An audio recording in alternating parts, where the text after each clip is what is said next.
Good morning, my fellow comrades of the veterans of foreign wars. Patriots of the auxiliary, citizens of our great nation, distinguished guests and visitors. My name is Dan West, and I serve as the Adjutant General for the Veterans of Foreign Wars. Welcome to Phoenix, Arizona, and our 124th celebration of the Veterans of Foreign Wars.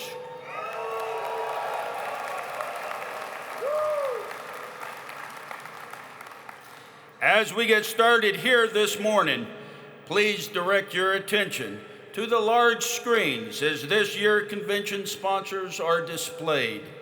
A sincere thank you goes out to all of them for their support. Special appreciation goes to Burger King, Humana, Sports Clips, Twisted X, USAA, and the Wounded Warrior Project. And I'd like to add a special thanks to Caption Call via Sorensen Interpretation Services as this year's provider of this year's closed captioning. Please give our sponsors a big round of applause for making our convention possible this year.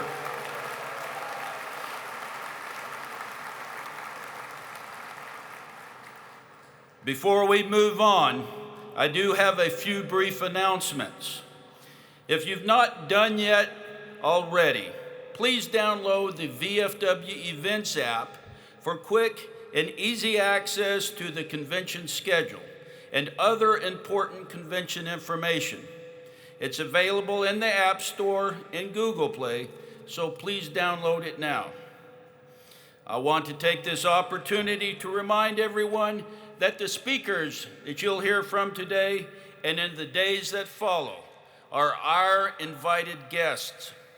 They care about our great organization as well as our nation's veterans.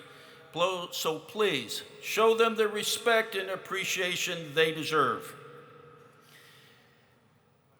You should also know, my first time as Adjutant General up here, so there may be a few brief pauses as we try to get on track.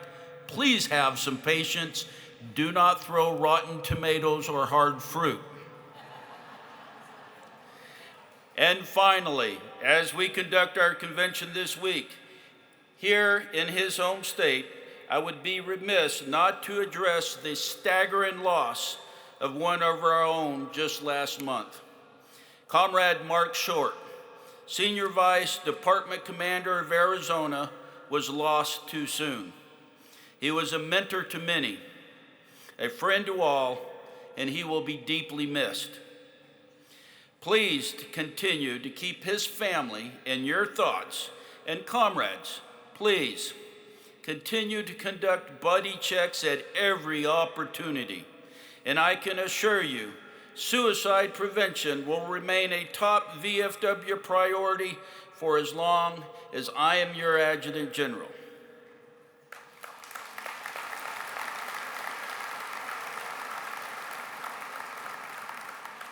Now, let's get our convention underway.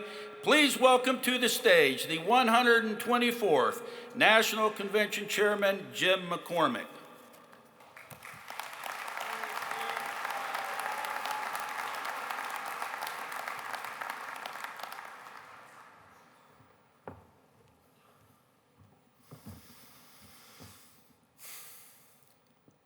Good morning, VFW and VFW auxiliary members and special guests, and welcome to the 124th VFW National Convention.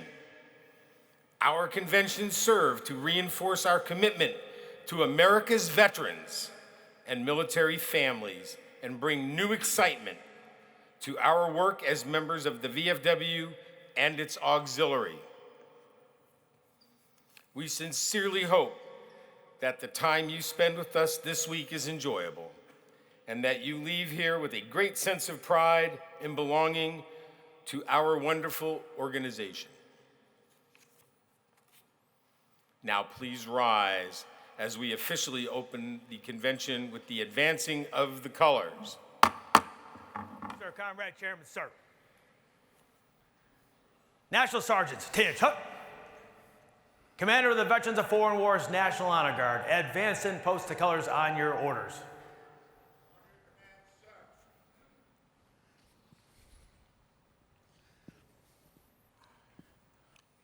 Carry colors.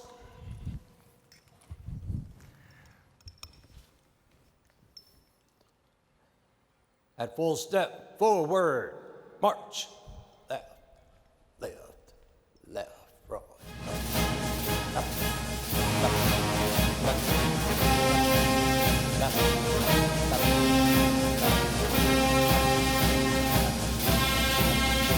Detail.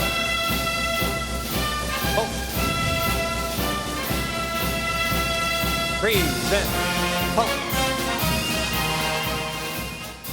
Carry colors. Left wheel, march.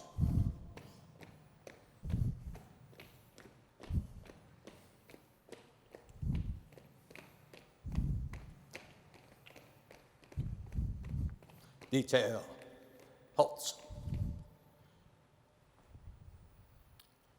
National Sergeant at Arms, will you prepare the room to advance the colors? Comrade National Chaplain Deborah Halter, will you lead us in our opening prayer? Order arms.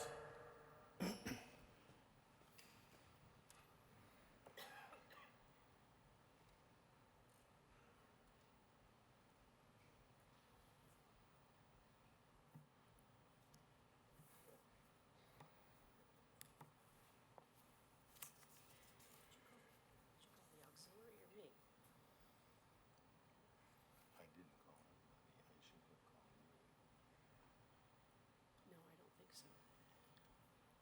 National Chat, you did, okay, thank you.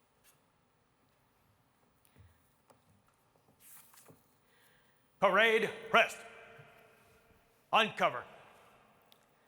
Good morning to the fellow comrades, and good morning to our ever steadfast auxiliary. Please join me in prayer as far as your traditions and faith allow. Almighty God, we gather here today to celebrate the opening of our National Convention.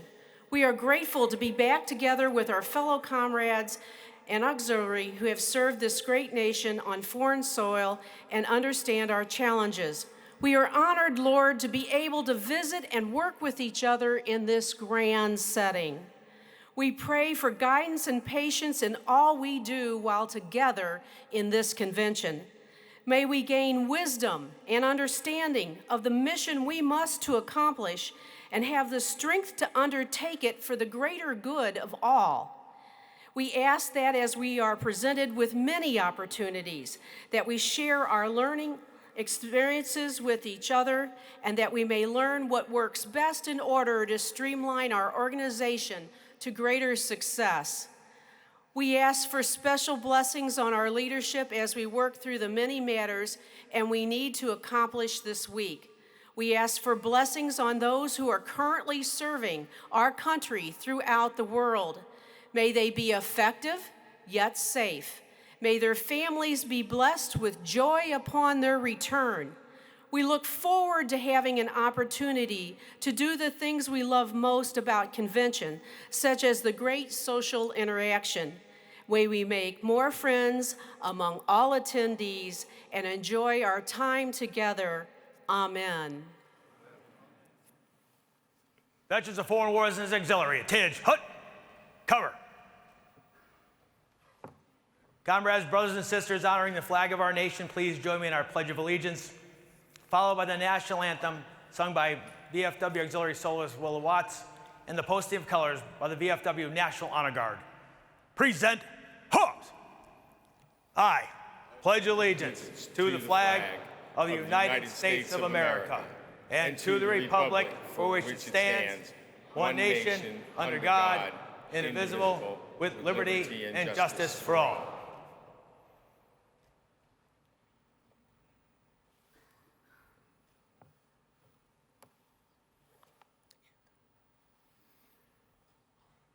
Who sings the national anthem?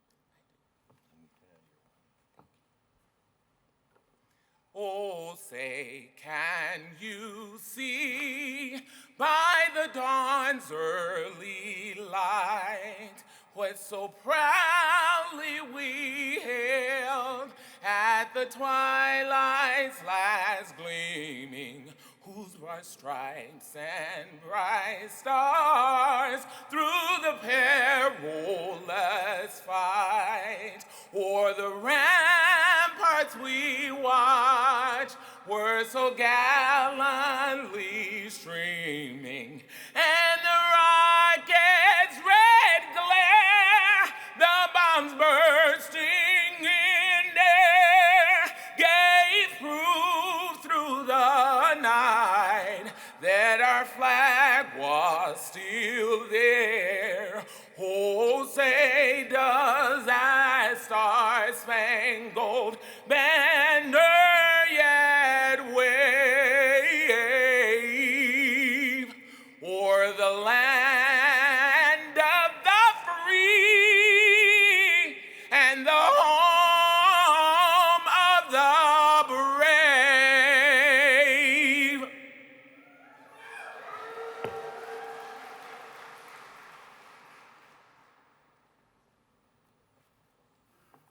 Carry colors. Left wheel, march.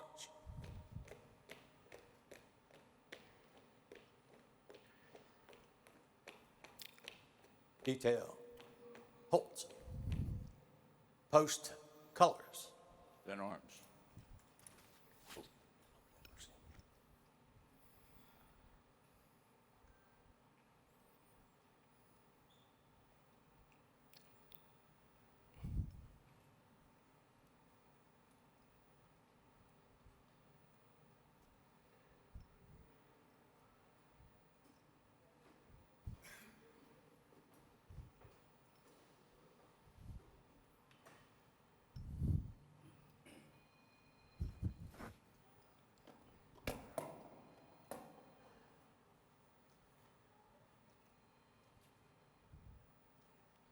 One step to the rear.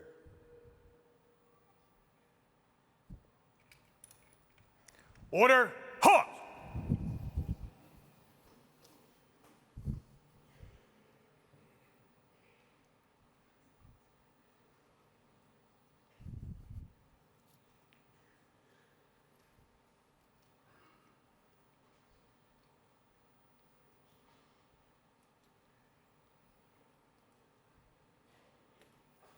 Center, face. One step forward, march. Honor guard, forward, march.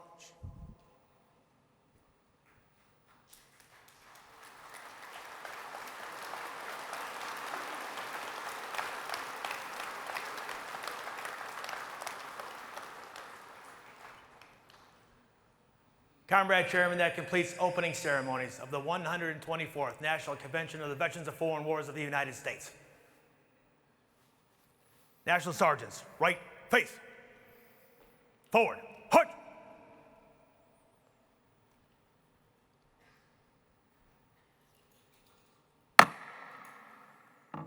Now, please dim the lights for a special presentation. Taking action, fighting to make life better for every veteran, coming together for this beautiful country of ours. In the VFW's 123rd year, we were still serving more strongly than ever. The VFW's tenacity and heart were front and center over the last year. A year punctuated by fierce battles for veterans legislation, culminating with the PACT Act becoming law, and a call to VFW posts and members around the world to sign up and show up during the second annual VFW Day of Service. And show up they did. Newly installed Commander-in-Chief Timothy Borland's rallying cry of "Every veteran counts" ignited VFW members across the nation, inspiring veterans and our passionate allies to demand justice for veterans of every generation, to join forces and show that America's veterans are still serving in impactful ways. Commander Borland, the first Iraq War veteran to take the helm, committed to leading from the front when he accepted his role as leader of the VFW. His bold example ushered in a triumphant year for the organization for veterans. It's our service to country and courage to defend that country that makes us veterans. Following Commander Borland's installation, there was no time to waste. The VFW's top priority was ensuring the Honoring Our Pact Act was signed into law to support toxic exposed veterans. In summer of 2022, the bill passed the House of Representatives, and confidence was high that the victory was cinched as it headed for a Senate vote. But then, in a dramatic turn, 25 senators who had previously voted yes for the bill changed their votes to no. This sparked a firestorm, and VFW members and leaders took to the steps of the Capitol to demand justice.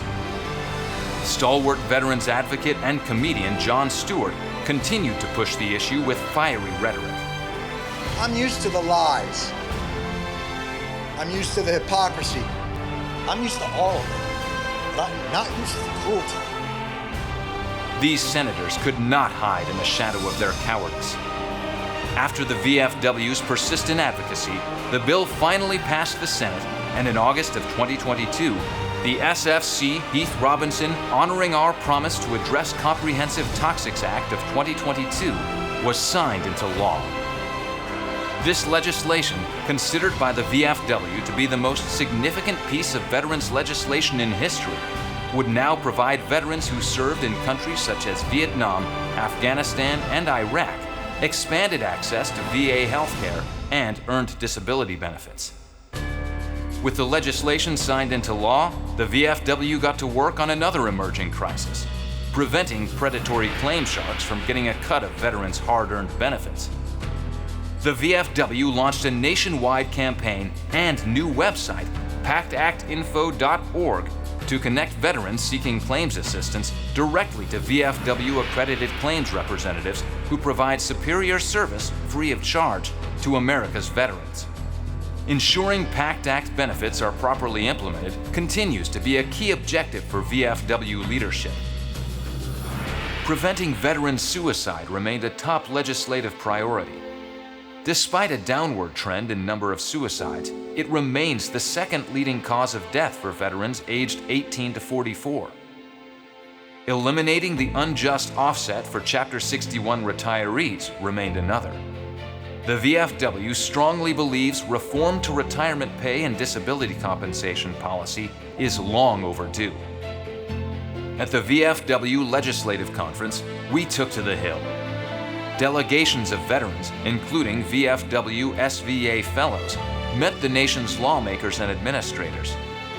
In a standing room only packed chamber, Commander Borland testified before Congress, demanding action, not just words.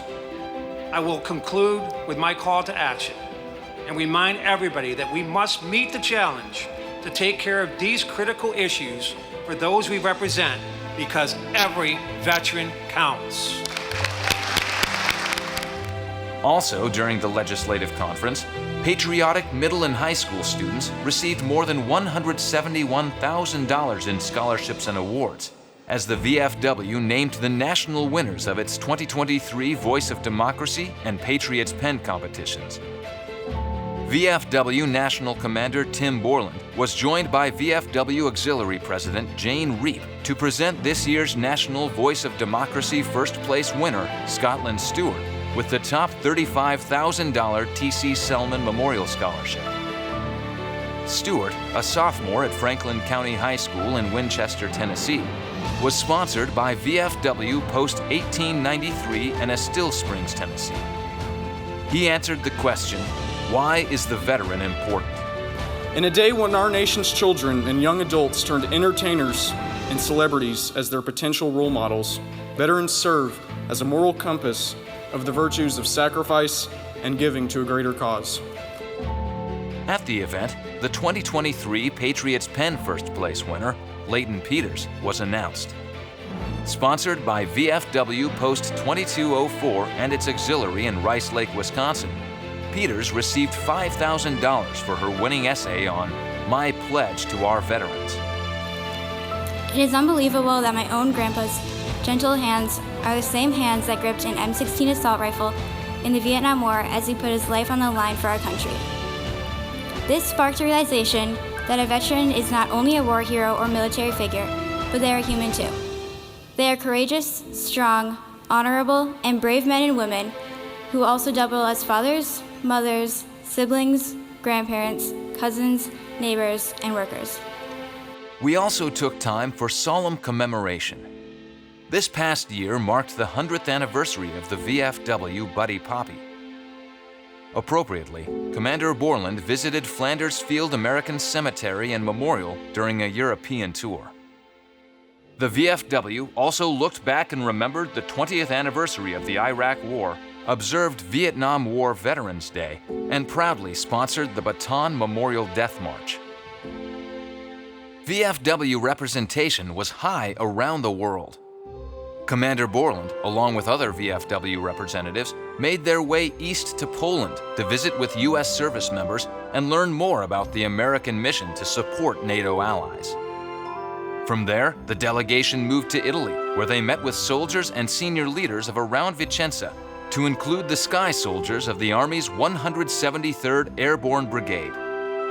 And for the first time since 2019, Commander Borland and other VFW leaders embarked on a fact-finding mission to Southeast Asia, where they completed a robust schedule of engagements to include joining alongside DPAA in its field operations, gaining hands-on knowledge about the search and recovery efforts of America's missing. Full accounting of America's missing and unaccounted for will be an important mission of the VFW until they all come home. Tenacity and energy remained high this past year. It was another record-breaking year for the VFW's cadre of accredited service officers, who helped more than 560,000 veterans recover more than $11.2 billion in earned benefits from the VA. Yes, we have accomplished so much, but we didn't do it alone. We owe a special thanks to the patriotic organizations who contributed generously to our life-changing programs. Longtime partner Sport Clips, who makes it possible for us to provide scholarships for deserving veterans. Burger King franchisees, who offered a lifeline for struggling veterans through their support of unmet needs. And Twisted X, who sponsored the Voice of Democracy and Patriot's Pen for the 3rd year running. We also worked together with our fellow Americans to make our communities stronger. In its 4th year, the VFW's Still Serving campaign garnered widespread media attention for good works large and small across the nation. In 2022, among other awards, the campaign was honored with the International Business Awards Grand Stevie Award, the top entry in the nonprofit category in the world. An extension of the campaign, the VFW Day of Service marked its 2nd year during the month of May, with more than 500 VFW and veteran-led events taking place around the globe. In everything we do, we honor the past and look to the future. We lead by example, not afraid to take bold action for veterans. Our unflagging commitment to every veteran is the fabric of our organization, woven into our souls as defenders of this nation, as brothers and sisters in arms. We are the VFW. No one does more for veterans.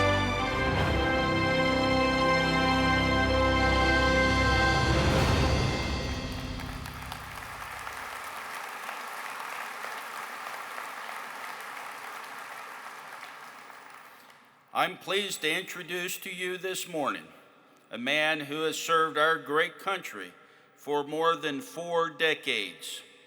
He's an Army veteran. You can do better, Army. He's an Army veteran who has filled elected and appointed positions at every echelon of our great organizations. He's earned the distinction of All-American and Triple Crown, and he has received an impressive 19 consecutive Century Awards prior to today for his recruiting efforts. Timothy M. Borland was elected as the Veteran of Foreign War's first ever Iraq War veteran on July 21, 2022, at the organization's 123rd National Convention in Kansas City, Missouri. A member of the U.S. Army from 1979 to 2007, he last served with the 101st Airborne Division and earned his VFW eligibility through service in Korea, in addition to Iraq. He has been a Gold Legacy Life member for more than 23 years. Tim truly believes that every veteran counts because every veteran does count. And that has been his mantra for the last year. I believe it's one he's led our organization in embracing wholeheartedly, as evidenced by our many successes for veterans over the past year. Please welcome our Commander-in-Chief, Tim Borland.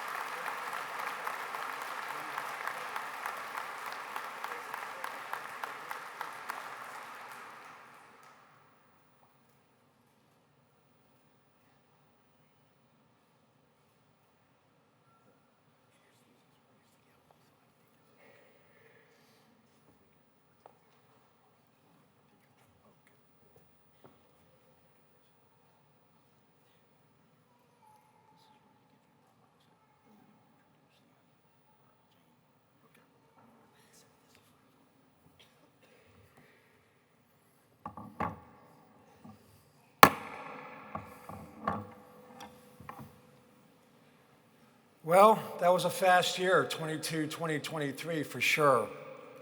I just remember being at the National Convention last year, accepting this honor of becoming Commander-in-Chief, and then all of a sudden we're here. This is amazing. 1 year just flew by. So much we've done. I gotta thank two individuals that encouraged me 23 years ago to reach this goal. It wasn't just yesterday and it wasn't just tomorrow. It was 23 years to get here. James R. Bob Curio, past National Commander from 9972, 8283, and Alan Gunnar Kent, past National Commander 9495 from 9972. Those two individuals alone, when I was a bartender at 9972 in Sierra Vista, inspired me to reach this goal. Any one of you in this audience can reach this goal, but you gotta take it step by step and do your job well when you're there.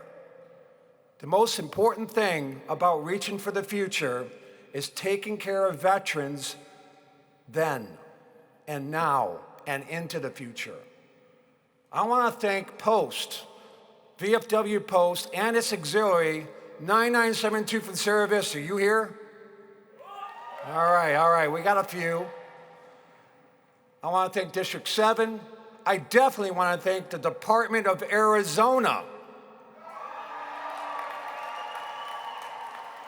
And I definitely want to thank the Department of Arizona for hosting the 124th National Convention. What a great turnout. Dwayne Sarmiento and I were just looking out here in the audience, and we are very impressed with all of you who showed up for this. We got a lot of awards to give out this week, especially the All-American program. As you all know, my #1 priority was membership. And some of you got tired of hearing about membership. But I am here to tell you, we did it. 48 departments made All-American.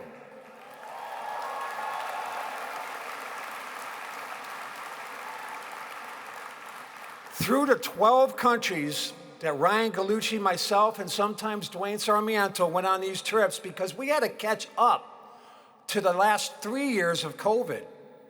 I don't know if you all realize this, but the Junior Vice National Commander-in-Chief, who will be Carol Whitmore in a few days, they're the ones that normally go to Vietnam to witness these recovery sites that the Defense POW Accounting Agency, DPAA, do. These are volunteer soldiers that go TDY for 45 days in the horrifying heat and humidity at those dig sites to bring home Vietnam veterans. And Dwayne Sarmiento and I witnessed this in Laos and Vietnam, and it was the most honorable thing I could ever say we have done. We will bring everyone home until everyone is home. We were just told, thank you. We were told by DPAA while we were there that there's approximately 1,200 more to bring home. We were also told by DPAA that we only got about 5 years to bring them home. For those of you who don't know, the soil in Vietnam and Laos deteriorates the bone. So we don't have much more time to get these heroes home. Before we left Vietnam, we were told that another identified aircraft off the coast of Vietnam was identified, and there's 4 more that we're going to bring home, and I think they've already went into the sea to bring these 4 heroes back. So if everything worked out, we were looking for 2 in Laos, and we were looking for 1 in Vietnam, and then those 4 right off the coast of Vietnam. That's 7 more Vietnam veterans we're going to bring home to our communities. But the most important thing, you got to all know this, the most important thing is if you're asked to give a DNA sample, please do. We can go back 4 generations to recover these heroes that have been lost.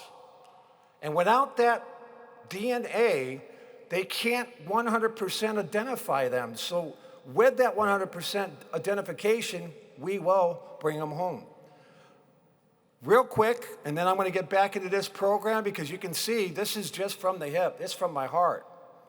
Some of the most outstanding things we did this year that I will never forget. My God, comrades, brothers, and sisters, just a few weeks in as Commander-in-Chief, I got the honor and privilege to stand on the stage with President Joe Biden to sign into the most comprehensive veteran bill ever in 3 decades, the PACT Act.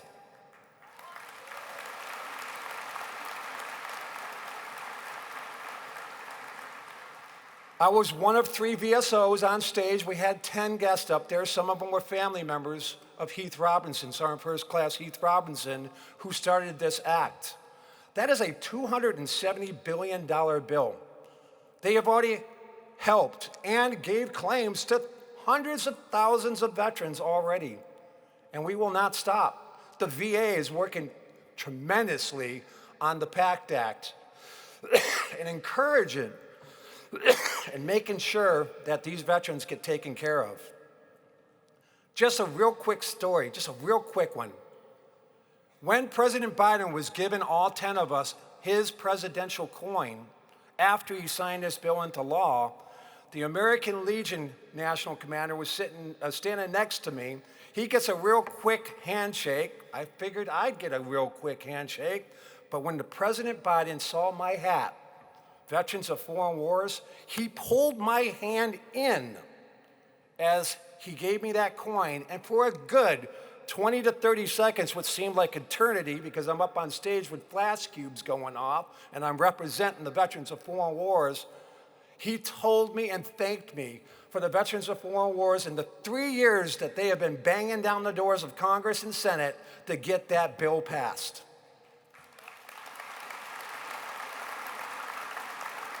The Veterans of Foreign Wars was the #1 organization that got this bill passed. He told me that his son died of toxic exposure in 2018, and as he's holding my hand and telling me all this and thanking me because I am the Commander-in-Chief of the Veterans of Foreign Wars, which made me very proud to be up there, he pointed to his grandson, who is the son of his son, who was only about 9 years old. And can you believe President Biden actually had a tear in his eye as he's shaking my hand, as he's pointing at his grandson? That was overwhelming. That was overwhelming. I was very proud to be there. And then two other things. I have buried 2 Medal of Honor recipients this year. West Virginia, where you at? Now, I know all of you know this. Woody Herschel Williams, responsible for all the Gold Star family memorials nationwide. Yes, unfortunately, we lost him at the ripe age of 96 years old. And I was there to honor him. And the most overwhelming thing about honoring him was a grave site that was out there, and it was his wife of 20 years ago, still waiting for him to come home. He never remarried, he never dated, he loved his wife, and now they're buried together in West Virginia. So West Virginia, that was a very big honor to recognize Woody Williams. He's done a lot. And one more, Lieutenant Colonel Addison Baker. 79 years ago, his plane went down. They bombed oil fields in France. He completed his mission, got the rest of them to safety, but he was shot down and lost. 79 years ago, and DPAA recovered his remains, identified him through DNA, and believe it or not, two great nephews and a great niece was the DNA that they got. David, John, and Susan. The reason why I know those names, my brothers and my mom. I gave him a coin and thanked him for his service, but those are honorable. And then when Dwayne and I went to Vietnam, that was overwhelming. So in closing, I am absolutely proud to represent the Veterans of Foreign Wars this year as your Commander-in-Chief. And if you haven't noticed, I never stopped. I was on the road as much as possible promoting the VFW, and I was very proud to do it, and I'm gonna miss this. I'm gonna miss this. But I am absolutely confident that Dwayne Sarmiento, our next Commander-in-Chief, is gonna do a phenomenal job, and I'm gonna be there to support him.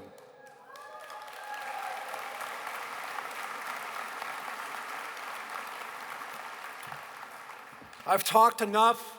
Let's get on with the 124th National Convention.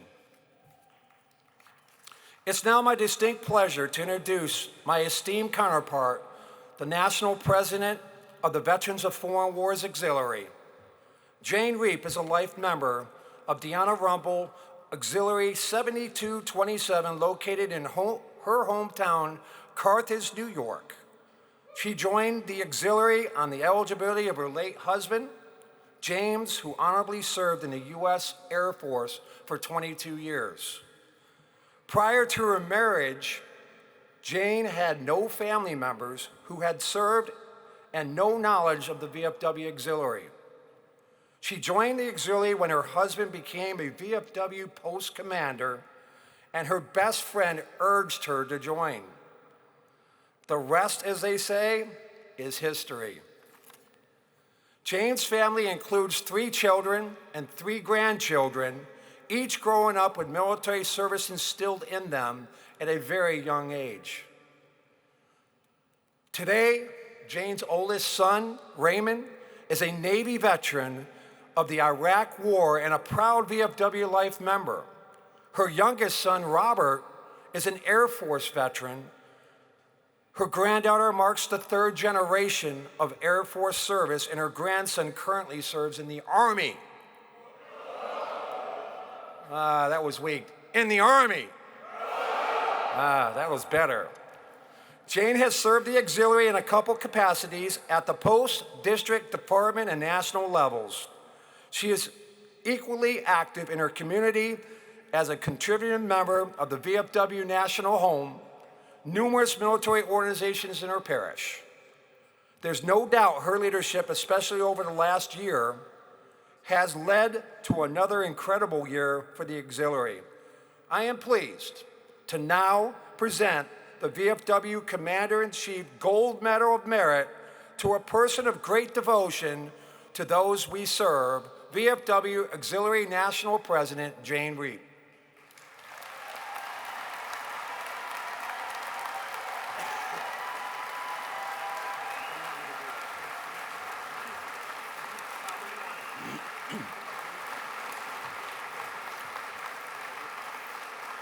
Commander-in-Chief, Gold Medal of Merit and Citation awarded to Jane Reep, National President, Veterans of Foreign Wars Auxiliary 2022-23. In esteemed recognition and sincere appreciation of her loyal and compassionate concern for America's veterans as the National President of the VFW Auxiliary. Her theme, Hands That Serve, Hearts That Care, reflects her vision and support for our nation's veterans and will forever serve as the true and honorable legacy of her presidency. Her wealth of experience and lifetime commitment to the objectives of the VFW Auxiliary have justly earned her the highest level of admiration, respect, and gratitude of the veterans of foreign wars of the United States.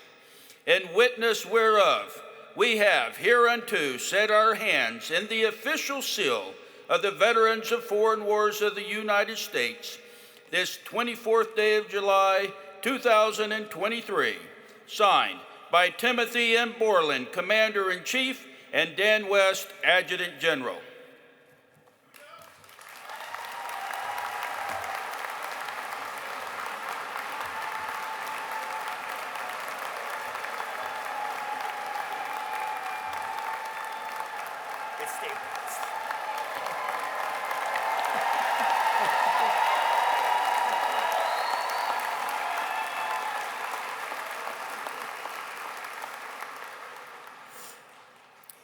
Commander-in-Chief Borland, National VFW and VFW officers, past Commanders-in-Chief, past National Presidents, auxiliary members, and guests. I am honored and humbled to receive this award from the Veterans of Foreign Wars. I am fortunate to have been elected to represent our 460,000 members as we worked alongside our VFW counterparts throughout the year. I am proud of the work we have done together as one team. Sisters and brothers, comrades and friends, all with the common goal of ensuring our nation's veterans are given the resources, respect, and recognition they deserve each and every day. To my Commander-in-Chief, Tim Borland, and to all the VFW members, thank you for your service, sacrifices, and strength in the face of adversity, especially in recent years as we weathered the worst pandemic in over a century, from which we are now finally emerging. I am grateful to be standing here beside you today, just as I was throughout the year as the VFW, and Tim included me and fellow auxiliary members in many of their travels and important events. We are always eager to show our support for and solidarity with the VFW. Thank you for that. Thank you. Less than 2 years ago, we saw the end of a war that lasted 2 decades, one that left many of our servicemen and women with horrible health issues caused by burn pits. Much like our Vietnam veterans who are suffering the effects of Agent Orange, they are struggling right now to get the benefits promised to them that they have earned and to receive the health care they so desperately need. The VFW, fully supported by the auxiliary, pushed for the passing of the PACT Act to help make it easier for these veterans and those who served before them to get the help they so desperately need. Now, we, as members of the two oldest and most dedicated veteran service organizations in the country, must continue to work to ensure that no veteran goes without and to show every veteran counts.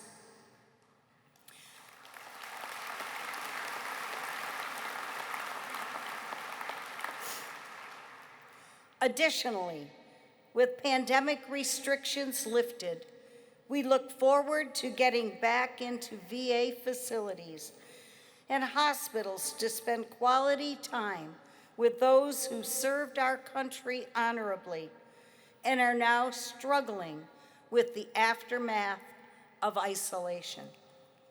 Welcoming our soldiers home is a goal and duty of our organizations, but the work does not stop there.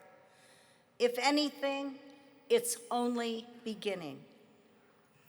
I am so proud of the work we do each and every day for our veterans, their families, America's youth, and our communities. In our long history, we have made a positive difference in the lives of millions, and this will only continue as we move forward, arm in arm, working together toward our common goals. I wear this medallion not for myself, but for all the members of the VFW Auxiliary.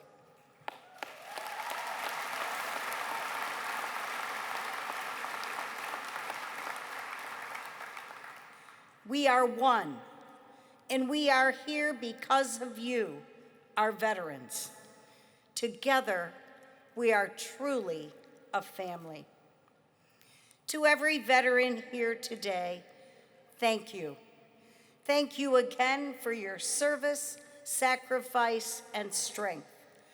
Thank you for putting your lives on the line. Thank you for the friendships I will cherish forever. Serving as VFW Auxiliary National President has been an incredible honor. God bless all of you. God bless our service members, and God bless the United States of America.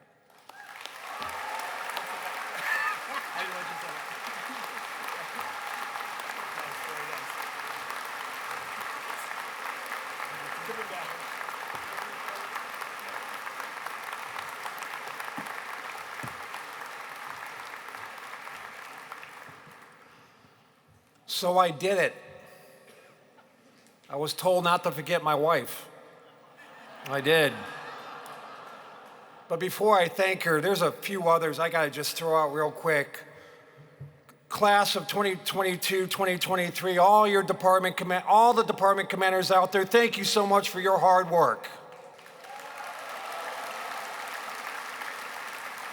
And my class commanders of 2011, 2012, my cousins, thank you for the support. And I am going to tell you right now, team, together everyone achieves more. That is a true fact because we had a team this year. I want to thank Dwayne Sarmiento, my Senior Vice Commander-in-Chief. My Junior Vice Commander-in-Chief, Al Liphart.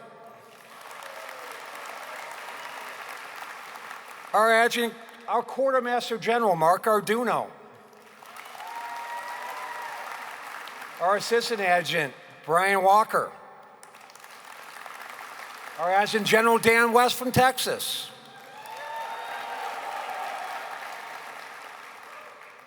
And a very true friend of mine for almost 25 years, my Chief of Staff, Cynthia Archuleta.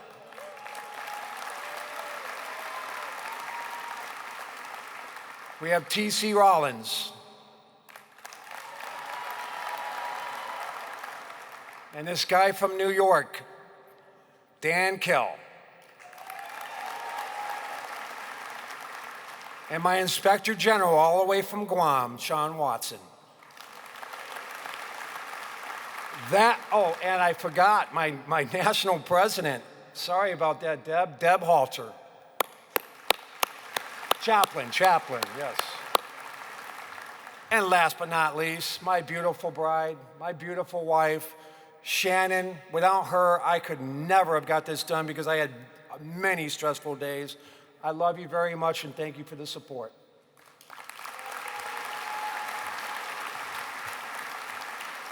Okay, I got that done. That's what happens when you do it from the hip. Whoops. Oh well. We move on. We now have a video message from Arizona Senator Kristen Sinema, who unfortunately could not be here today. Please turn your attention to the big screen. Hi everyone, I'm Kirsten Sinema, Arizona's senior senator.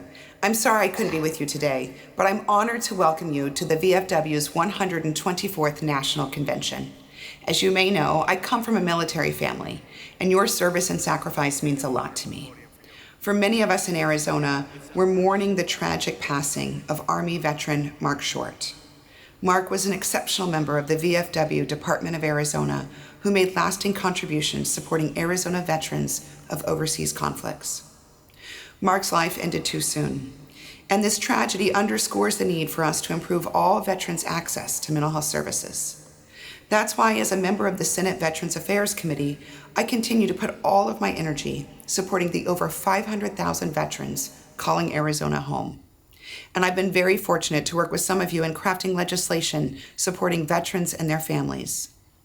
Many of the priorities you discuss will have a profound policy impact for our veterans, and I encourage you to continue your strong advocacy for all of those who've honorably served.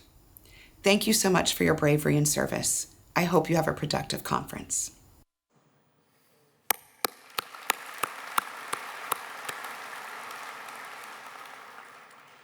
After Iraqi forces invaded Kuwait in 1990, over 500,000 Americans, finest brave, fought to expel one of the largest military forces in the world.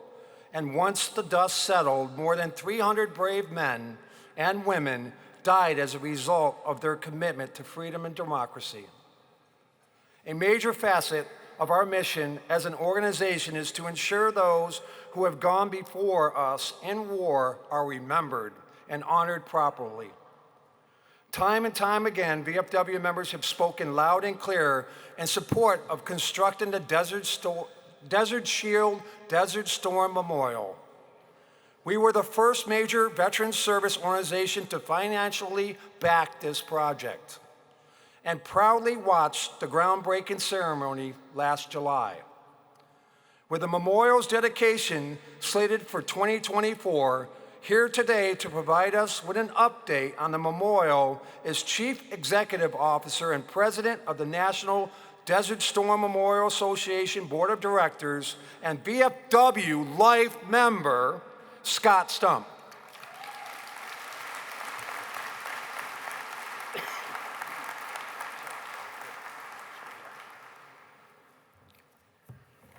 Thank you, Chief, auxiliary and VFW leadership, auxiliary members, comrades. Good morning. Let me see now. Phoenix in July, Saudi Arabia in August. I'm really not seeing or feeling a big difference, are you? I guess it's like they always told us at 29 Palms. What you're feeling really isn't heat, and you're not really hot, because it's dry heat. Yeah, Semper Fi, Mac. It's a sincere honor and privilege to be here with you this morning.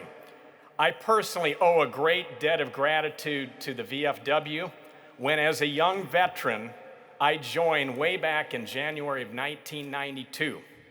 And I was quickly elevated to post leadership where I served as the post senior vice commander.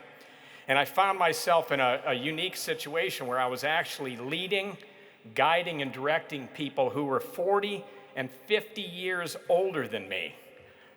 I learned so much from them.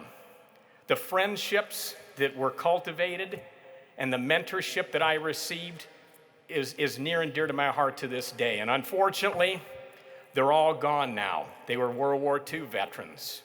But they live on within me, and the lessons and the examples that they showed are with me in every decision I make throughout the rest of my life.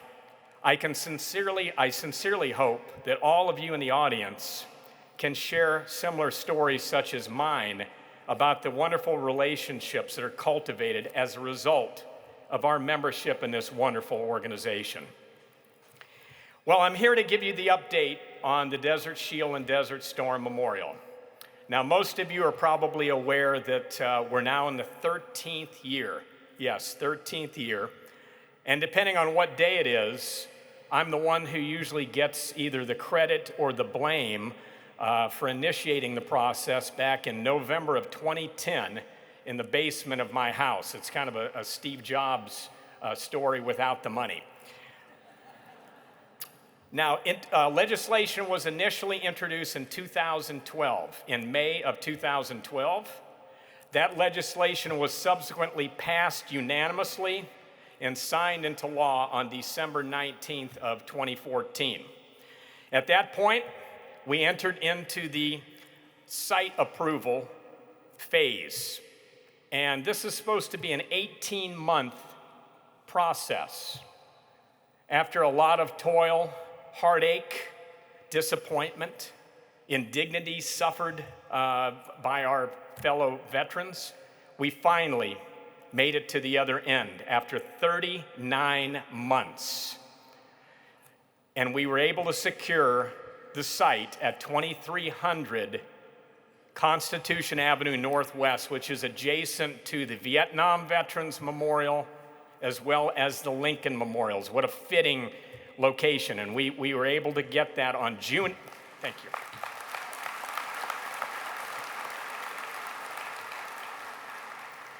We were able to finally secure that location on June 18th of 2018. So it was 5 years ago this past month. Another huge milestone, and you heard the chief mention, another huge milestone occurred in November of 2015 when I personally received the first $100,000 installment of the $500,000 VFW pledge. Now, ladies and comrades, I cannot express to you how important and how critical that donation was. Not just in the amount, but the timing of that donation, which allowed us to go through a process we could not have envisioned would have ever gone on that long. It was absolutely critical to our success and where we are today. I also owe a great debt of gratitude, we all do, to a number of you in the audience here this morning. Your posts, your districts, your departments. Georgia, you're a rock star wherever you are. Thank you. Your kind generosity is humbling, and it has truly made a difference. And I know it's not adequate, but all I can say to you this morning is thank you. Thank you. Thank you for your support. It truly has made an absolutely huge difference to get us where we are. So what have we been doing for the last 5 years? Well, you heard the chief talk a little bit about a groundbreaking ceremony last year. We did that a little bit early because the Kuwaiti ambassador was retiring. That's kind of the backstory. I won't get into all of that. But since then, our design team and the artistic team has been hard at work, creating, designing, and now navigating, and we're almost through it, but navigating through the very complicated design approval process. We had the site approval process, now we're back onto the design. And if it was only as easy as sharing our personal preferences, you know, we've always elicited feedback from you all and other veterans. Unfortunately, Washington doesn't work that way. And we're working collaboratively with these approving agencies, and make no mistake, the end product is going to be absolutely breathtaking, and it is going to be a phenomenal memorial to all that happened and all who served back in 1990 and 1991. Now you're seeing some of the slides up here, and I have to give you a warning on those slides. This gives you the different perspectives, and I will tell you that there is no 2D representation that's going to do this justice. Okay, and I would ask all of you to suspend any type of judgment until you actually visit this in person, and I think you're going to be blown away with what you see. We've got a phenomenal team working on this that are extremely talented. Now, of course, the separate design elements that we have that you're seeing on the screen, they're intended to focus on the key themes that we have. Of course, all who answered the call. Some numbers have it over 500,000, some have it over 600,000, but those who answered the call and those close to 400 that did not make it home are at the heart of everything that we do. The unique coalition contribution will also be remembered, and of course, the pivot. And by the pivot, I mean that change in the way that the U.S. public treats, interacts with, and views not just people currently in uniform, but those who have served, all of you, the veterans. I think President Bush said it best before a joint session of Congress on March 8th of 1991 when he said, quote, "We set out to confront an enemy abroad, and in the process, we transformed a nation at home."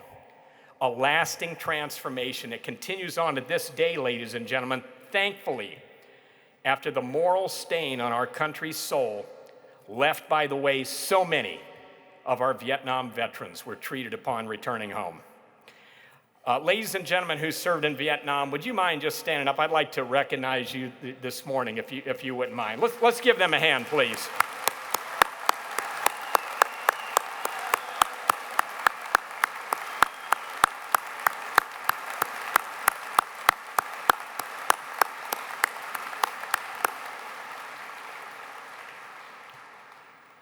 Thank you for going before us and using a phrase born during Desert Storm. Thank you for all of your service. So what do we have left? As we head into the home stretch and approach the finish line, our goal is to receive our construction permit from the National Park Service sometime this September, with the goal of commencing actual construction sometime before the end of this year. And of course, the ultimate goal is to have this completed and dedicated sometime during the first quarter of 2025, which would coincide with the 34th anniversary of Operation Desert Storm. That's hard to believe, isn't it? We're coming in on 35 years almost.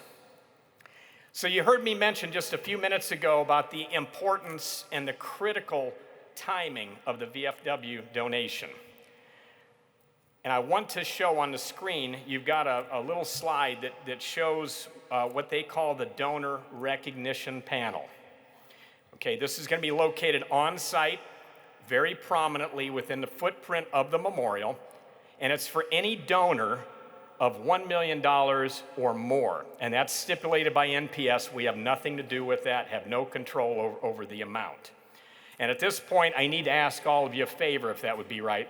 Okay, I'll get to that in a second, but I need to ask you a favor.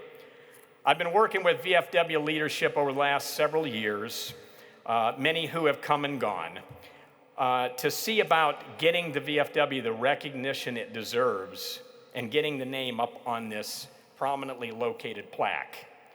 Now, NPS, the National Park Service, estimates that we're going to have between 4.5 and 5 million visitors every year. That's a huge audience, folks.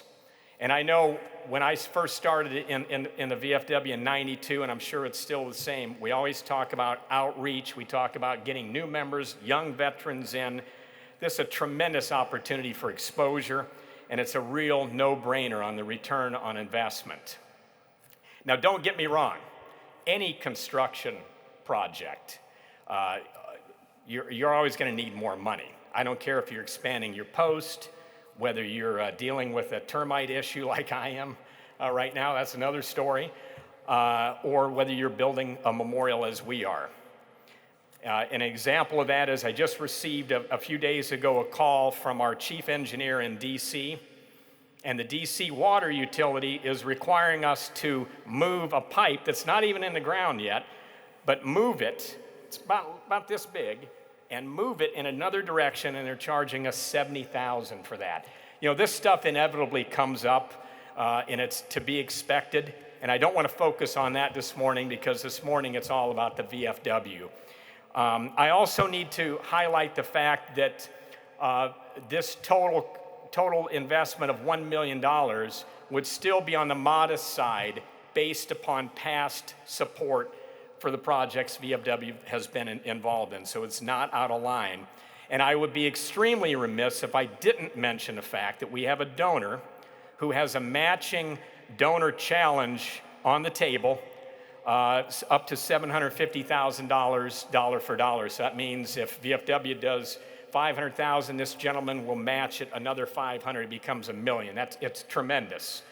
And as the tagline says, nobody does more for veterans, and I don't believe that anybody does. And I know that our Desert Storm veterans, some up on the stage, this show of support would mean a lot to this generation of veterans among our ranks while they're still among our ranks. Now, in the past, some have actually suggested that possibly the posts, the districts, or the departments could bridge this gap. And it could come from that. And folks, at this point, at this juncture, it only makes sense that the national headquarters take hold of this and get it done, while this small crack in the window of opportunity still exists. The last time I was in Phoenix, it was in 2014. It was February. The weather was a little bit cooler. And I received a call to go back to Washington to testify before the Natural Resources Committee in the hopes of getting our bill out of committee and on the floor for a vote and get passed. So I went back, I did my thing in Washington. Of course, it was cold, it was frigid. I came back to Phoenix, stayed in a hotel. The next morning I got up and I was driving to Los Angeles. And of course, being the eternal tourist, I wanted to see the George Patton Desert Warfare Museum in California, if anybody's been there. I had never been there. It was 2014. I didn't have a smartphone, and I'm not a real smart guy to begin with, so I had 2 strikes against me right out of the gate. So I commenced to get lost, and I found myself in a proverbial ghost town. It's called Desert Station, California.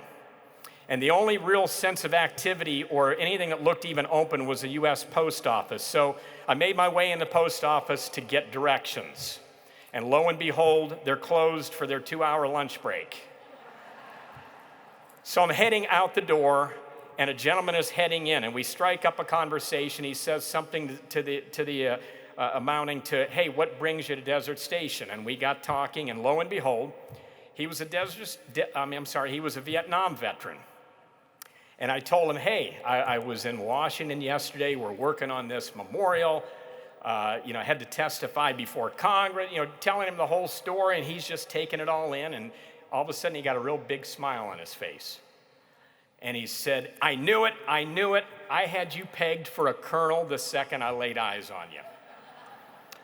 And then I got a big smile on my face, and I said, well, I'm not a colonel, I've never been a colonel, I don't want to be a colonel. I was a Lance Corporal in the United States Marine Corps. And he said something to me, and all of a sudden the look on his face changed, and he said something to me that I will never forget as long as I live.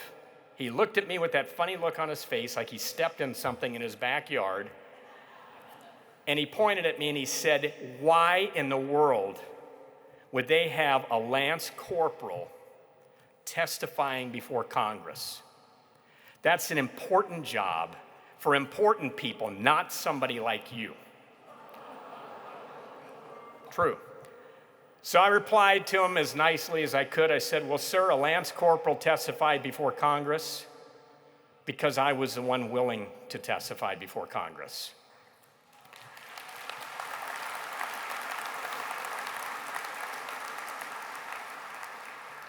And this morning, I would just like to ask all of you to please be the ones willing to just do it. Please approach your department, VFW headquarters, and national leadership and urge them to make this happen and to get the VFW the recognition it so rightfully deserves, and to help bring home this very, very long overdue memorial. Let's do the right thing together, folks. I hope I can count on you. God bless you all. I hope you have a wonderful convention. Thank you so much.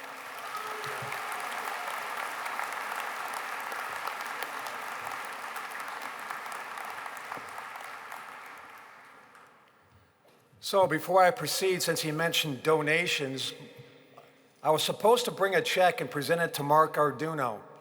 For those of you that should know, Jane Reep and I have had a great year.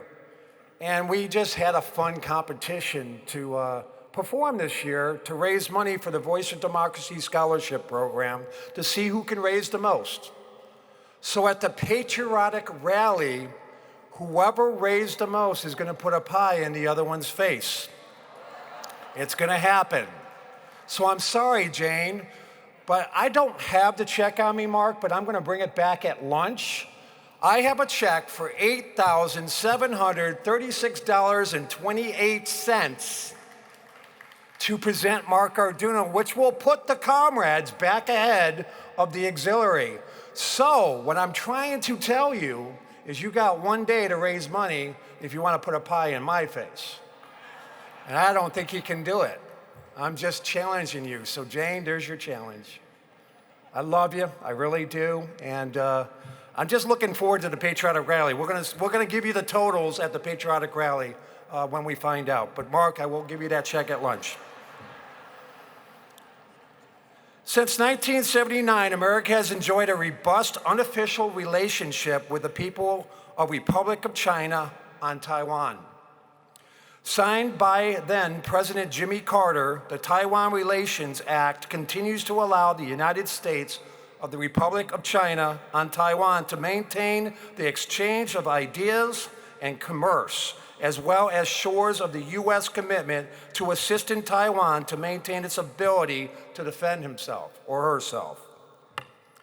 This people-to-people relationship is reflected throughout both societies in all aspects of life, from sister cities to student exchanges to industrial partnerships, and even the two nations' like commitment to care for their veterans. The Veterans of Foreign Wars in the United States is proud of its special relationship with Taiwan's Veterans Affairs Council, a bond that coincides with our long-lasting national resolution supporting the Republic of China on Taiwan. Now it's with great honor to welcome to the 124th National Convention a man who has served his country for almost 40 years.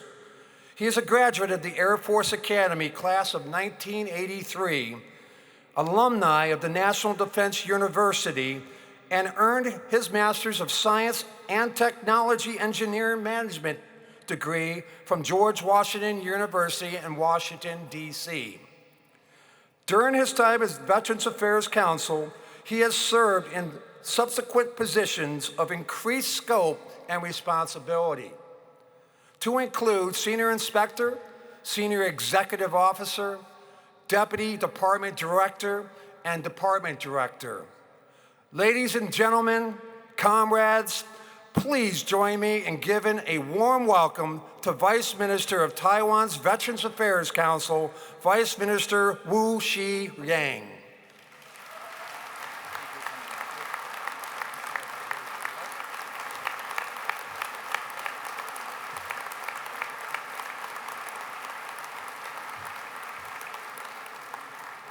Thank you.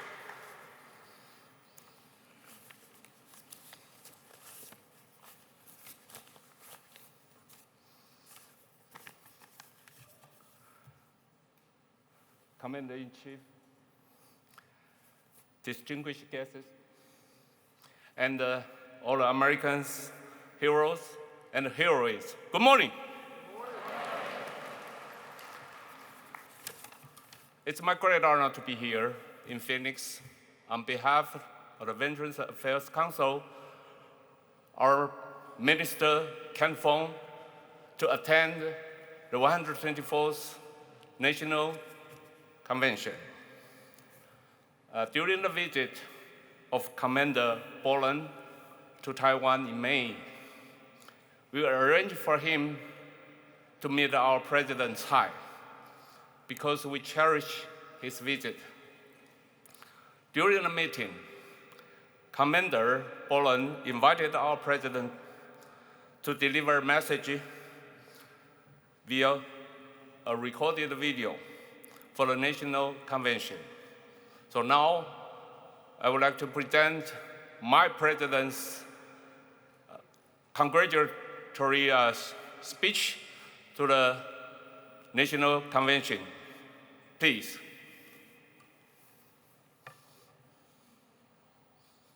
Veterans of foreign wars, Commander-in-Chief Timothy Boland, veterans of foreign wars, national officers and members, ladies and gentlemen, good morning.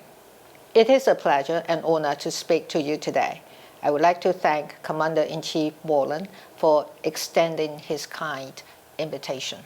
Also, I must thank the veterans of foreign wars of the United States for its long-standing support of Taiwan, support that is rooted deeply in our common values of freedom and democracy.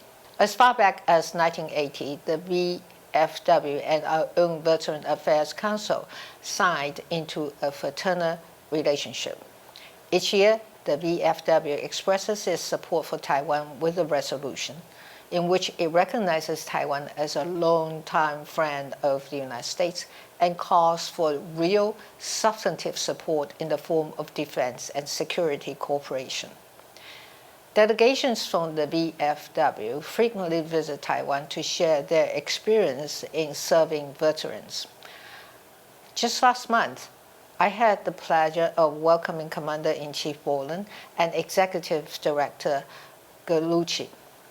During his visit, Commander-in-Chief Boland stressed the need for people both in Taiwan and the United States to better understand our close ties and mutual interests. Like you, we in Taiwan cannot be more proud of our military and the men and women who serve. In our efforts to support them, we are fortunate to be able to learn from the experience of the organizations such as VFW. Last year, our representative office in the United States established a Veteran Affairs Division. And for the first time, our VAC has dispatched permanent staff to Washington, D.C.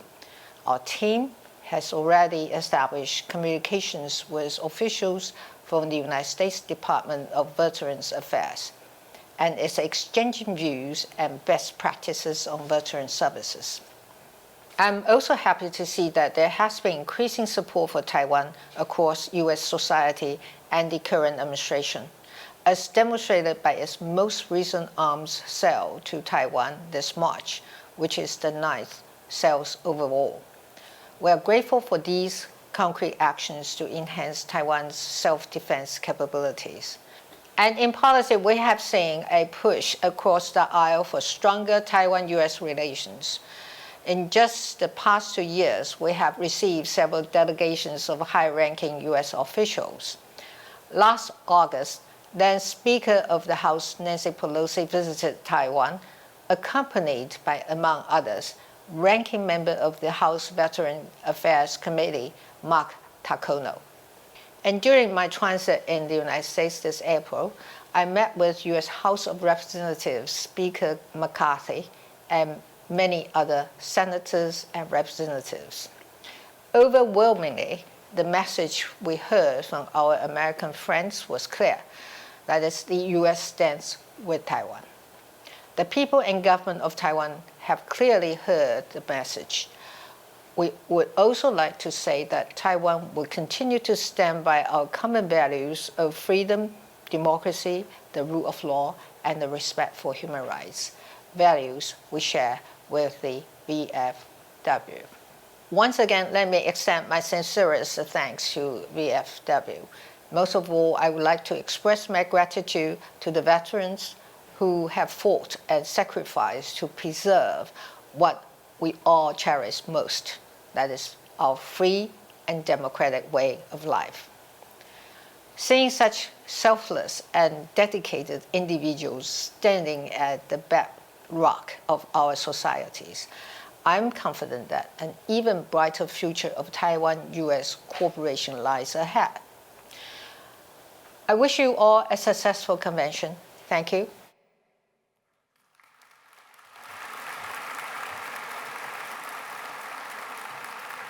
Thanks for your attention.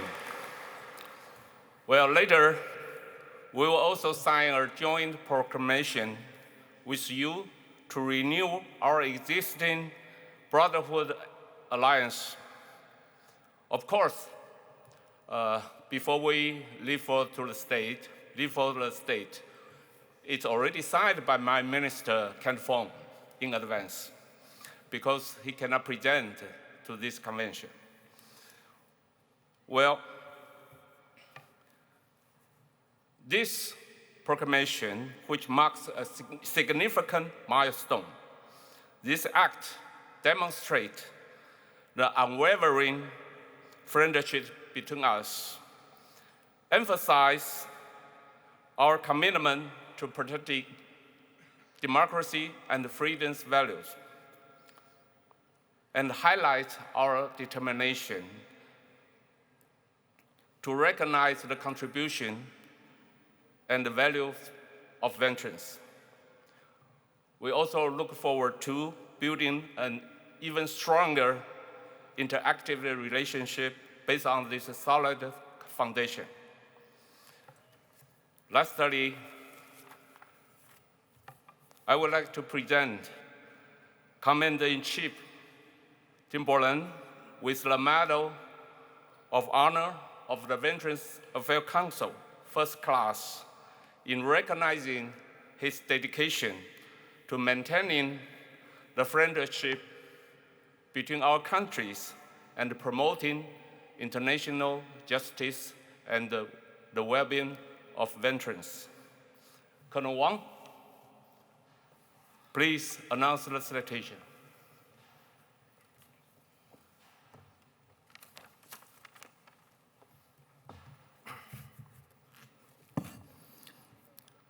Certificate of award to accompany the presentation of the Medal of Honor of the Veterans Affairs Council to Mr. Timothy Boland, Commander-in-Chief, Veterans of Foreign Wars of the United States of America, in recognition of his dedication in upholding international justice and in safeguarding international status of the Republic of China and improving welfare of the veterans. A Medal of Honor of Veterans Affairs Council, First Class, is hereby awarded on the date of the 24th of July in the year of 2023. General Kent Fong, retired, Minister, Veterans Affairs Council, Republic of China.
So it's a picture of the Prime Minister signing the agreement.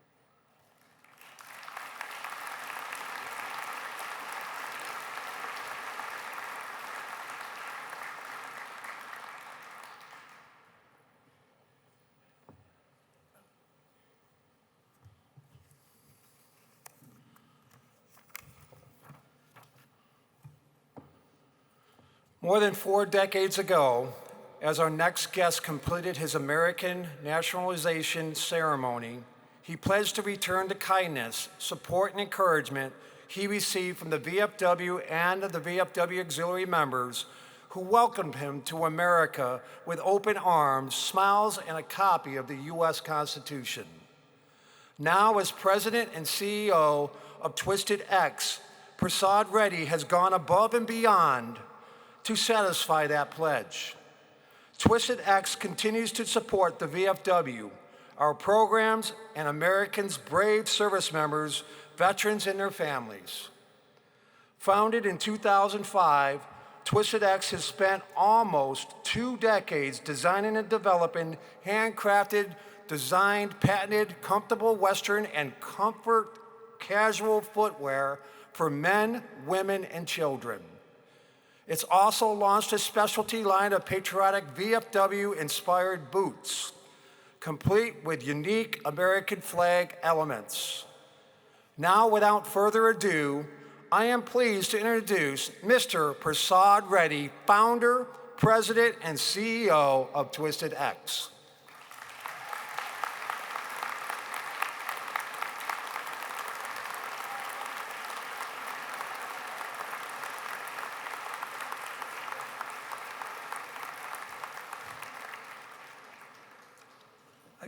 I'm just so humbled to just see all of you standing up for me because I'm not worth it. You are the ones that will be standing. We should be standing for all the time, not the other way around. And anyway, first, good morning to the Commander-in-Chief, VFW officers, and the members, and the distinguished guests. It's an honor and privilege to be invited to be here. Every time, I was telling the Commander-in-Chief last evening, when I come here, I got this big speech prepared and all that stuff, I lose it. Because when I see all these, this is an awesome and inspirational sight to see all of you in one place, the true heroes that helped to protect and provide peace and safety to all American citizens, including myself and my family. And there are no words to express those thanks. Again, as I said, it's the Commander-in-Chief has the quote saying that every veteran counts. And I admire that because all of you, every veteran had sacrificed to make every American citizen counts, because you are the ones who brought peace and safety to all of us. And there are no words of appreciation.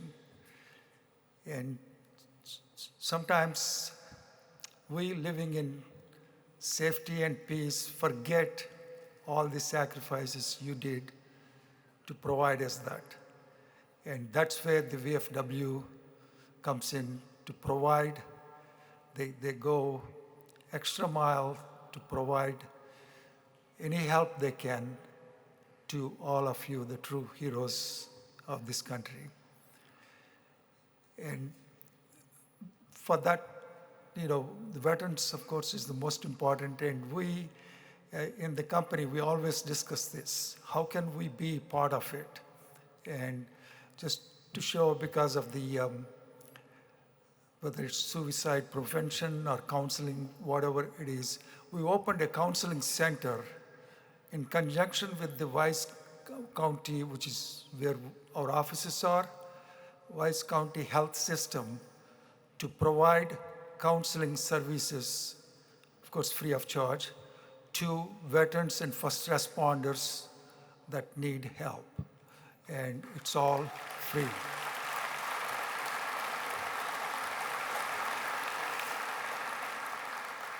That's one small way how we can help it.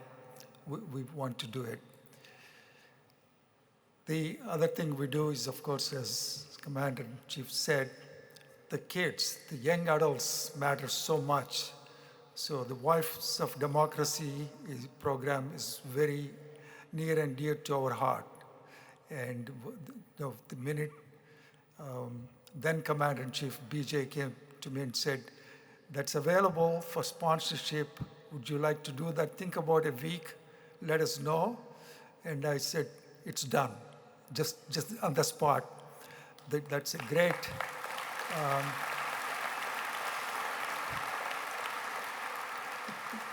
I think it's one of the greatest programs to bring all the young adults to think about the current topics, whether it's honoring the veterans or the democracy, the principles of what this country was founded on, all these various topics. It's a great thing.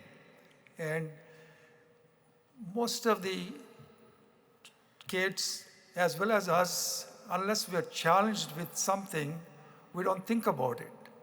And when this contest comes, and I'm certain that all of them are thinking about it, which is making aware, and they do a great job. I've seen it, and you'll probably hear the speeches. And one last thing is,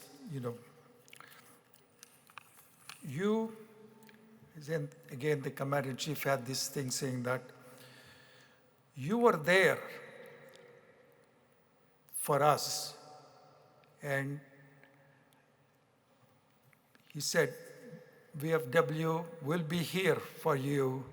And on behalf of Twisted X, my family and myself, we promise you that we will be here and support VFW in supporting all of you. And it's a great honor and privilege to be there.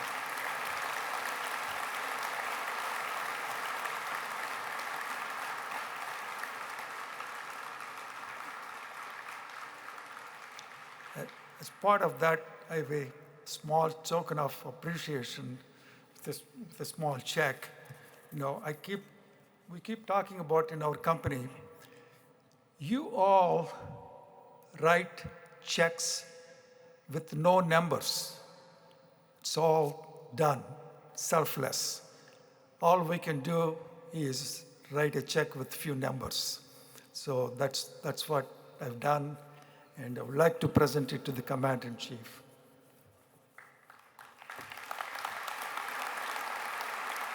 So we're going to tell them how much it is? Yeah, we're going to get a picture in a minute. Prasad Reddy, Twisted X, just donated $50,000.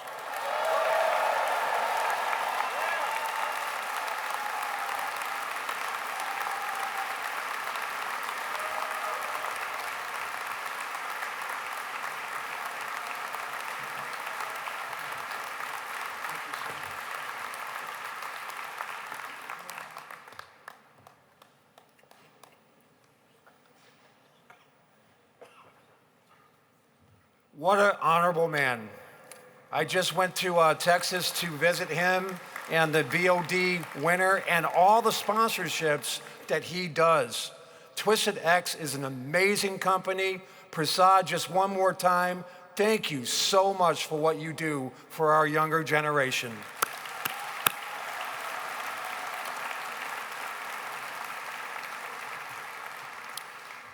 During my travels, I got to see many, many young Americans give their VOD speeches and their Patriot Pen speeches.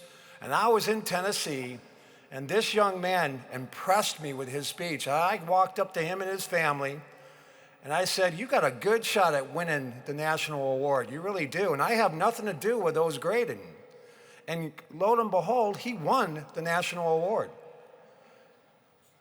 76 years ago, that's how long VFW's Voice of Democracy program has been reaching, inspiring, and helping to mold future leaders of the great American's youth. Since its inception, this premier scholarship contest has helped to ensure our nation's heritage will never be lost, allowing students the opportunity to give voice to how they perceive our nation and how many liberties afforded to them. Each year, what is reflected in this program is an extension of the values and ideals of our nation's hold dear. Last year, we asked high school students across the globe to reflect and tell us, why is the veteran important? Scotland Stewart, a sophomore at Franklin High School in Winchester, Tennessee, answered with a poignant essay, reminding us the brave men and women who have served. The veterans of America's great military risked their lives so that we might live ours in the shadow of peace. His moving essay earned him the esteemed title of National 2022-2023 Voice of Democracy winner, and in March, I had a wonderful opportunity to present Scotland with his first place check of $35,000.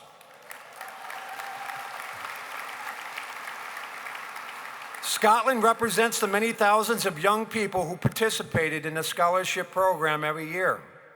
And he, along with his peers, have clearly shown our nation will be very capable hands when it's time for them to lead us into the future. Please join me in a huge warm welcome and celebrating Scotland Stewart's achievement of 2022-2023 Voice of Democracy winner.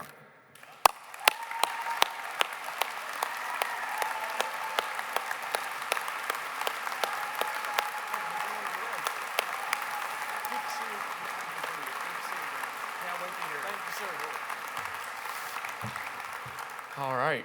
Morning, everyone. It's great to be back with the VFW again. Great to be on stage again.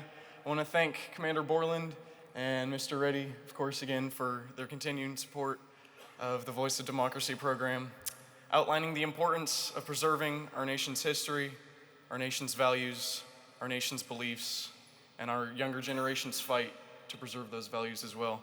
I think our nation, especially this younger generation, has definitely lost sense of the true values, the true dignity of what it means to be an American.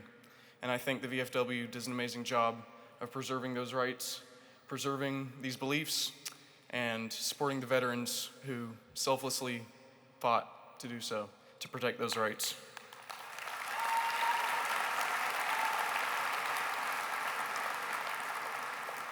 So I've summed up what it means to be a veteran in 4 words: honor, integrity, loyalty, and service. These are simple words to most of us, but to our nation's veterans, these are their core values in life. These words sustained them as they defended us.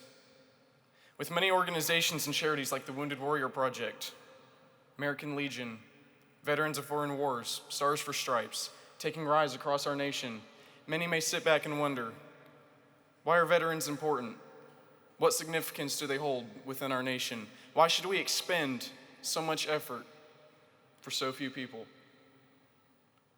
Like trophies in a case, pictures in a frame, statues in a museum,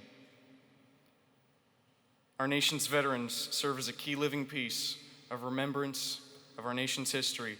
Their lasting battle wounds tell stories of war. Their scars resemble our nation's fight for freedom, and their medals represent their lasting commitment to defending America.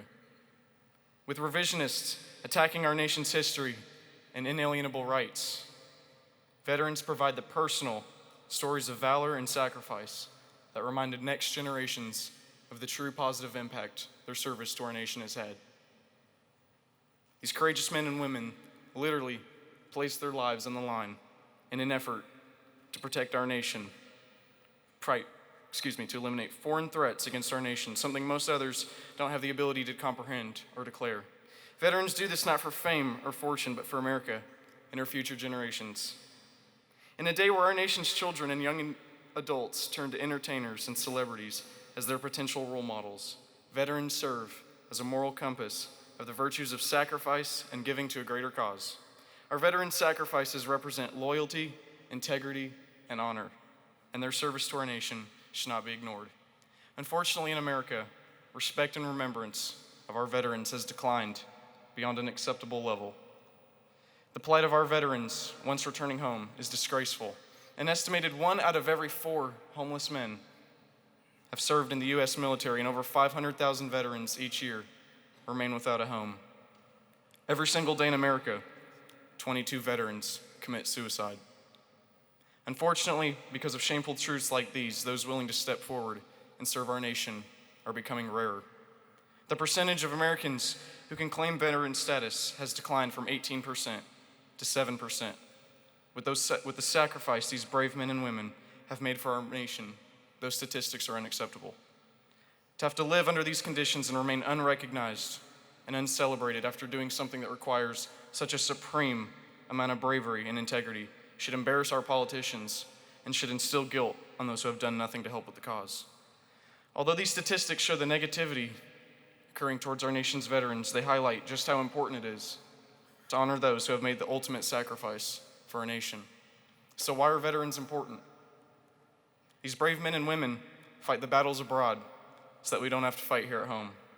They provide the very liberty that allows us to enjoy the rights guaranteed in our Constitution while placing themselves in harm's way to do so. Imagine waking up every day knowing that day may be your last, having no certainty of your survival, with the possibility of being involved in a battle that may leave you dead or permanently injured. Consider constantly wondering if you will ever see your spouse or your children again. Understand that in order to return to the safety of your own home, you must first survive an enemy assault intended to kill you. This horrifying scenario is the daily life of an active duty military member. In a day and age where we bow down to singers and athletes, the very least we can do is thank those who place themselves in said scenarios. We as a society should contribute to causes and charities that help our nation's veterans, as well as vote for individuals that prioritize the needs of those who selflessly sacrificed their lives for us. Veterans of the U.S. military are important because they risk their lives on the battlefield so that we can safely live ours in the shadows of peace. In return, we owe them the same honor, integrity, loyalty, and service that we receive from them in defense of our nation. Thank you all very much.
Kids, our future. Future vision. Like I said, when I visited Tennessee, I said, wow, that is a good speech, and I have a feeling it's going to go a long ways, and it did. Congratulations, Scotland, and good luck in the future.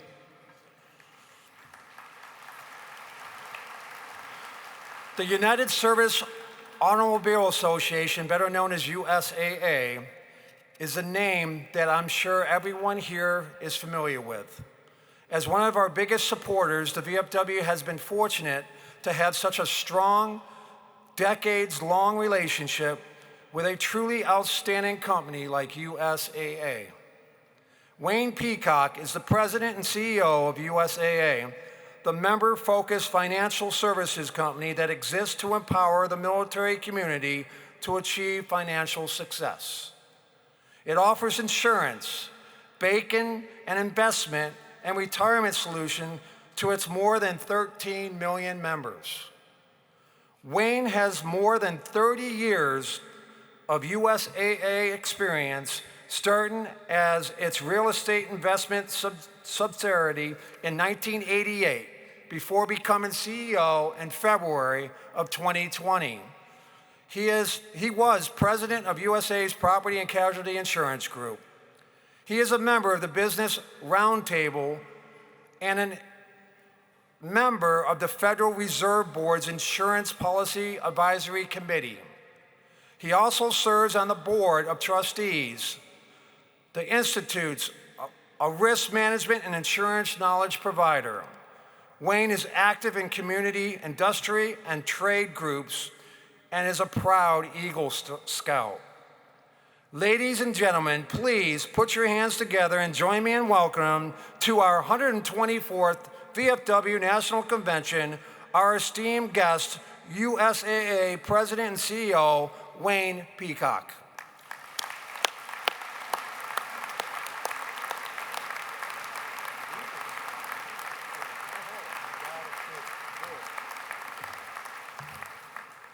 Well, good morning, VFW. I will tell you, it is great to be in your company, and it is great to be in the company of so many people who are about what is right and just for America. So just really excited to be here today. I'll also tell you, if the 30th floor of the Sheraton is any indication, I know you guys are all having a great time as well. And then I would also say, how about Scotland, right? If we're worried about the future of America, like, we should feel very, very positive today, hearing from just an amazing young man like him. Tim, thank you very much, and thank you to all of our gracious hosts for inviting me to be with you here today. And I just want to say, on behalf of our 13 million USA members and our 37,000 employees and teammates, and to everyone in the VFW community, thank you for your service, your sacrifice to this great nation. I also want to say thanks to the members of the auxiliary. We know that you are truly the heart of the VFW.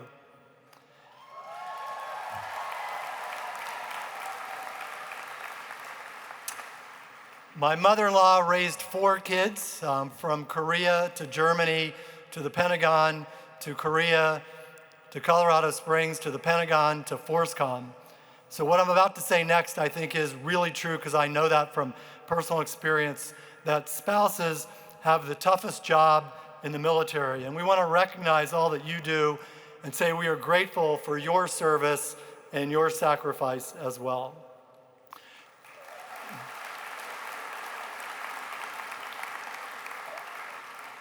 At USAA, we have one focus, and that is serving those who serve. And our mission is truly to help achieve financial security. We do that by providing highly competitive products, exceptional service, and trusted advice. And the USAA and VFW have been partners, as Tim said, for more than 13 years. And today we're proud to serve 75% of the VFW membership.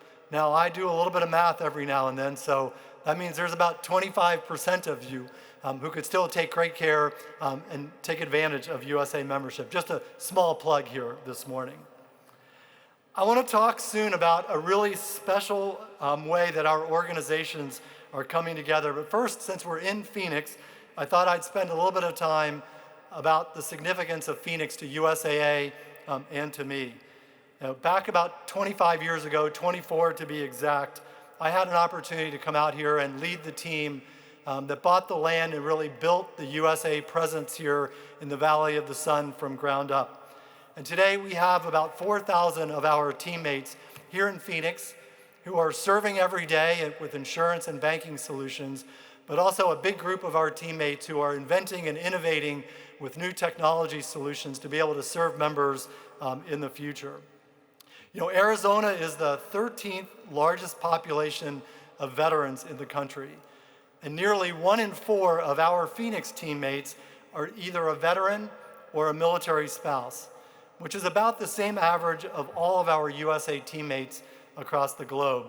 So we take great pride in being an employer of choice for the military community broadly, but here in Phoenix as well. We're proud to support local veterans and families in need, as well as the promotion we do around financial well-being and education throughout the area. Now, across this great country, USAA and the Veterans of Foreign Wars have shared a legacy of serving and supporting the military community, and as we saw earlier this morning, advocating for veterans' issues. And like the daily temperatures here in Phoenix, we're both over 100 now. USA just celebrated our centennial anniversary last year, and as you all know, the VFW will reach its 124th birthday in September. And I'll tell you, the thing that really inspires me about the VFW is your emphasis on service. You're still serving, even though it's been many years since many of you wore the uniform. You're all about serving your communities and veterans really well. And for more than a decade, USAA and the VFW have offered mutual support to that great veterans community. But there's a really important way that we are collaborating now through a coalition of corporations, nonprofits, and philanthropic organizations that have come together to help prevent veteran suicide in an effort that we call Face the Fight. As the VFW knows well, veteran suicide requires urgent attention. And the VFW has been a leading voice calling on Congress, the VA, and the DoD to work together to reduce the number of service members and veterans who die by suicide. The VFW has been a passionate advocate to strengthen care and research for mental health. But the suicide rate among veterans is still 1.5 times the rate of the general population. There are fathers, mothers, brothers, sisters, friends, neighbors, and unfortunately, they are the children of veterans as well. And at USAA, many of them are our members, the brave men and women who have given so much through their service only to end up in crisis at home. Since 9/11, veteran lives lost to suicide are 4 times more than the number of lives lost in combat in Afghanistan and Iraq combined. I'll say that again. Since 9/11, veteran lives lost to suicide are 4 times more than those lost in combat in those 2 conflicts. We know it's a complex problem, and importantly, it's not just a mental health issue. But yesterday, we had a great workshop sponsored by NVS and the Wounded Warrior Project that focused on the innovative treatments for PTSD. And I will say we are making progress, and we're getting the word out to more veterans. But you know, more than half of those who die by suicide don't have a mental health diagnosis. They're struggling with other risk factors: financial insecurity, trouble finding or keeping a job, relationship issues, alcohol and drug abuse, or just the challenging transition from the military to civilian life. These factors take an extreme toll, and without help can lead to thoughts of suicide. Each life lost devastates families, friends, and communities, and unfortunately, there are way too many of these stories. The VFW has been calling attention to this heartbreaking issue for years, but I think some people would ask, where do we start when the problem is so insurmountable? And I would say we start by talking about it, by eliminating the stigma around asking for help or seeking care. You know, at USAA, taking care of military families is mission critical, and we know you feel the same way. It's who we are, it's who we've been for more than 100 years. And for us, this is personal. We know that many of our service members today are living paycheck to paycheck. They're overwhelmed by uncertainty worry, and what might be next. Our member service representatives see that and hear it in the voices of our members every single day. And more, they're hearing from USA members who threaten self-harm. It's not why they're calling us, but oftentimes a financial hardship or a fraud attempt is what pushes them to the edge when they decide there's only one way out. Recently, a National Guard member called to report fraud on her account, making her already precarious financial situation worse. She went on to say that she was financially destitute and that she was sitting in her car in her uniform with her loaded 9mm service weapon on her lap. On that day, what initially was a call for USA to help turned out to be a call for help. Our representative brought on a member of our USAA Security Operations Center to talk to the member, to ease her fears, and to listen. We confirmed her location, reached out to local law enforcement, and asked them to do a welfare check. They arrived, established rapport with the member, and convinced her to turn over her weapon and to seek treatment. What I know for sure is that USA helped save a life that day. A few years ago, a call like that was a couple times a month. We're now getting multiple calls on a weekly basis. So much so that our member service representatives are actually trained today to respond to members who need that type of help. We are absolutely grateful for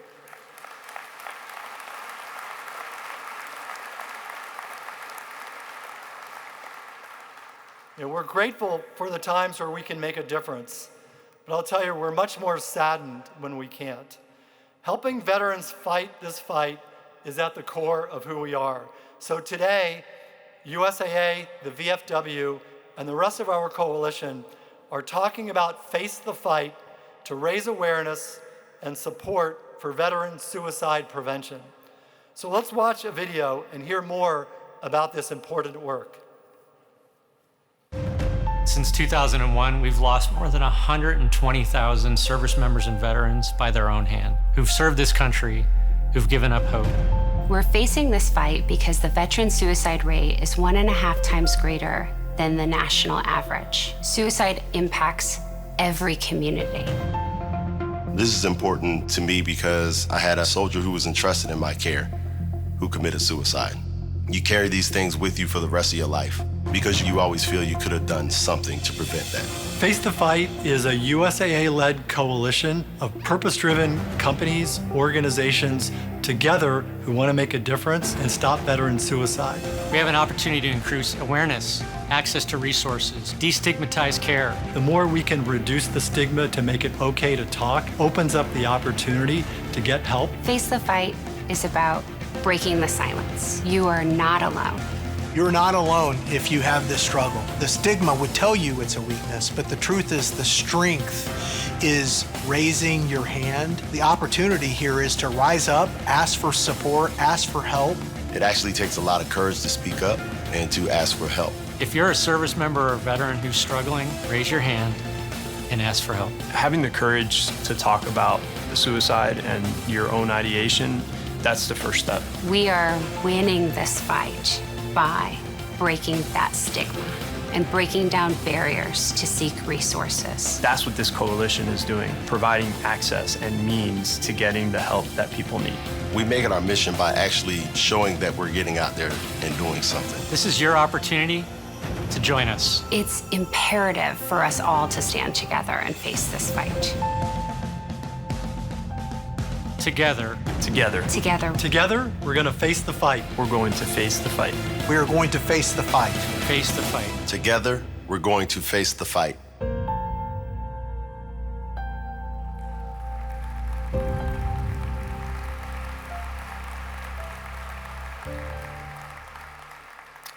The aspiration of Face the Fight is to cut the veteran suicide rate in half by 2030. We're doing this because the evidence is clear. Veteran suicide is not inevitable. it is preventable. We pulled together experts, and they are guiding research, working alongside the Departments of Defense and Veterans Affairs to advance work that's already underway.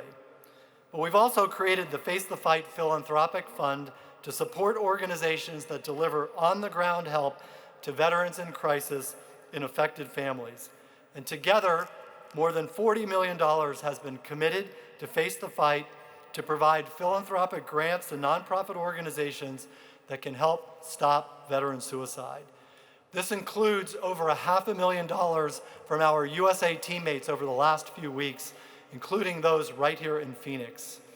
So thanks to the VFW and all of our coalition partners and supporters, we are stronger. We're always stronger together. We're glad to be working arm in arm with the VFW on this vitally important issue. You are a powerful voice in support of the military community. And we're thankful to know that you remain tireless in supporting our veterans and serving our country. I'm confident that we can make a difference, a significant difference, together for Americans' veterans. Every veteran counts. God bless you, the VFW, and God bless America.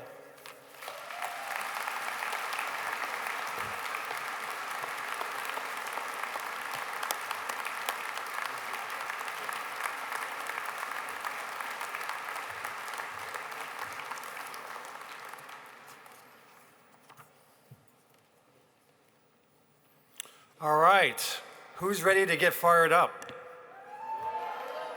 Well, that's the thing about this next speaker. You'll always count on him to raise the energy in any room. I'm talking about our National Ambassador, SEAC, retired John Wayne Trexel. A native of Davenport, Iowa, Trexel began his military career by enlisting in the U.S. Army in 1982 as an armored reconnaissance specialist. During his 38-year career, Trexel served across the country and around the world at almost every position of leadership within the non-commissioned officers corps, to include command senior enlisted leader at the battalion, brigade, regimental, corps, major command, sub-unified command, and combatant command levels. His combat experiences span over 3 decades, with services in Operations Just Cause in Panama, Desert Storm, the Persian Gulf, Iraq Freedom twice, and Enduring Freedom in Afghanistan. Trexel's career culminated serving as a senior enlisted advisor to the 19th Chairman and Joint Chiefs of Staff, now retired U.S.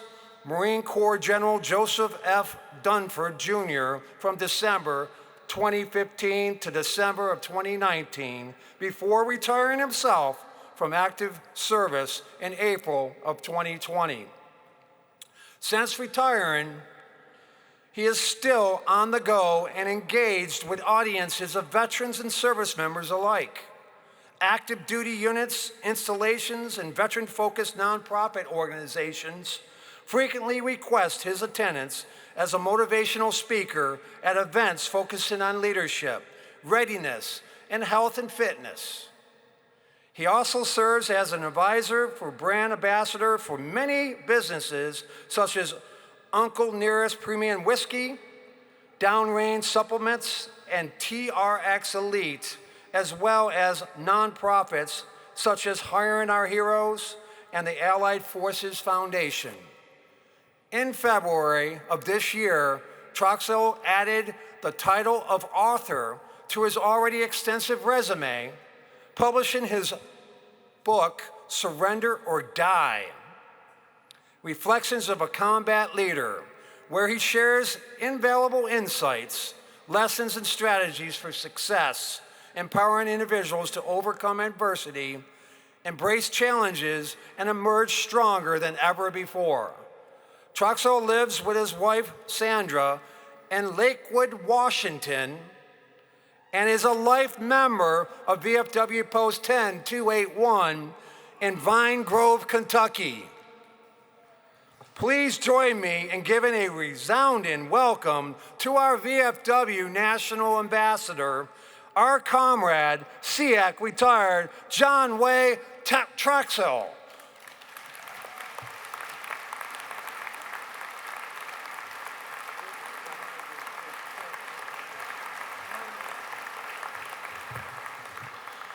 Well, good morning. How's everybody doing today? It's time to get fired up. We're at the National Convention here. To Commander-in-Chief Borland, sir, thank you for your leadership.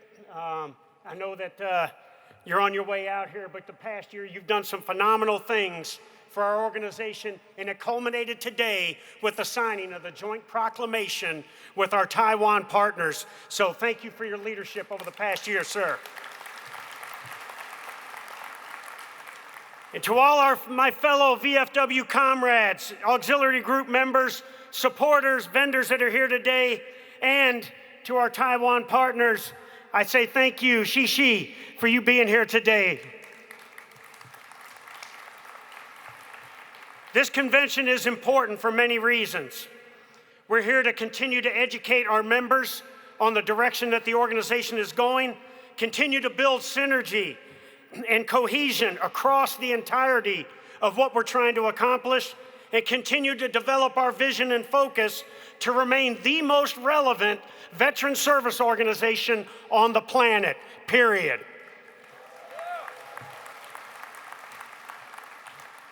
Now, I have to tell you, we live in a world today that is probably the most contentious environment that our nation has been in. The global war on terrorism is over as of 31 December 2022, and now we are focusing on what our Defense Department is calling integrated deterrence, meaning we are looking to stay out of war by building these relationships with our partners and allies that will be a deterrent. It's a pretty good strategy to have to make sure we have no further loss of life in combat. And as some in Washington, D.C. will say that we are entering into an era of persistent peace. I think it's the most dangerous assumption we can have as a nation to think that extended peace is in front of us. Ladies and gentlemen, we all know that the world is a very contentious place, and we have people out there, we have nations out there, and non-state actors that want to do harm to the United States, our homeland, and to our partners and allies. So to have an assumption that persistent peace is on hand is something that I think is very dangerous.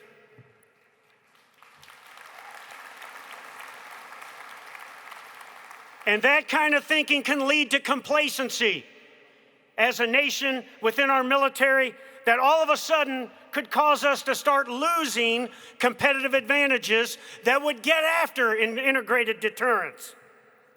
And you know, when I see things in our nation, like a balloon, whether it was a Chinese spy balloon, a recon balloon, or whether it was Mary Poppins on a cross-country tour from the Aleutian Islands all the way to South Carolina, and we allow it to come across our homeland unfettered, I get concerned.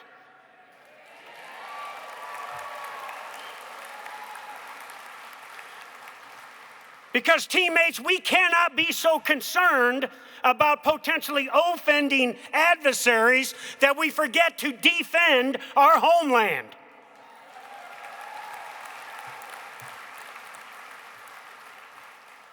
And if the first line of defense is a bunch of beer-drinking NASCAR folks that take their Mossberg shotguns and their Busch Light beer bottles and start shooting and throwing them at a balloon at 30,000 feet in the air, we got a problem, ladies and gentlemen. But I will tell you the good thing about that is that showcases that if there is a potential invasion or a threat to our homeland, it's going to be 300 million Americans that are going to rise up against that threat and say, not on our watch.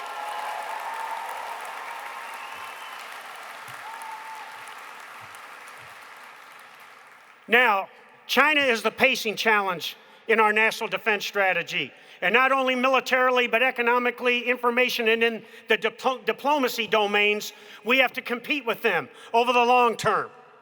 And in terms of integrated deterrence, the more we as an organization can build relationships with similar organizations from other countries, like our partners from Taiwan, the more we are going to be not only taking care of our veterans collectively, but the more we are going to showcase that we are going to be strong as partners and allies, and we ourselves as an organization are going to be a deterrent to any potential aggression.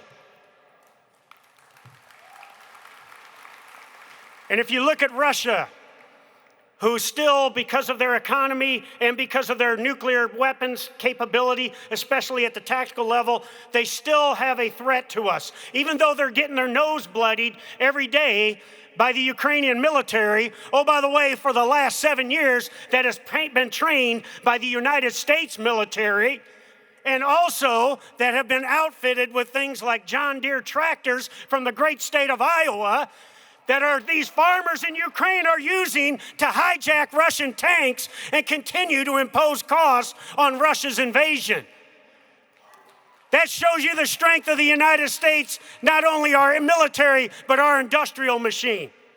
And then we can't forget about North Korea and Iran, rogue nations who have global aspirations. Kim Jong-un certainly in North Korea with his nuclear capability, and Iran through its proxy forces and its threat network to continue to not only disrupt global order, but to cause any kind of harm they can to us and our partners and allies. And we cannot forget that ISIS and Al-Qaeda and all terrorist organizations are still a threat to our homeland. It may be nascent right now, but let there be no doubt that they want to plan, prepare, export, and execute terrorist attacks in Western Europe, North America, and most importantly, in our homeland.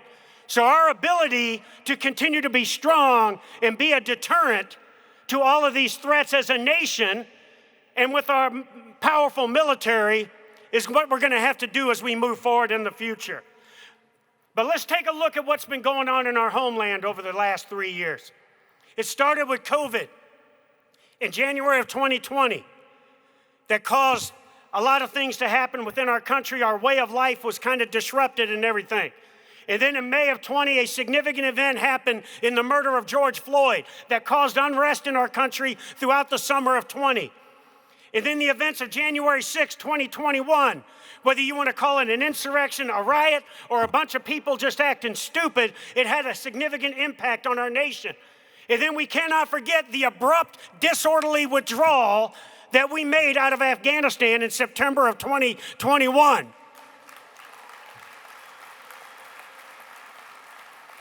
The strategy that caused it to be an abrupt, disorderly withdrawal was one thing, but the actions on the troops on the ground, like it is every conflict we have, were superb.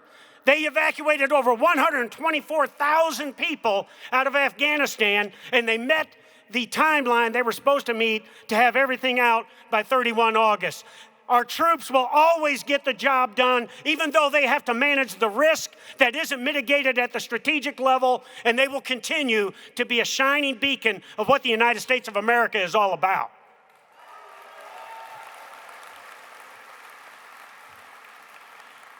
You know, and then Russia invaded Ukraine in February of 2022. And now our focus of our armed forces has been on assisting the Ukrainians. Don't get me wrong, I think it's a great job and a great idea for us to support the Ukrainians. My counterpart, when I was the SEAC, the Ukrainian SEAC, Alexander Kaczynski, is still in his position over there. And while he's in their headquarters in Kyiv during the day, he's in fighting positions at night as the whole nation rises up to stop this Russian aggression.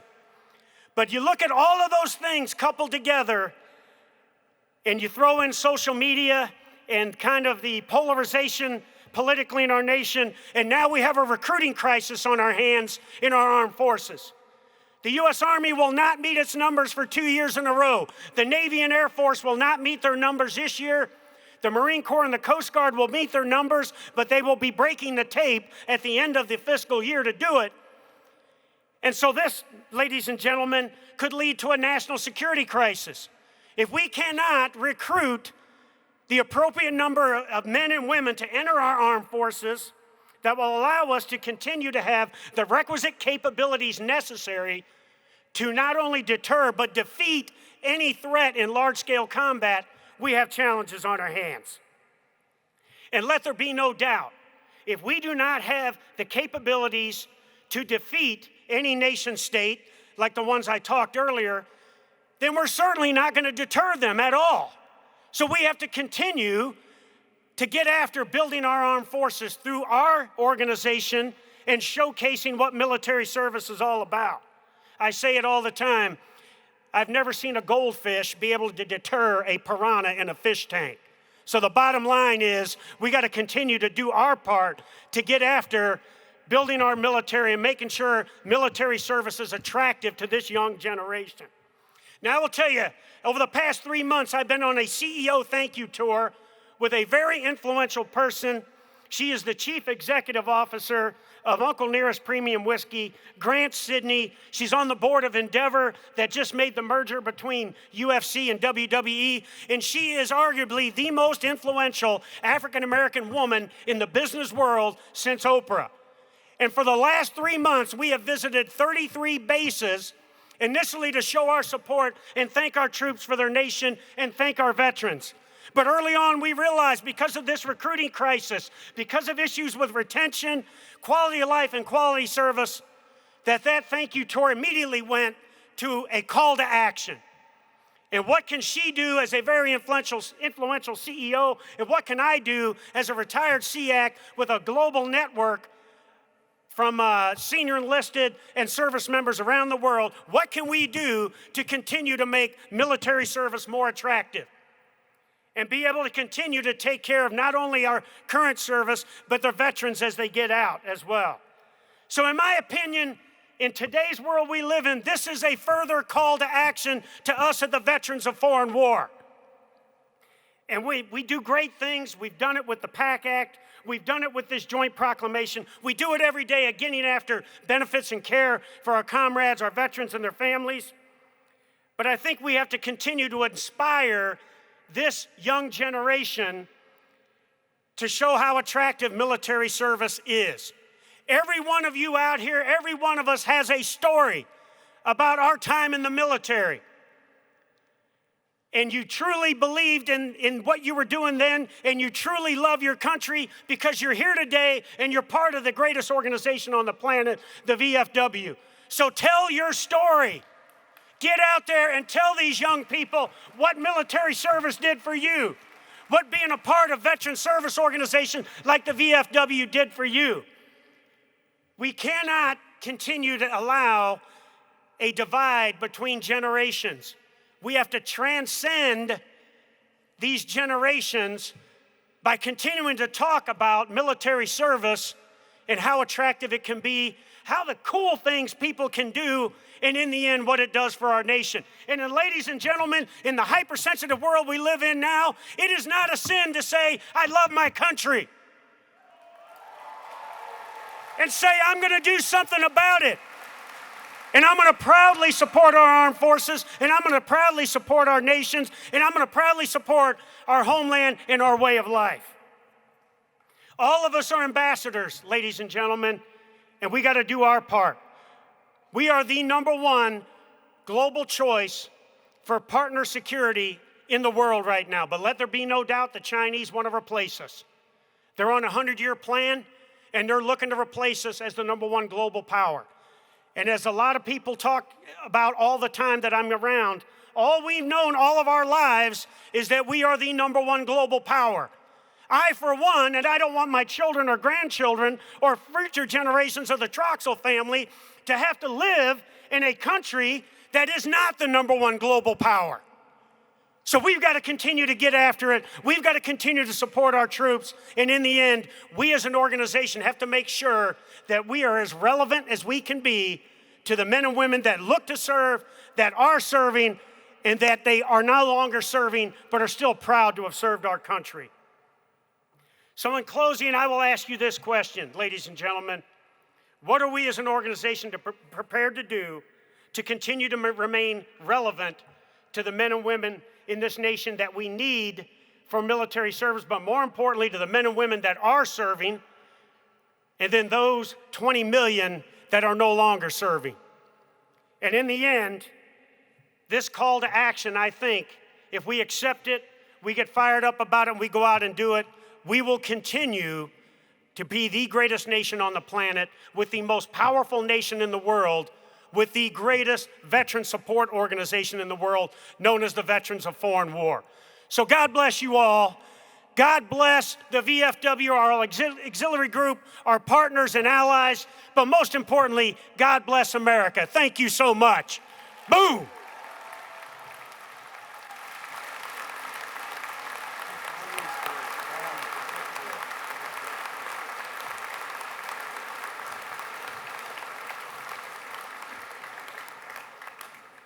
That's a hard act to follow. I told you, get ready. Ladies and gentlemen, as you know, our friends at Humana are no strangers to helping veterans. Rather, it's fighting food insecurity to help ensure veterans and military families have access to healthy food and advocating for increased and expanded access to the highest quality health care available. From coast to coast over the years, they've shown time and time again their commitment to veterans and their families. With 1.3 million veterans living in households that relies on supplemental nutrition assistance program, and nearly 28% of veterans reporting having suicidal thoughts in the past 2 years, Humana's mission is to serve as a trusted source for addressing health-related social needs of veterans and their families, has made them the great ally to our military and veteran community. Please turn your attention to the big screen for a special video message from our great friends at Humana.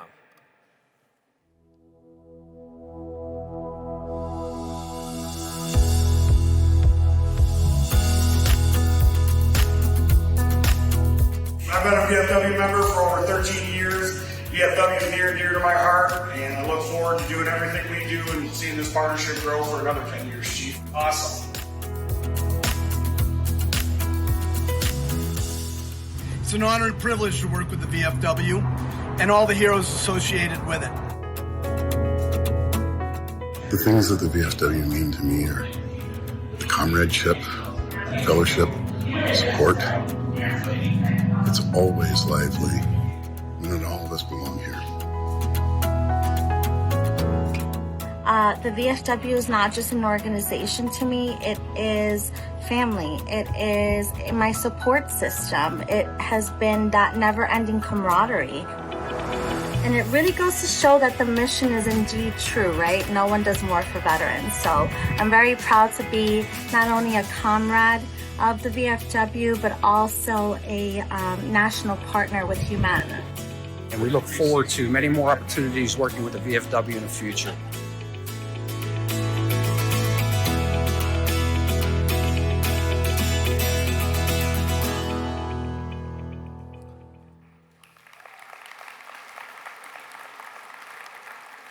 What our two organizations have accomplished together is truly an impressive feat.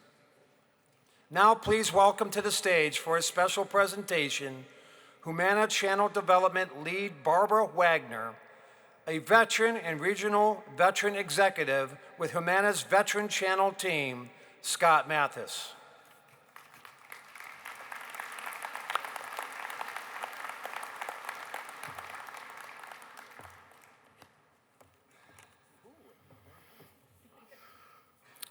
Good morning. It's great to be back at this year and be on stage at the 124th National Convention. As many of you know, at Humana, we are proud of our long-standing relationship with the VFW. We are excited again this year to continue our support of the NVS program with a donation of $25,000.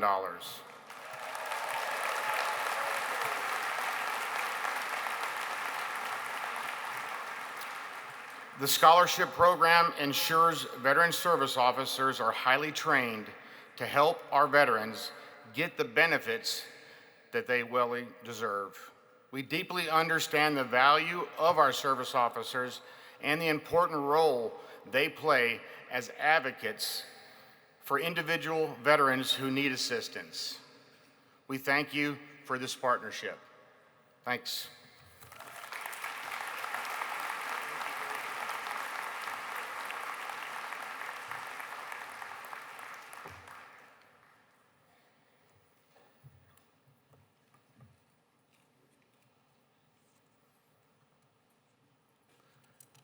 Ladies and gentlemen, as if we weren't thankful enough for Humana's dedication and support already, we have yet another reason to be appreciative of our long-lasting relationship. Together, tackling food security remains our charge. Standing by while our brave service members, veterans, and their families go hungry simply isn't acceptable. This year, we raised the bar high with a goal of providing 1 million meals to those in need through the United to Combat Hunger campaign, and boy, did we deliver. From gleaning farm produce and donating canned goods to graciously volunteering to sort seeds in the exhibit hall, your hard work not only achieved our goal, but it surpassed it. Now it brings me great pleasure to announce we surpassed that goal. Together we'll deliver more than 1,023,224 meals to veterans in need.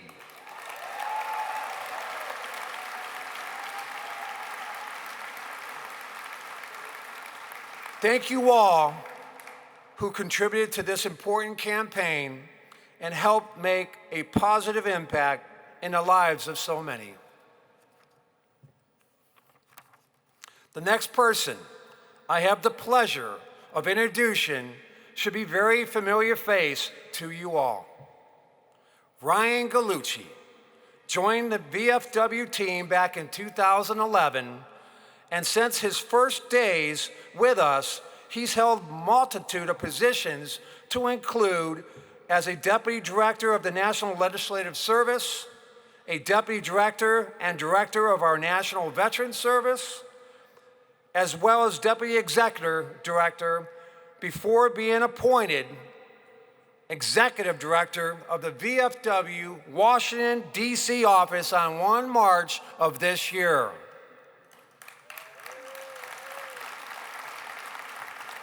During his time in the VFW, Ryan has been instrumental in the implementation of numerous veteran-focused initiatives, including modernizing the VFW's Cornerstone Benefits Assistance Program, which assisted veterans continuously during COVID-19 pandemic.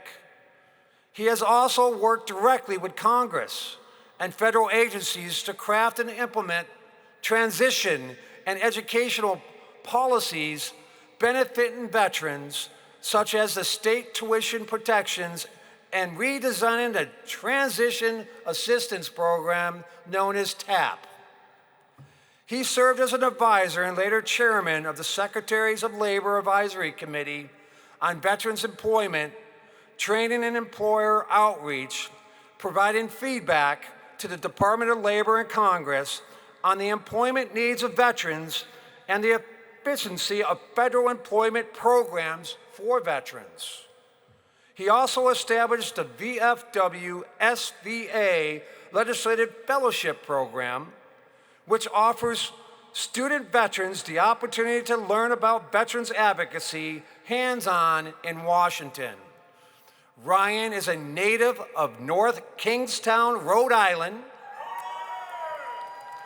He served in the Army Reserves from 1999 to 2007 and served in the Iraq War from 2003 to 2004 as a Civil Affairs Specialist with the 443rd Civil Affairs Battalion.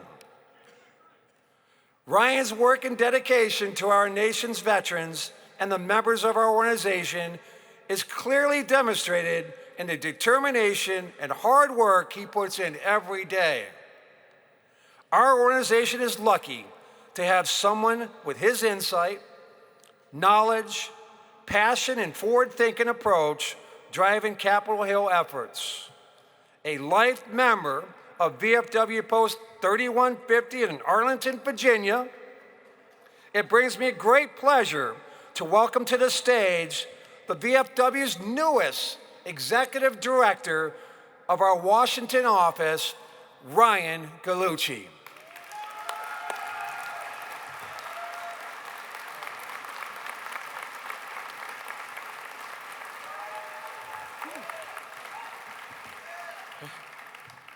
Good morning, VFW. First, thank you, Comrade Commander-in-Chief, for such a, wow, that was an introduction. All right, well, good morning. Thank you for that introduction, and I'm proud to be able to be up here to provide you an update on the work at your VFW Washington office. Now look, our team has been very busy since the 123rd National Convention in Kansas City. You may remember that we were joined via Zoom by Jon Stewart, championing the Honor Our Pact Act to expand toxic exposure benefits to veterans. After convention, VFW mobilized in a way that I hadn't seen in a very long time.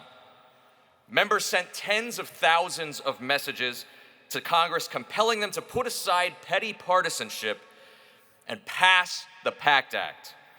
It seemed touch and go for a little while, but the VFW is not going to rest.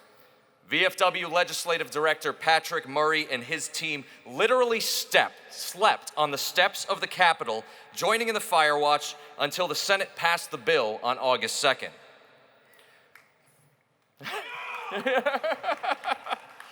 Hey, but this isn't just about the team in Washington. VFW leaders from across the region and around the country came together to push back against the partisan bickering. I know many of you in the room picked up the phone, called those members of Congress, called your senators to get them to take action, but not only that, state leaders from Virginia, talk with my hands a lot. State leaders from Virginia, Maryland, Delaware, New Jersey, even Michigan and Massachusetts converged on the Capitol, and the VFW won the day.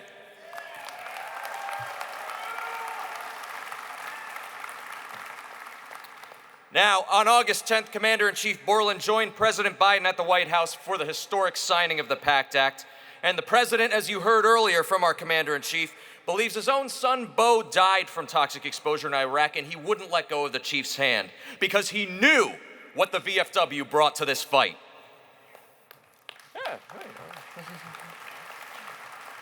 But hey, look, the story doesn't end there for the VFW. In many ways, it was just the beginning.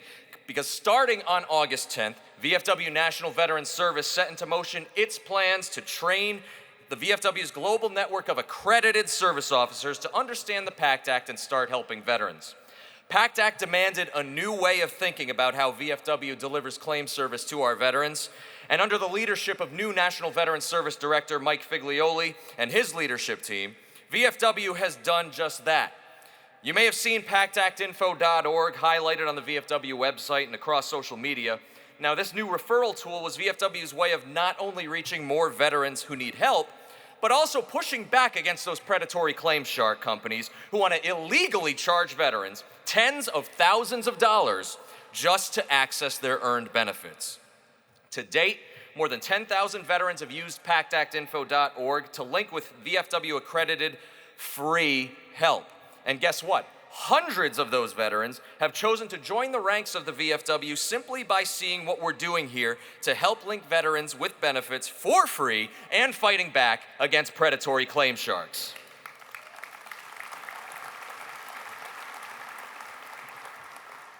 So here we are, nearly a year after passing the PACT Act. We're linking veterans with benefits. The VFW is testifying more than any other veterans organization before Congress, and our work is just getting started. When Commander-in-Chief Borland testified before Congress in March, he highlighted 5 critical legislative priorities for the VFW, all of which now have bills in Congress thanks to the tenacity of your VFW legislative team. We're fighting predatory claim sharks through the GUARD Act with the support of Representative Pappas and Senator Bozeman. We're improving access to accredited representatives in the Military Transition Assistance Program through the TAP Promotion Act, championed by Wisconsin Congressman and proud VFW member Derek Van Orden. There's the Wisconsin folks. We're confronting suicide as a socioeconomic initiative, not just a healthcare initiative, through the Not Just a Number Act, championed by Senator Tester. We're fixing inequities in VA survivor benefits, or DIC, through the Caring for Survivors Act, and we're ending the unjust concurrent receipt offset for military retirees through the Major Richard Starr Act, championed again by Senator Tester and Representative Bill Rackus from the state of Florida. Now, I'm going to call your attention to the screens. We're going to pause for a moment here, because we actually have an action alert going right now for the Major Richard Starr Act. So in a few moments, you should see a QR code popping up. There it is. Okay. So please take out your phones now. You should be used to this. We did it last summer for the PACT Act. Take out your phones now. Take action. Tell your senators to pass the Major Richard Starr Act. I'll wait. No, I'm just kidding. Okay. But there's more. There's one more. Chief Borland's testimony came a couple of weeks after returning from visiting troops in Poland and Italy who have diligently supported Operation Atlantic Resolve, deterring Russia's aggression in Ukraine and reinforcing our NATO allies. In Poland, Chief Borland and I heard firsthand about the challenges soldiers face in austere conditions supporting OAR. We heard it loud and clear that commanders had a hard time explaining the mission to not only service members but also their affected families, like the families of the 606th Air Control Squadron in Aviano, Italy, who had 72 hours to turn around from a deployment in the Persian Gulf and redeploy to Romania in support of Atlantic Resolve after Russia invaded Ukraine. This is why Chief Borland's sixth priority was to properly recognize the brave Americans holding the line on the eastern flank of NATO with the Armed Forces Expeditionary Medal. 2 weeks ago, Department of Defense acknowledged Atlantic Resolve as a contingency operation, and the President even authorized limited activation of the inactive ready reserve. Some of you in the room probably remember that. You were probably stopped, lost, or recalled from the IRR the last time we did that. So, what did we do? The VFW worked quickly to once again call on DoD to authorize the medal and properly recognize this service. Chief Borland's commitment to this underscores the importance of the VFW's overseas mission, which we restarted in earnest last year after the COVID-19 hiatus. It was an honor to accompany Chief Borland to the many countries around the world to understand the needs of today's fighting force, rekindling our relationship with Defense POW MIA Accounting Agency to ensure the fullest possible accounting of our missing, and supporting veteran-to-veteran interaction to advance American interests in places like Taiwan, Thailand, Laos, and Vietnam. In Belgium, we met with NATO to learn about the mission deterring Russia. Then in Germany, we met with service members and leaders in places like Ramstein Air Base, Landstuhl Military Medical Center, where we learned that not only is the force very much operational, as you heard the retired SEAC speak to before, but tragically, many Americans don't seem to think so. This is where the work gets hard. But this is historically where the VFW makes the biggest difference for our fighting force. In Italy and Thailand, we learned firsthand about the structural problems with VA's foreign medical programs, such as delayed paper check reimbursements and an overall lower standard of care and benefits for our veterans. In Laos and Vietnam, Chief Borland, Senior Vice Commander-in-Chief Sarmiento, Public Affairs Director Rob Couture, and I accompanied DPAA to 2 excavation sites, and Chief Sarmiento had us get our hands dirty. But look, this just scratches the surface because there's more on the horizon for Chief Sarmiento's year, to include visiting our comrades and allies in the Philippines to recognize the anniversary of the Leyte landing, meeting with unaccompanied service members in places like Bahrain, further advancing our veteran-to-veteran diplomacy in Laos and Vietnam, and honoring our history at the 80th anniversary of D-Day in Normandy. As the veterans of foreign wars, we are uniquely poised to take on this mission and ensure that our deployed military is not forgotten while Americans naively believe we are no longer at war. So why am I telling you all this? Later today, this delegation will deliberate on organizational resolutions that serve as our marching orders in Washington.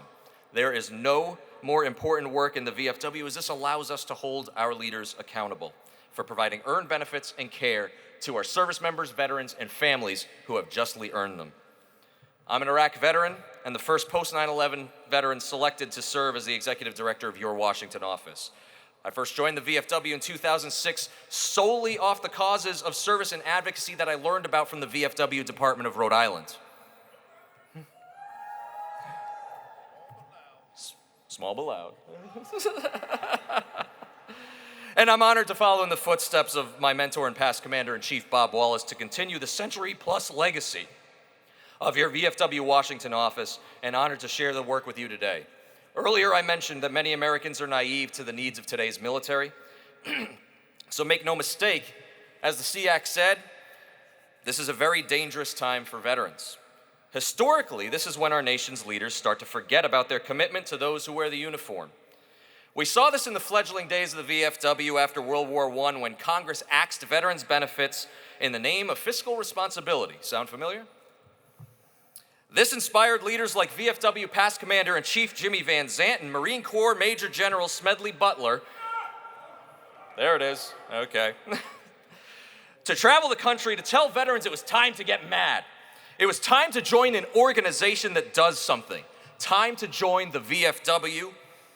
We're at a similar inflection point today. We cannot take for granted victories like the PACT Act, Forever GI Bill, or the Mission Act. We're going to need to be bold in defense of the ideals we fought to preserve. Yeah, all right, there we go. Okay, so here we go. Here's a call to action. Visit VFW.org, sign up for the Action Corps. If you clicked on the QR code, do that, send the action alert, and keep up to date on the work of your Washington office. Tell anyone who has questions about the PACT Act to visit pactactinfo.org to get connected to free resources and never pay for benefits assistance.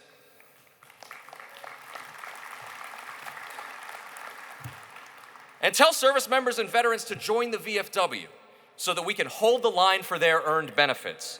Finally, never forget, as members of the VFW, this is your VFW Washington office, and we're open for business. Come see us in your nation's capital. Join us at a congressional hearing. Ask us about your earned benefits. We're here to serve you and to ensure that we preserve the VFW and its missions of advocacy and service for at least another 124 years.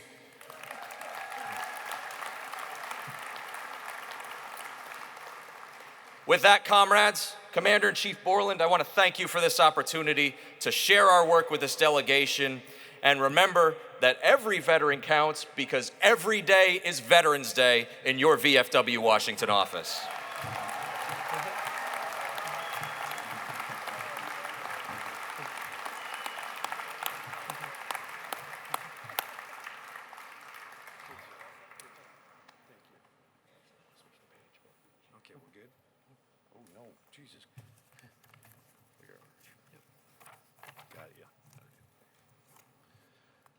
Now you see why I promoted Ryan as our executive director of the DC office. He's very energetic, very knowledgeable, and he's going to do a job. You know, Bob Wallace was there almost 30 years.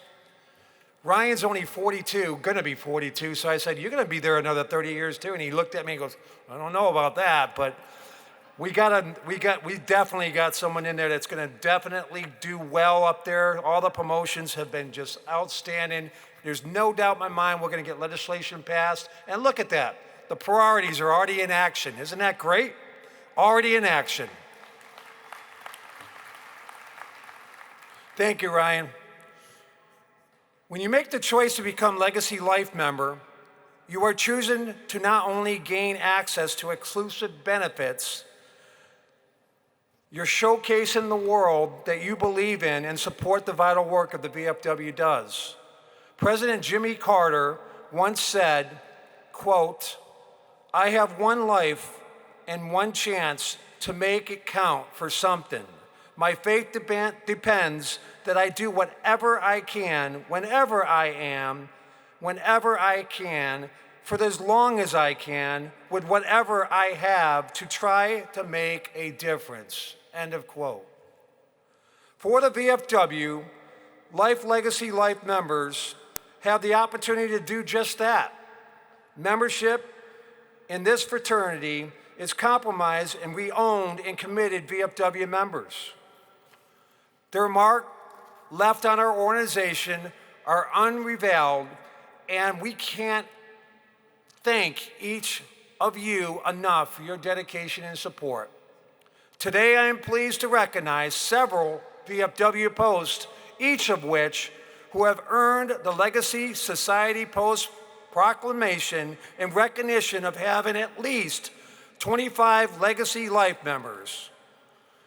Ladies and gentlemen, please stand as your post is recognized. With 25 Legacy Life members, Red Lion Post 1446 in Red Lion, Pennsylvania.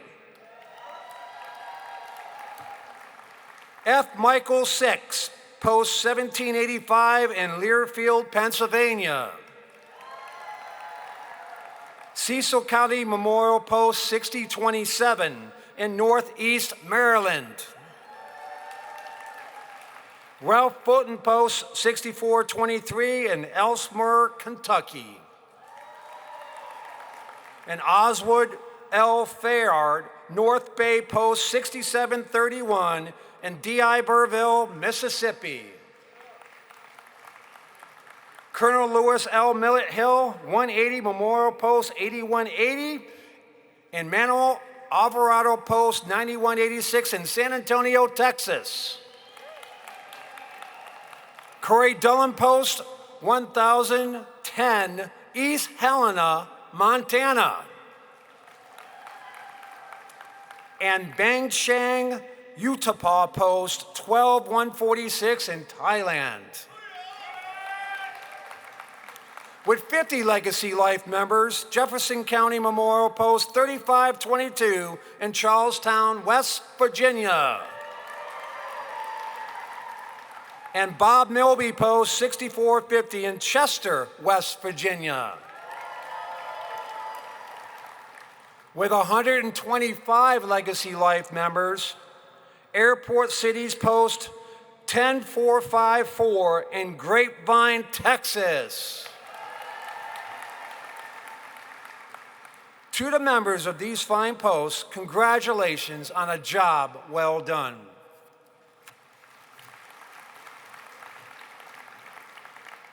This year, 48 departments earned All-American, taking my charge to remind America that every veteran counts, right to the front lines. Today, I want to take a moment to also distinguish and honor the VFW departments that saw and put the bar high and pushed higher than farther than ever you can imagine, finishing at least 100% in membership and with the highest percentage of membership in their respective conferences. I now would like to recognize our best of the best. Those departments are South Dakota from the Big Ten Conference with 102%.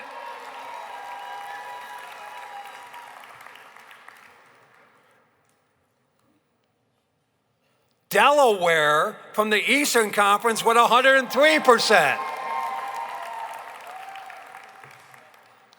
And from the Western Conference, Washington with 104%. Last but not least, leading the nation in membership, from the Southern Conference, the Department of Louisiana with 106.68%.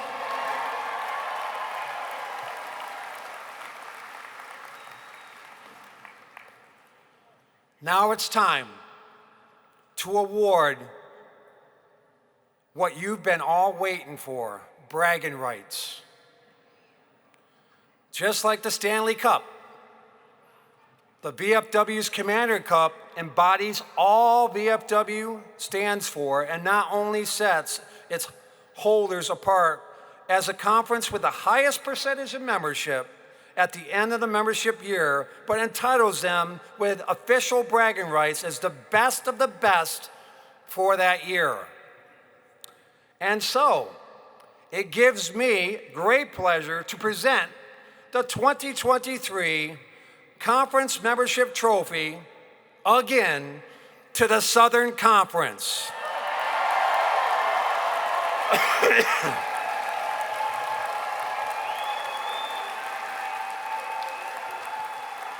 The Southern Conference includes members from Alabama, Arkansas, Florida, Georgia, Kentucky, Louisiana, Mississippi, North Carolina, Oklahoma, South Carolina, Tennessee, Texas, Virginia, and West Virginia. So please join me in giving each of them a big round of applause for their hard work this past year.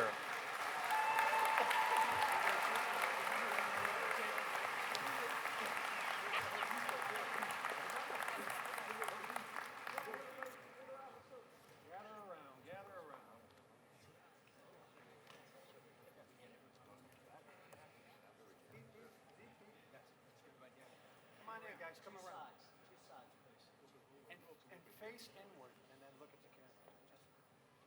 Just get more in. Okay. Yeah, over so I can see you. Good. Right here, please. Love the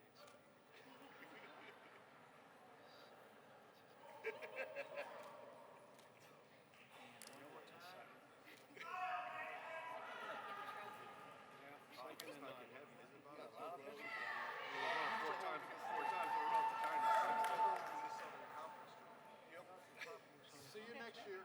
You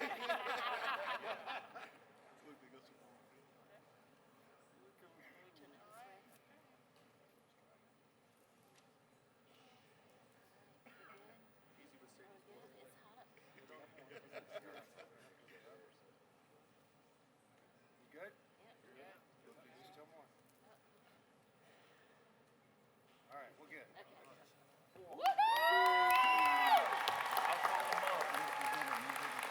So how do I do it?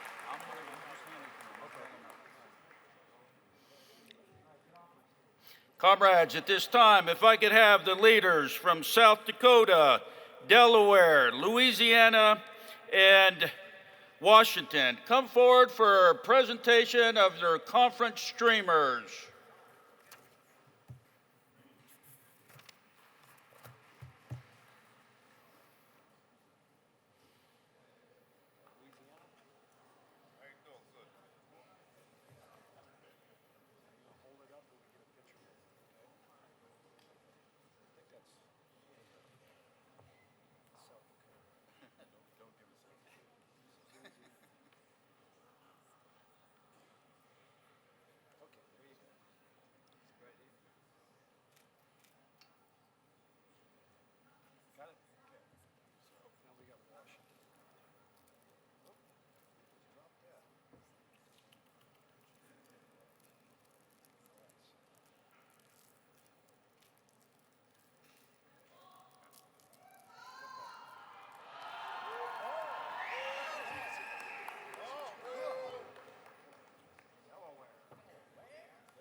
When I hear the words All-American, it touches my heart, that's for sure.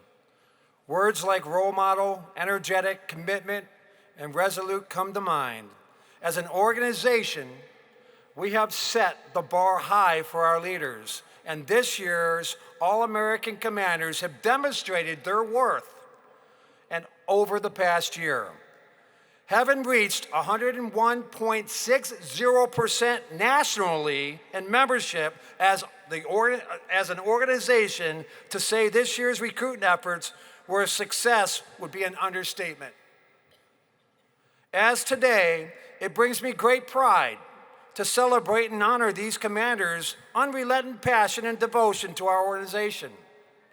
I'm proud to announce that we have 48 departments commanders, 232 district commanders, and 854 post commanders who have earned the highest, most distinguished title and most are here with us today as All-Americans. I will now be joined by Senior Vice Commander-in-Chief Dwayne Sarmiento and Junior Vice Commander-in-Chief Al Liphart to present the All-American Commander Awards to this exclusive group.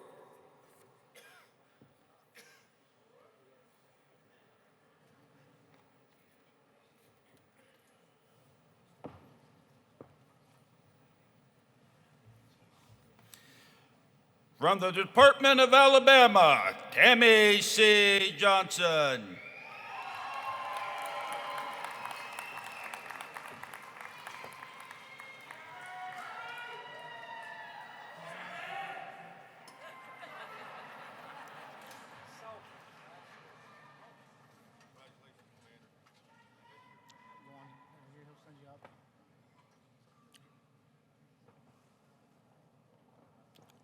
From the Department of Arizona, Michael J. Kimmery.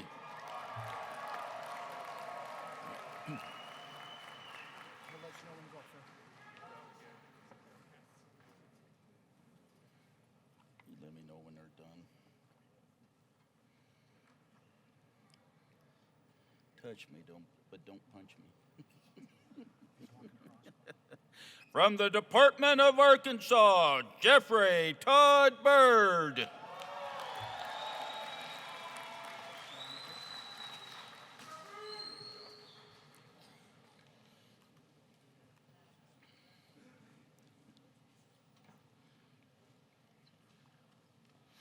From the Department of California, Martin W. Yingling.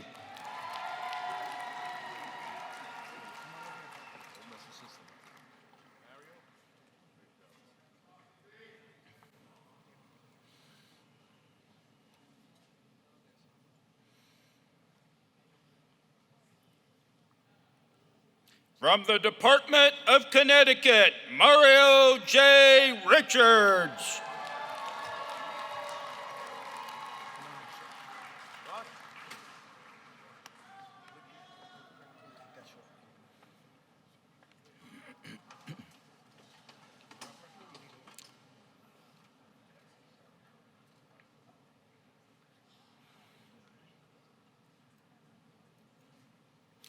From the Department of Delaware, William R. Hall.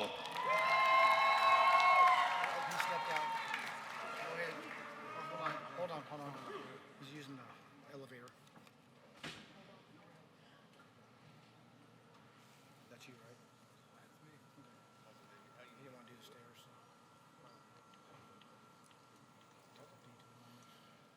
All the way from the Department of Europe, Angelo D. Aldridge.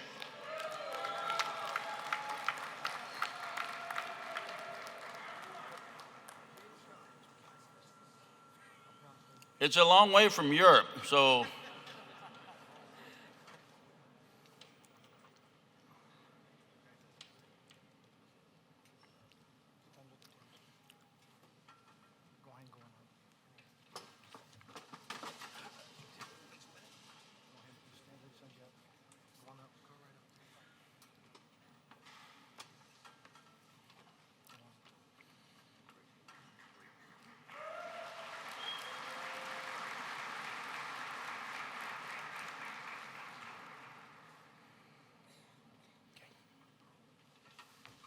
from the Department of Florida, Ronald D. Mills.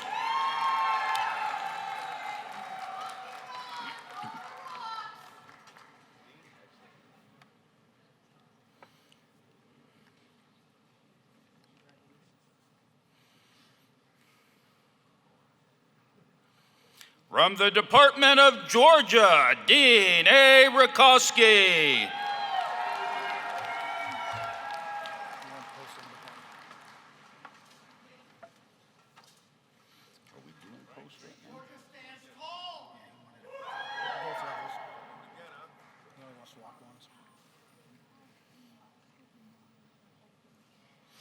From the Department of Hawaii, Frank Bragg.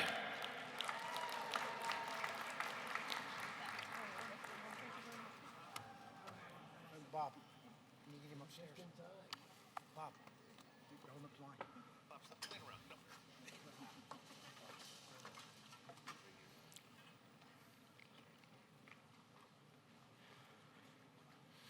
From the Department of Idaho, Bobby D. Tettleton.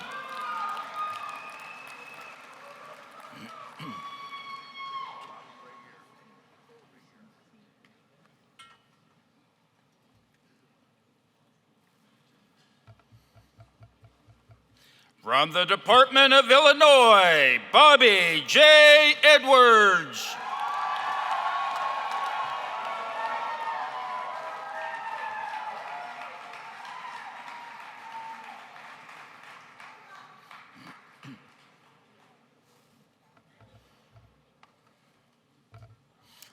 From the Department of Indiana, Richard W. Lear.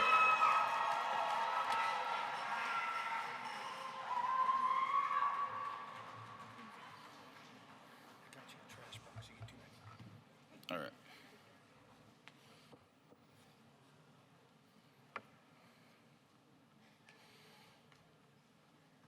From the Department of Iowa, Ronald D. Lieber.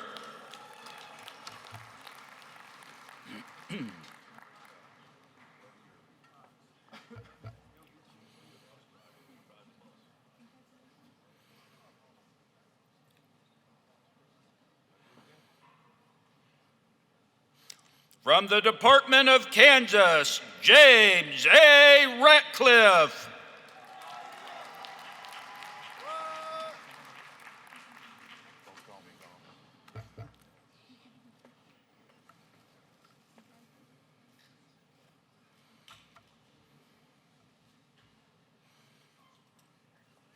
From the Department of Kentucky, Nate Sesko.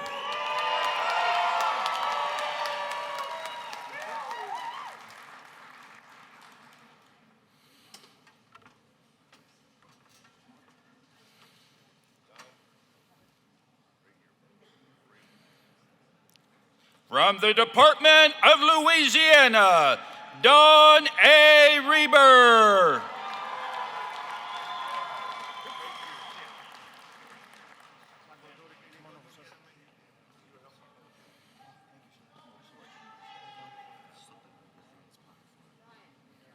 You're welcome, brother. From the Department of Maine, Jennifer L. Lane.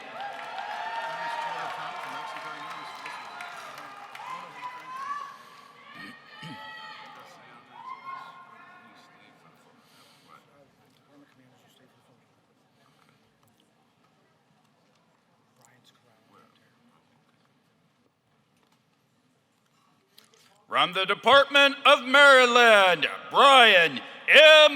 Langford. Hey, John.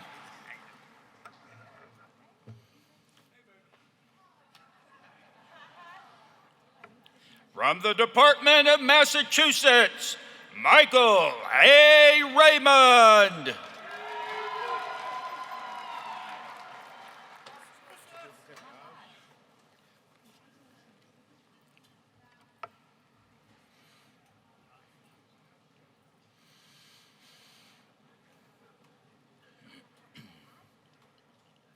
From the Department of Michigan, John A. Griffith.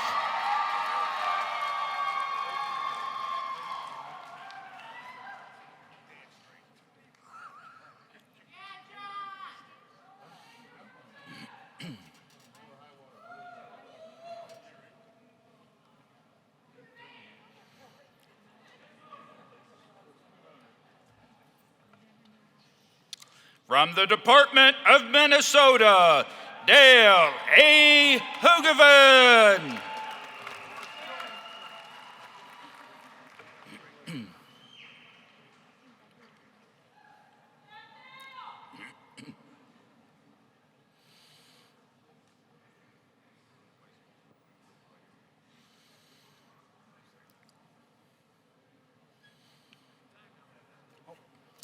From the Department of Missouri, Royce R. Kelb.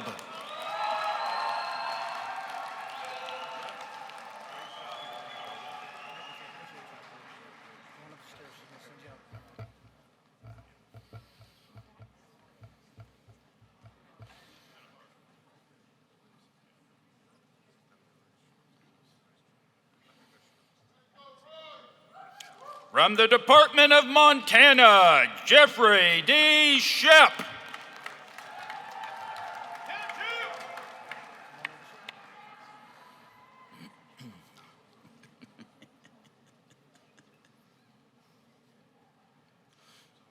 From the Department of Nebraska, Jeffrey M. Baker.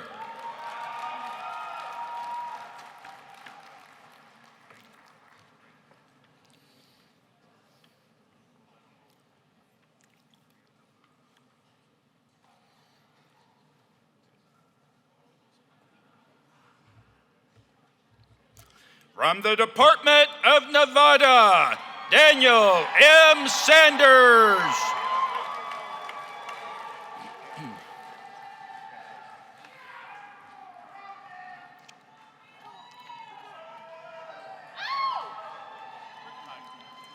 From the Department of New Hampshire, Leon Rideout.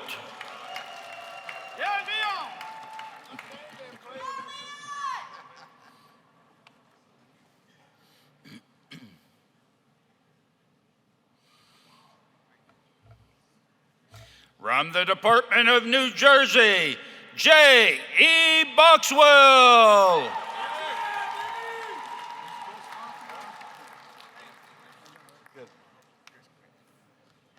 Hey, John.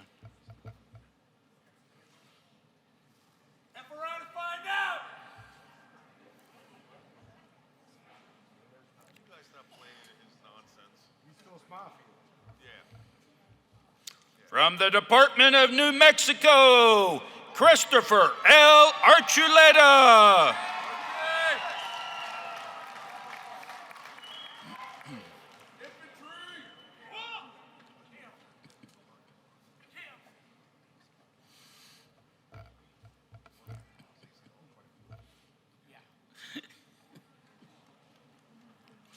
From the Department of North Carolina, Timothy P. Woods.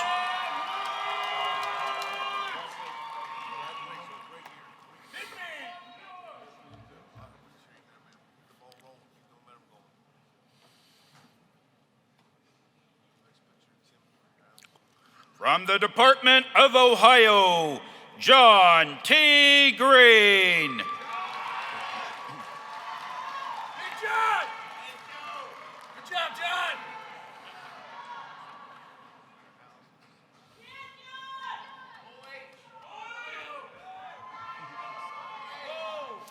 From the Department of Oklahoma, also known as District 15 in Texas, Jeremy Owen.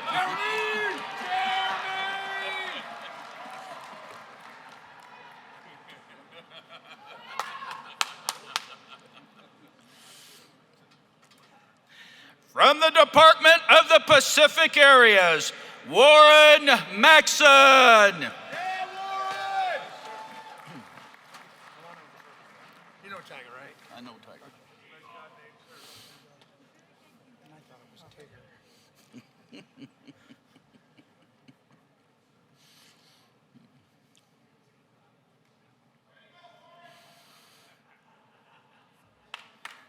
From the Department of Pennsylvania, Henry R. Manella.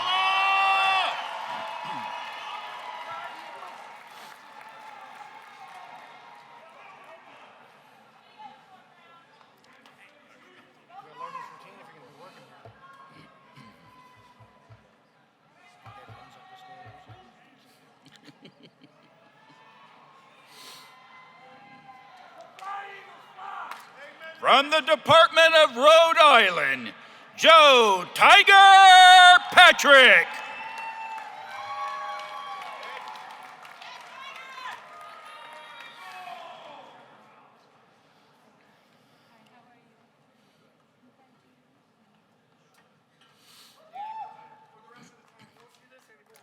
From the Department of South Carolina, Edward G.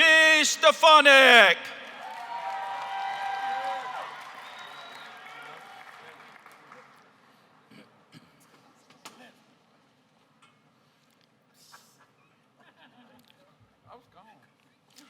From the Department of South Dakota, Thomas A. Hefner.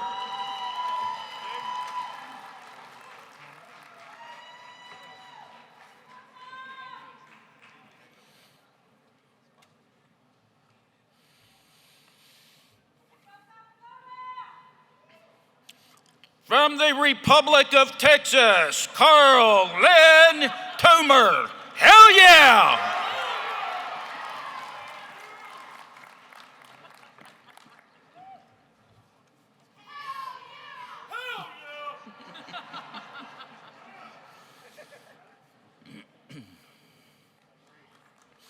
From the Department of Utah, Thorold A. Curtis.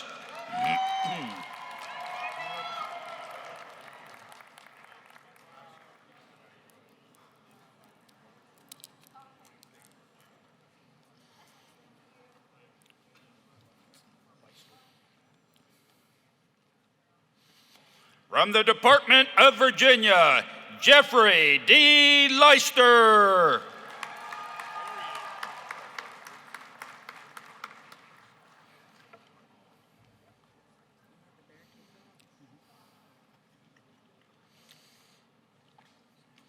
From the Department of Washington, Paul M. Herrera.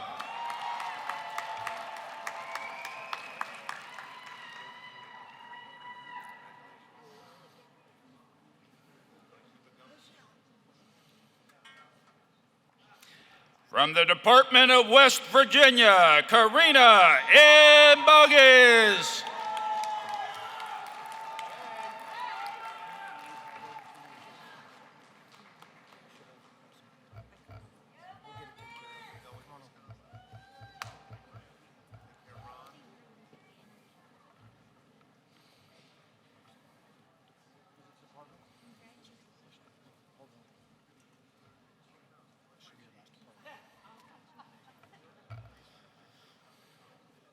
From the Department of Wisconsin, Michelle A. Rethke.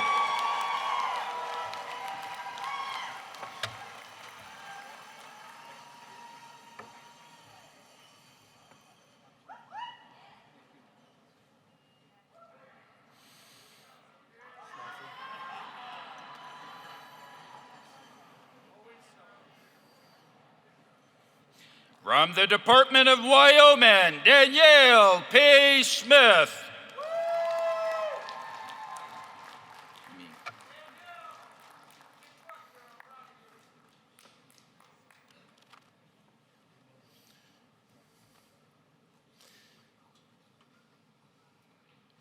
Comrades, that is your list of all-American department commanders.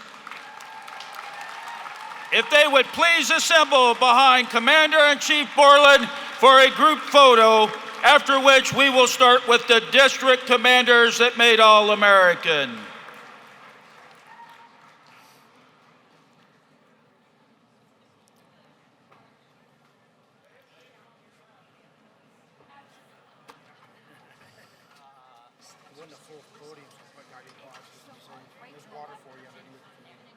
Are you an overachiever? Okay.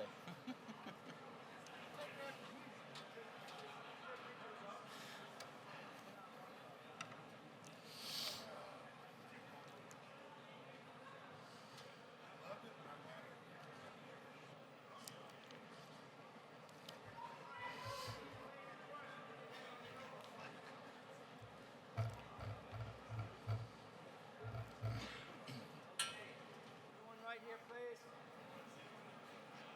You're second.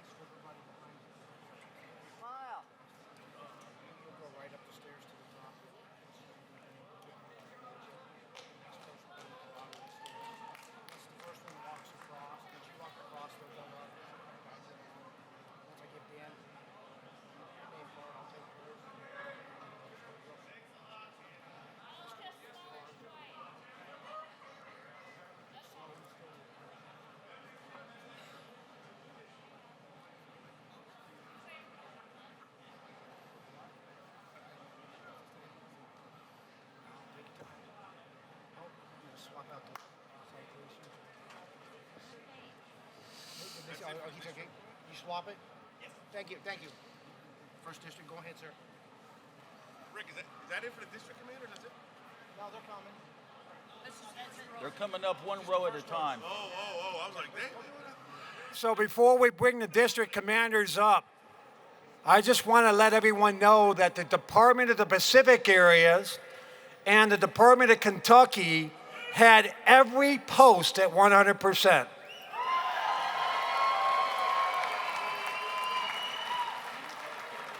Comrade Commander-in-Chief, this is your All-American District Commanders from the Department of Alabama, Brandon A. Bagwell. Now it's burn like a fire.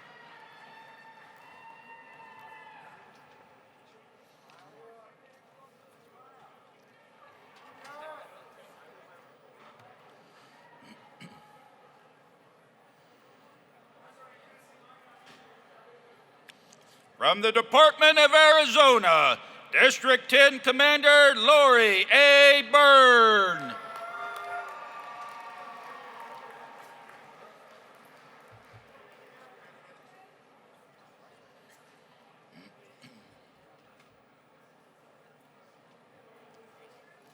From the Department of Arizona, District 8 Commander Britt Deuce Brandt.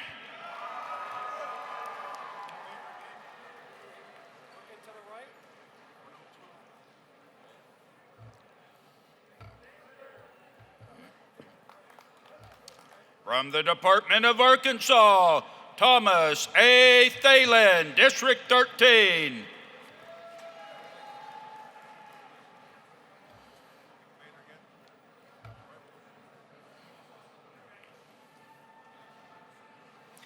From the Department of Arkansas, District 1, Jerry T. Tobey.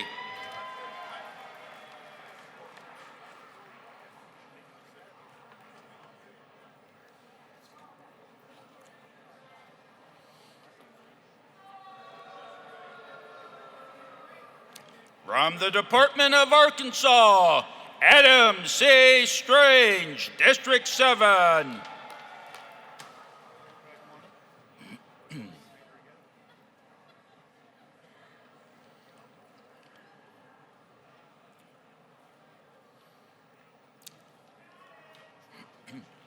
From the Department of California, David A. Kuda, District 17.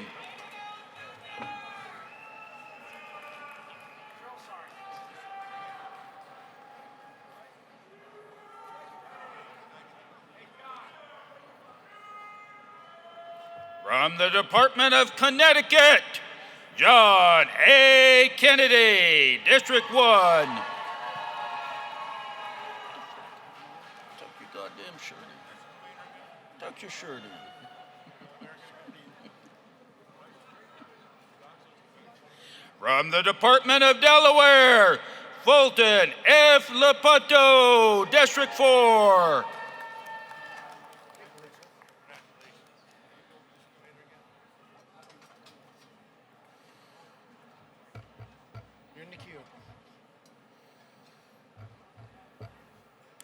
From the Department of Europe, John J. Casey, District 1.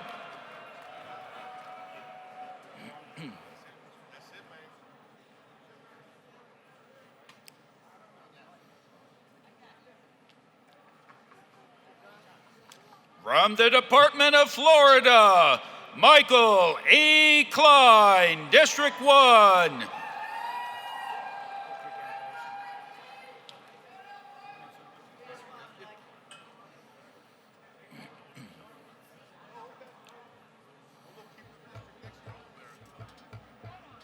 From the Department of Florida, Chris A. Gates, District 19.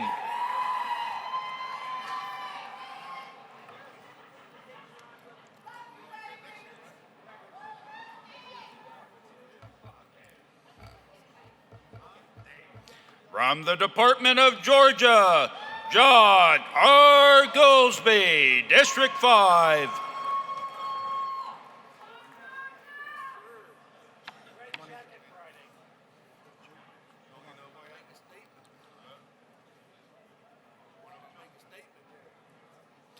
From the Department of Georgia, Denisa Adams, District 6.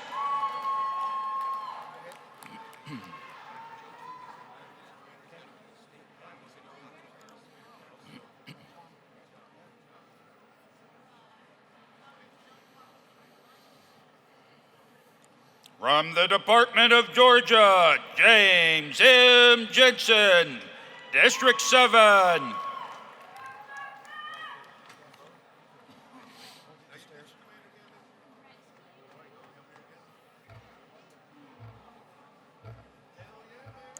From the Department of Georgia, Jason L. Nichols, District 2.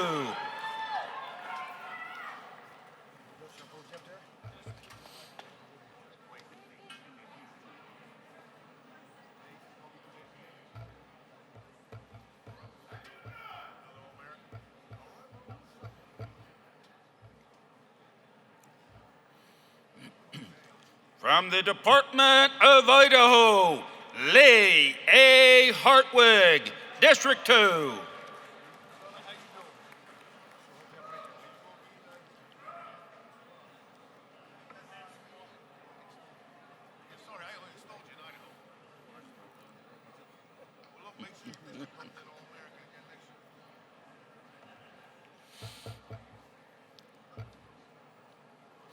From the Department of Idaho, Troy H. Jr., District 5.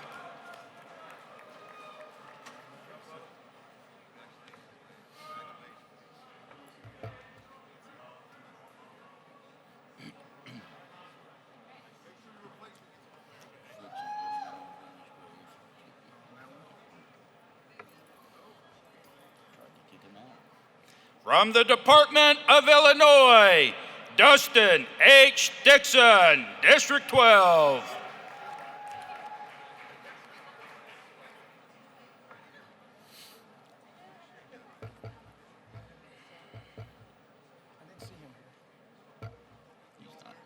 From the Department of Illinois, Christopher D. Maynor, District 15.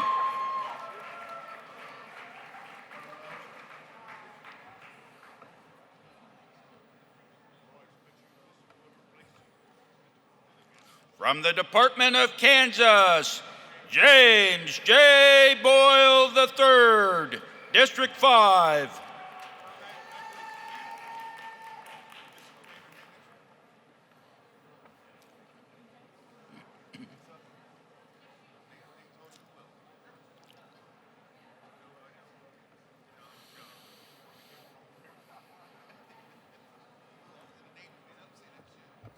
From the Department of Kentucky, William B.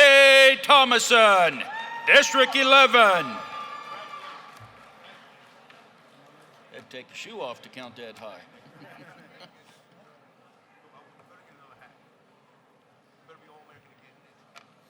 From the Department of Kentucky, Glenn E. Phillips Jr., District 8.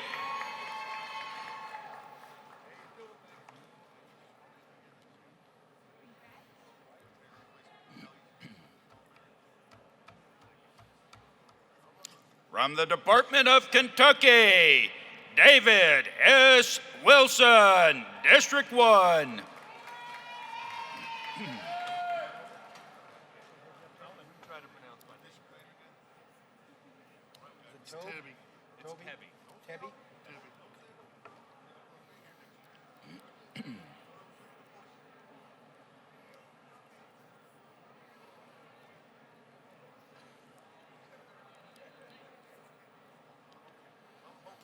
From the Department of Kentucky, Scott A. Van Tassel, District 4.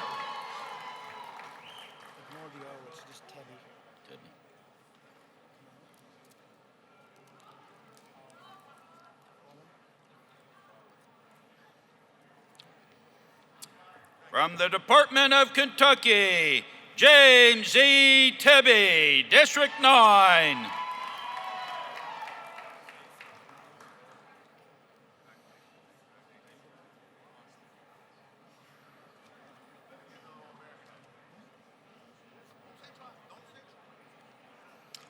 From the Department of Kentucky, Justin D. Holland, District 10.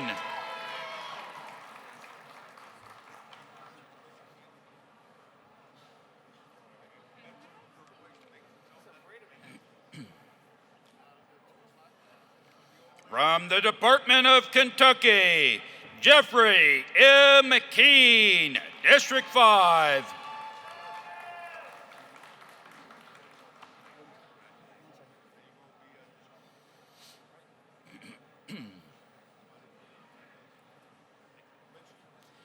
From the Department of Louisiana, James M. Prestonback, District 3. All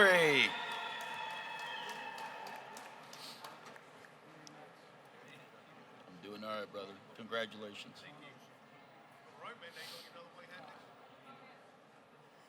From the Department of Louisiana, Philip Lawrence, District 11.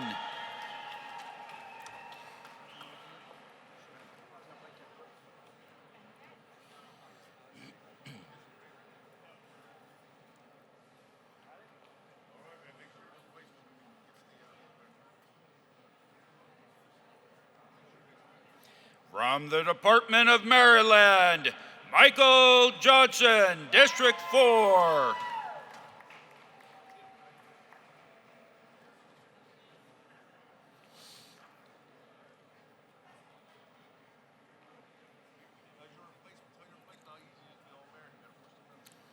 From the Department of Maryland, Claudia E. Walter, District 1.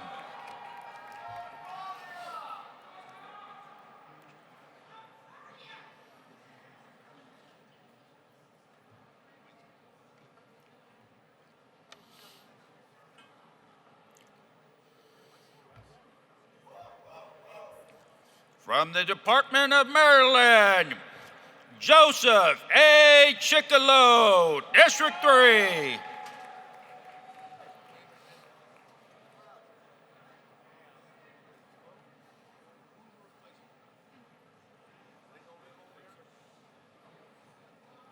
From the Department of Massachusetts, Greg L. DeOld, District 5.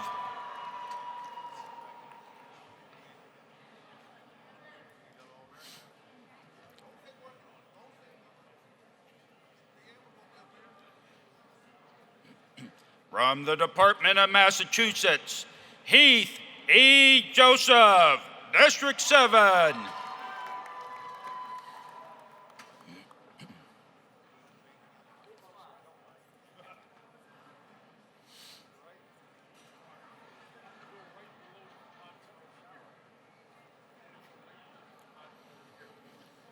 From the Department of Minnesota, Jared T. McReynolds, District 7.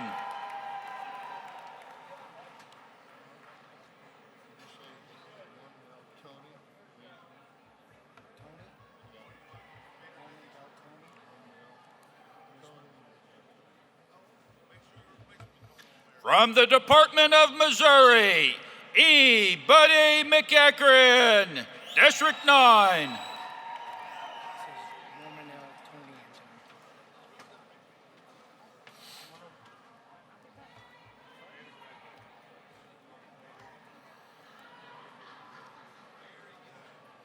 From the Department of Nebraska, Norman L. Tony Anton, District 9.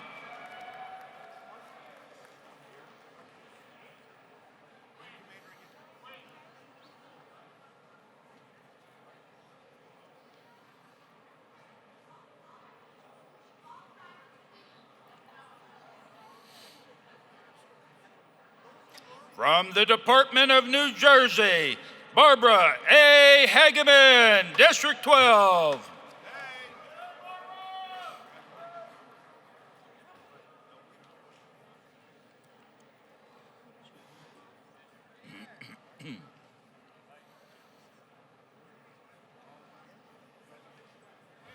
From the Department of New Jersey, Yvonne Zereth, District 8.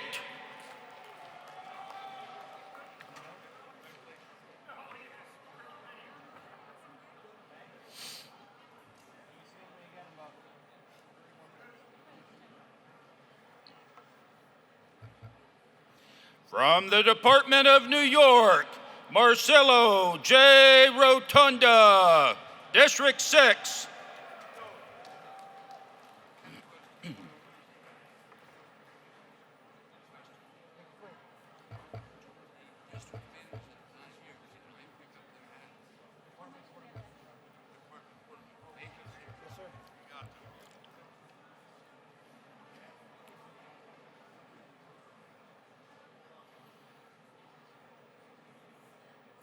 From the Department of North Carolina, Mike A. Baker, District 8.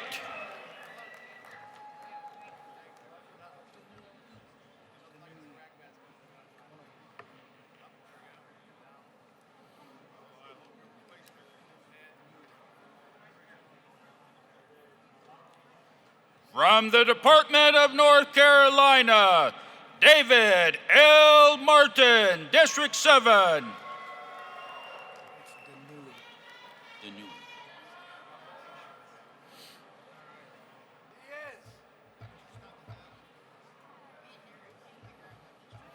From the Department of Ohio, Iris Foster Denui, District 11.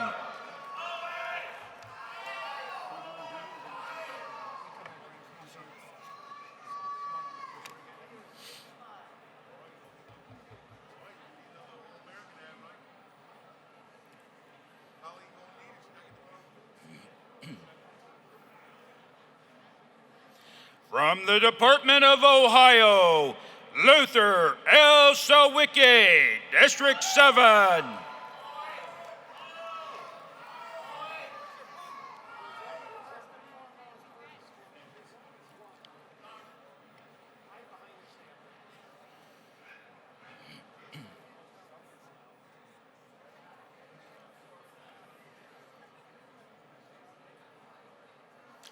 From the Department of Oklahoma, Dan M. Fuller, District 5.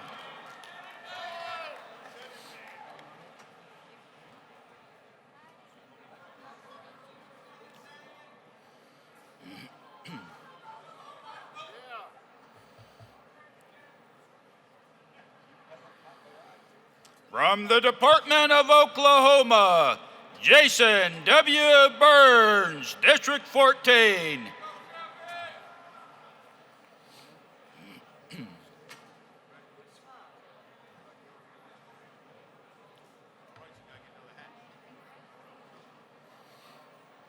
From the Department of Oklahoma, Brandy M. Schaefer, District 10.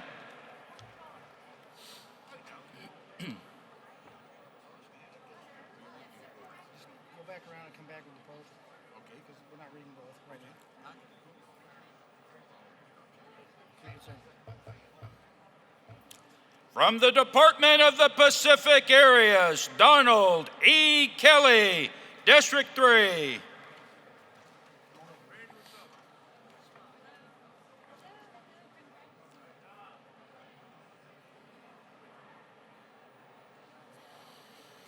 From the Department of the Pacific Areas, Randy S. Riggs, District 5.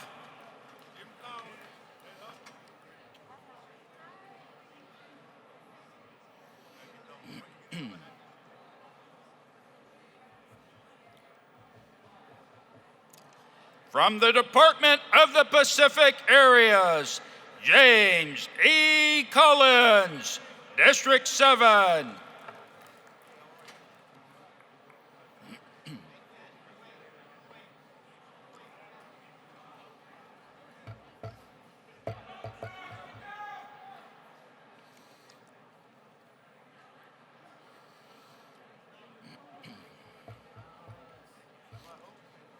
From the Department of Pennsylvania, Jessica M. King, District 29.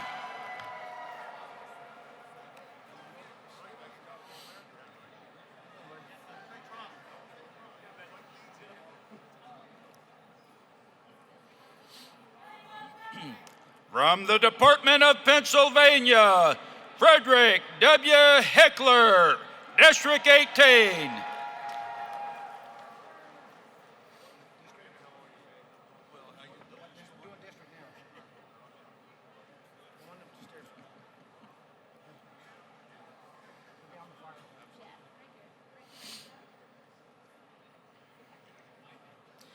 From the Department of South Carolina, Curtis W. Peterson, Jr., District 1.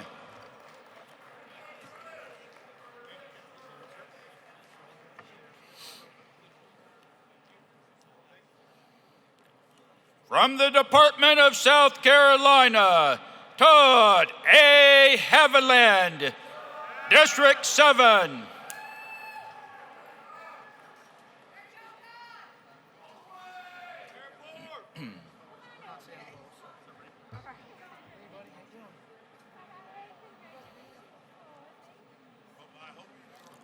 From the Department of South Carolina, Theonis S. Brown, District 2.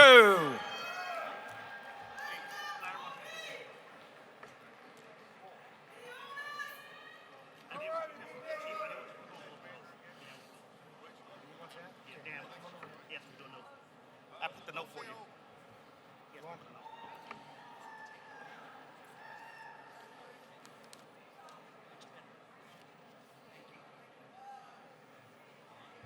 From the Department of Tennessee, Kimberly A. King, District 5. What, Reggie?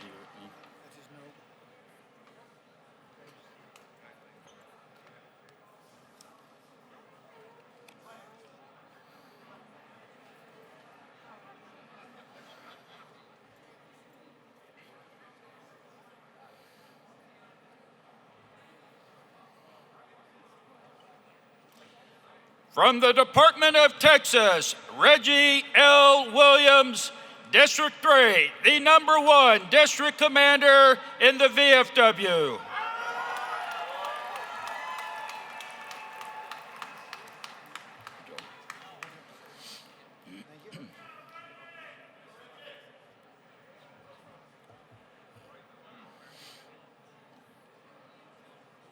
From the Department of Texas, Barbara A. Empong, District 30.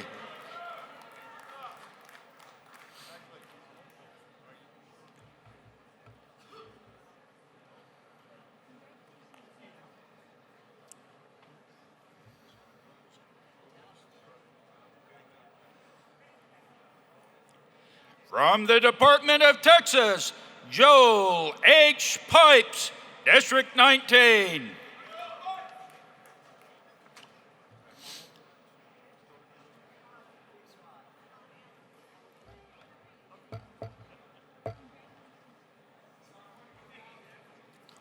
From the Department of Texas, Sean P. Ellis, District 4.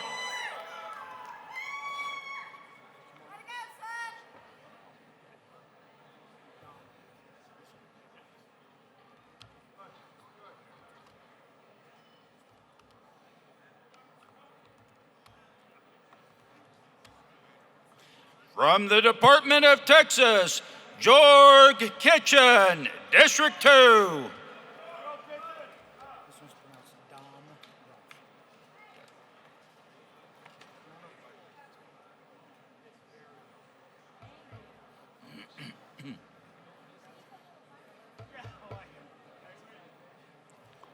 From the Department of Virginia, Jeffrey I. Dombroff, District 8.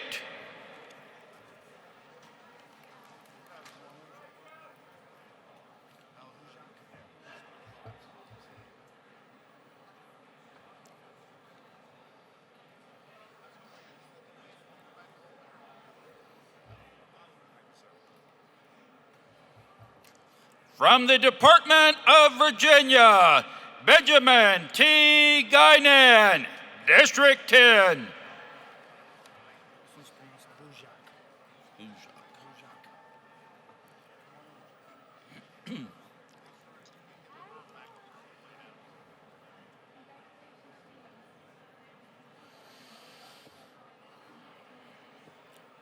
From the Department of Washington, Daniel A. Bujak, District 4.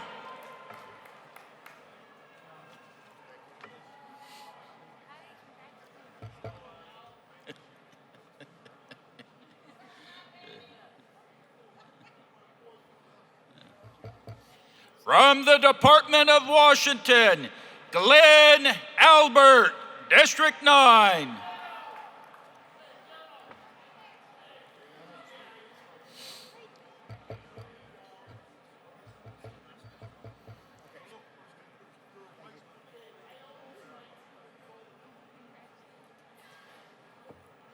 From the Department of West Virginia, Toby Heaney, District 1.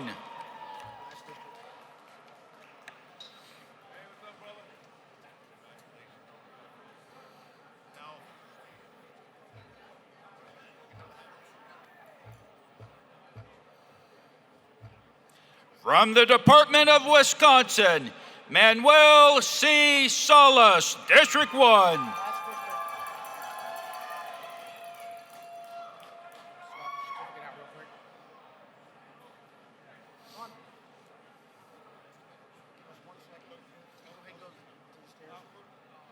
You gotta hurry up.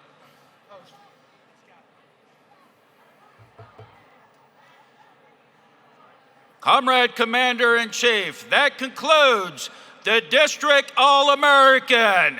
We will now present the Post-All-American recipients.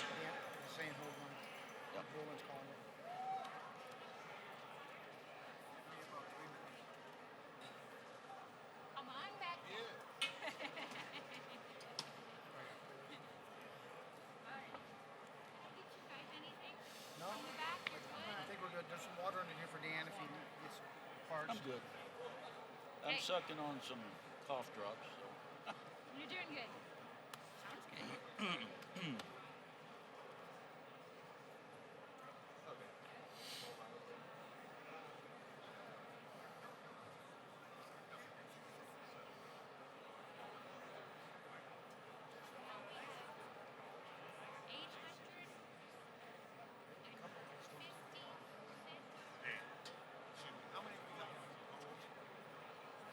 Joy's telling me 856.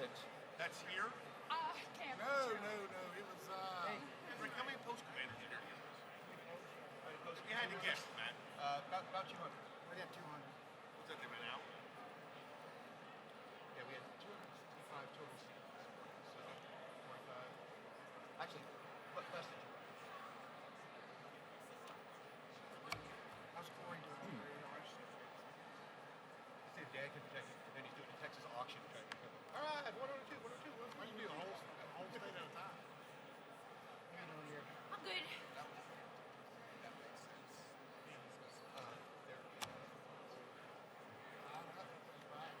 I don't know. It's a good reason. Yeah, tell the chief there's no break time. All the names like that in the whole department. I could do some time. Aloha. What's happening? It's got to be hard on Al Street. I'll kill this thing.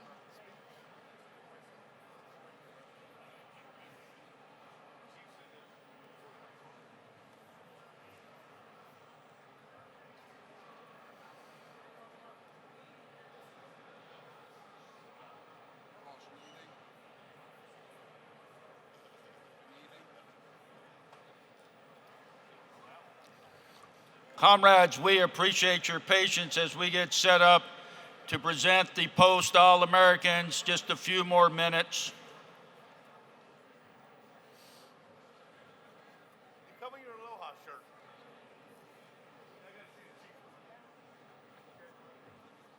All right, he's back.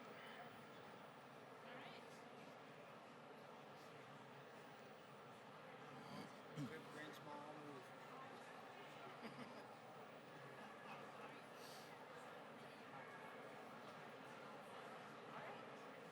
Go now by department. Name. Take one. All right. He said okay. Or you don't want to do that. Tell me.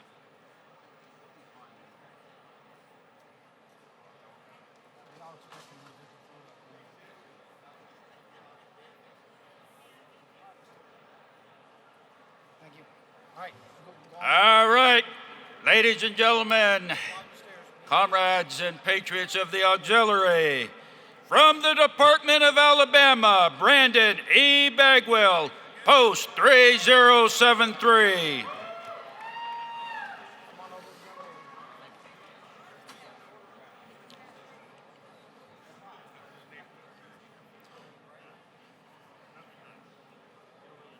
Juilliard. I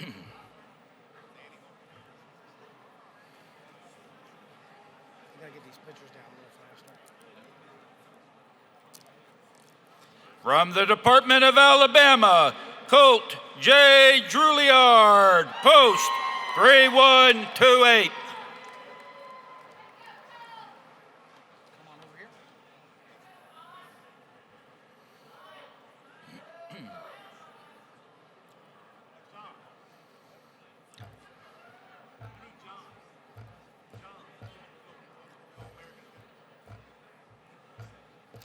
From the Department of Alabama, Robert A. Schmidbauer, Sr.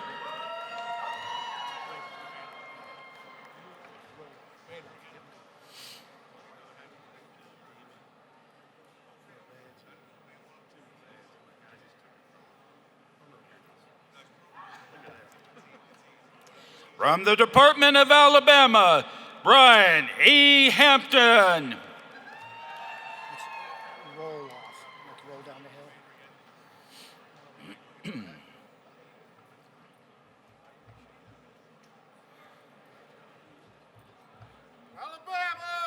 From the Department of Alabama, Eric J. Roloff.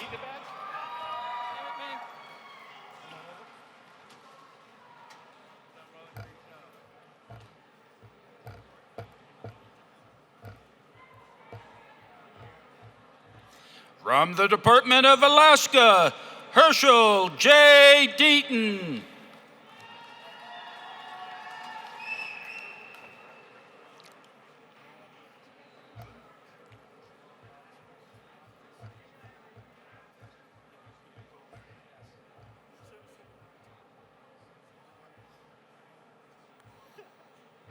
From the Department of Alaska, David A. Hutchinson.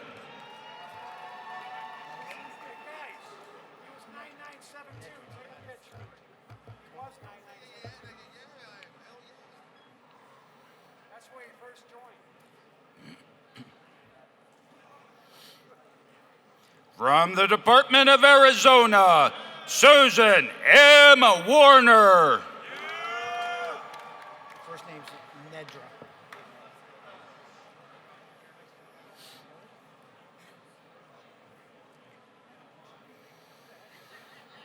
From the Department of Arizona, Nedra Seeley.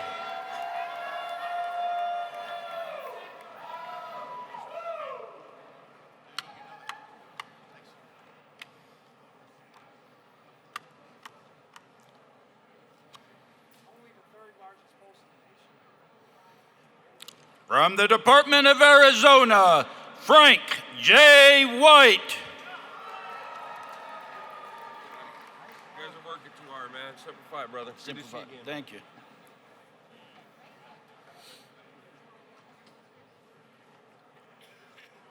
Department of Arizona, James J. Shanley.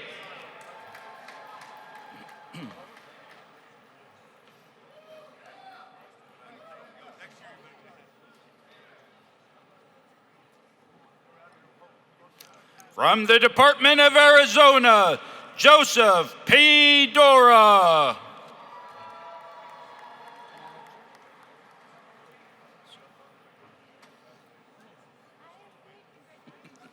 Hustle bus. I'm just confirming. I would too.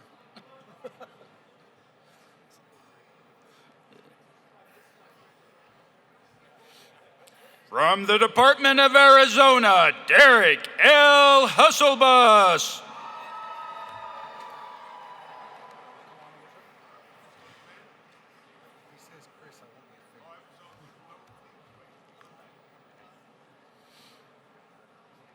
From the Department of Arizona, Jason G. Kaloff.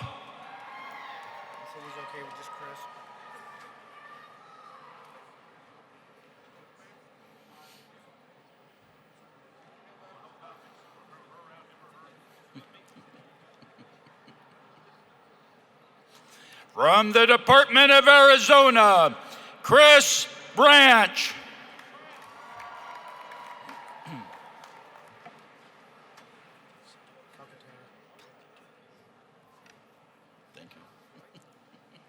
From the Department of Arkansas, Mark A. Calcaterra.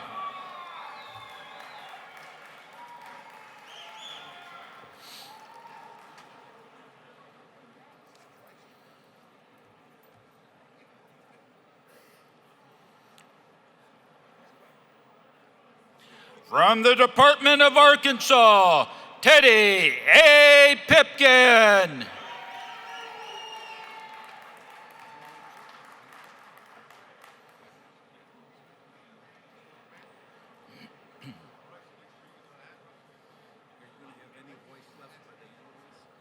We'll find out. From the Department of Arkansas, Dominic J. Lesterman.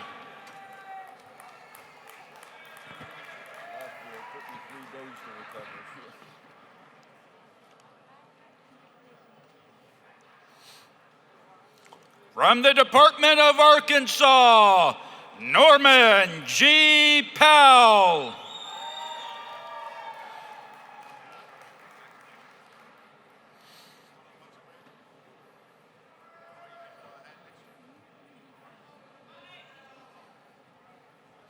From the Department of California, Michael J. Lynn.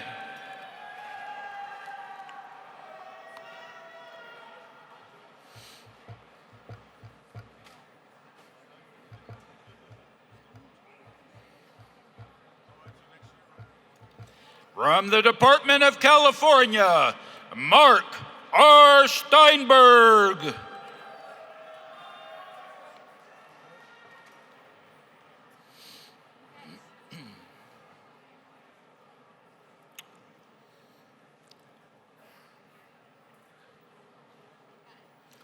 From the Department of California, Angelo G. Maldonado.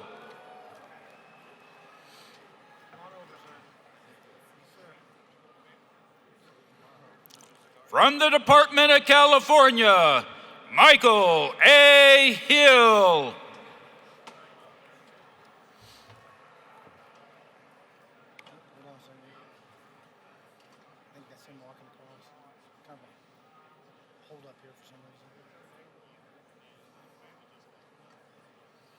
I don't think he rehearsed for standing in one spot.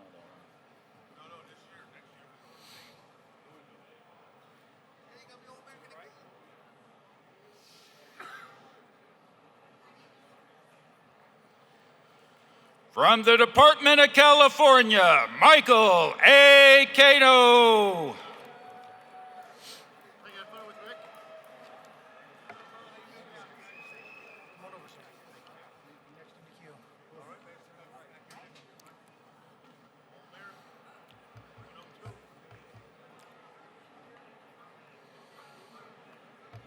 From the Department of Connecticut, Joseph C. Beal.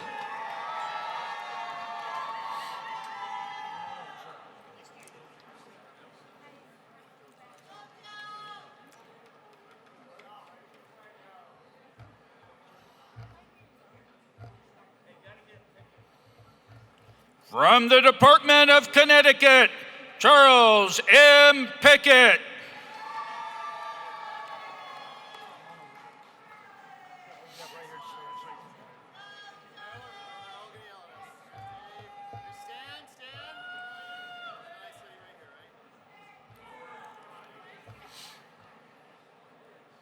From the Department of Delaware, Thomas D. McGee.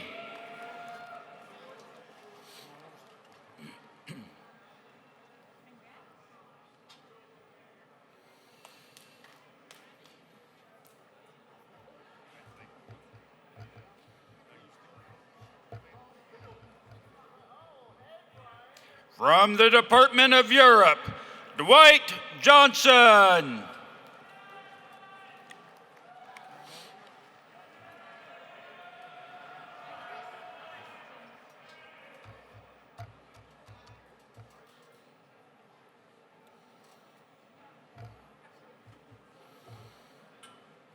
From the Department of Florida, Chris A. Gates.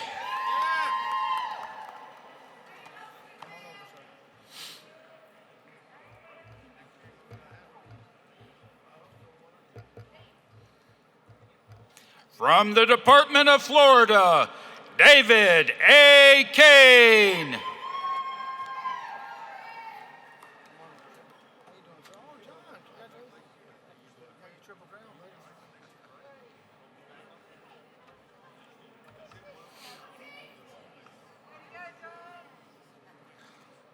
He did it back afterwards, didn't he? 30 years. From the Department of Florida, Justin R. Moss.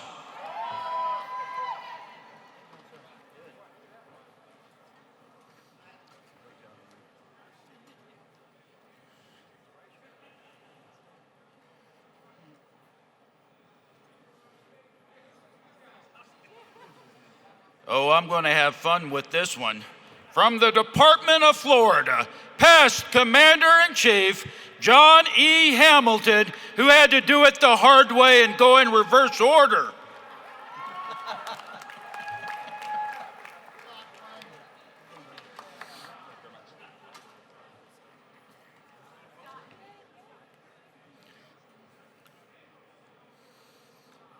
From the Department of Florida, Kevin S. Heiss.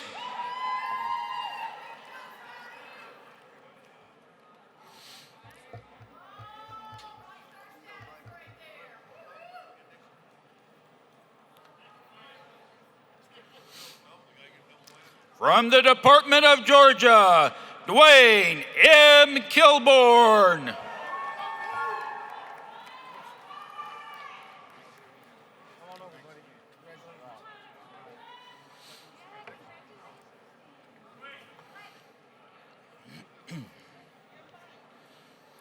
From the Department of Georgia, Lamar R. Pounds.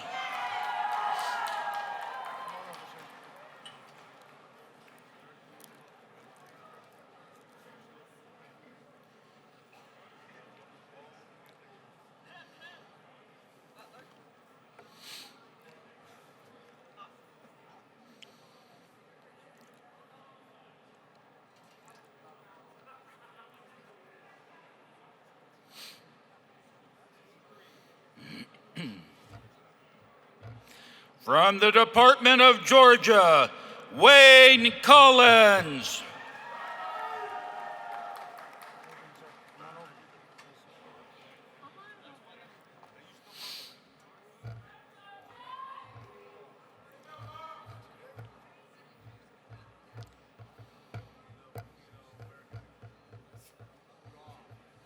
From the Department of Georgia, D.W. Miles.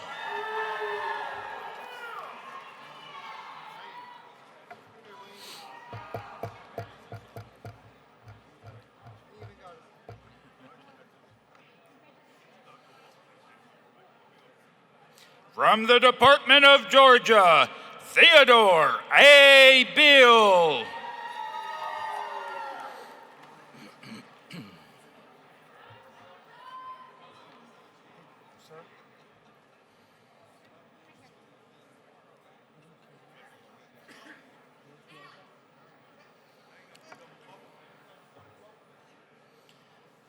From the Department of Georgia, Curtis S. Talley.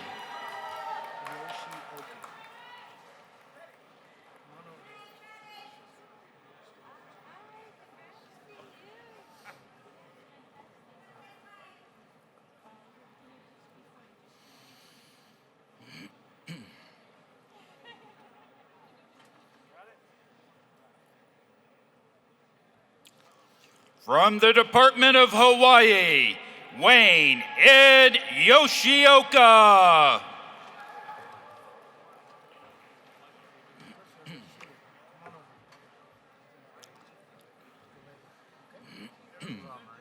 Thank you. From the Department of Idaho, Tammy L. Clement.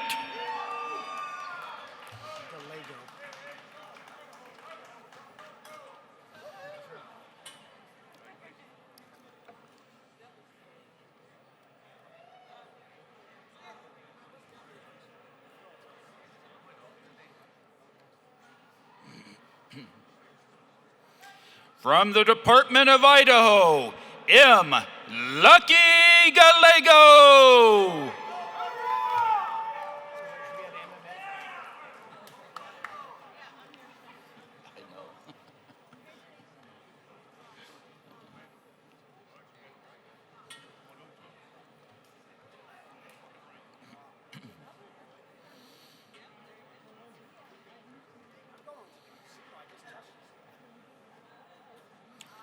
From the Department of Idaho, Ralph W. Binion III.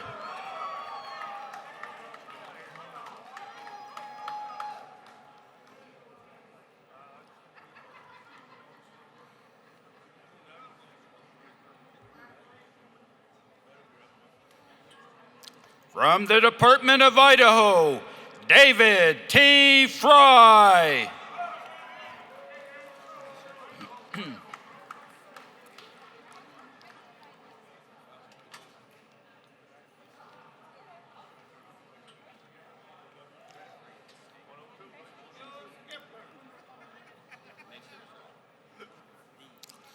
From the Department of Illinois, Joshua Seed.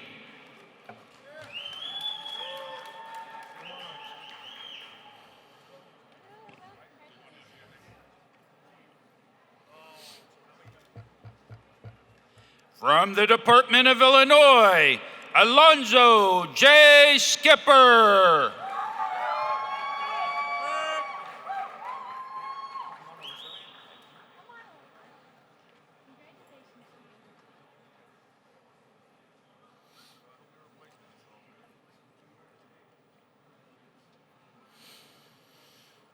From the Department of Illinois, John W. McGlynn, Sr.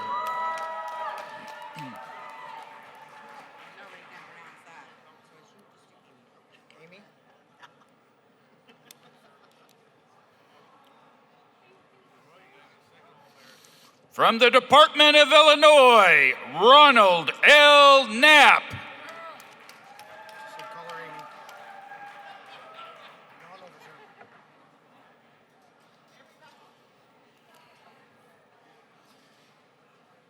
Hyphenated, right? Yeah.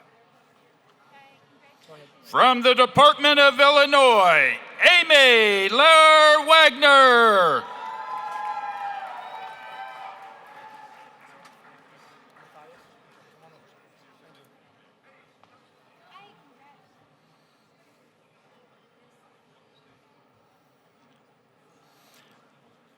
From the Department of Illinois, Daniel L. Tate.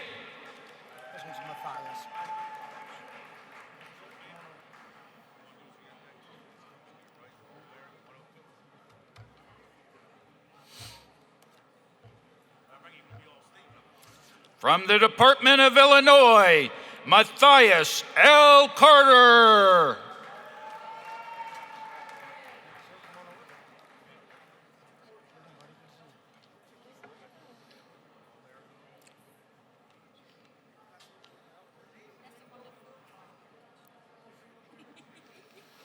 From the Department of Illinois, Seth E. Floyd.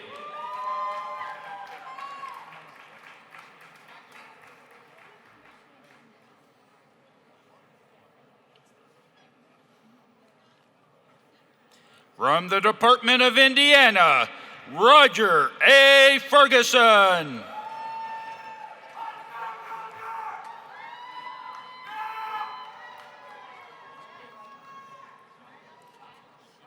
Lang or Lange? I'd say Lang. Kenneth Lang. From the Department of Indiana, Kenneth A. Lang.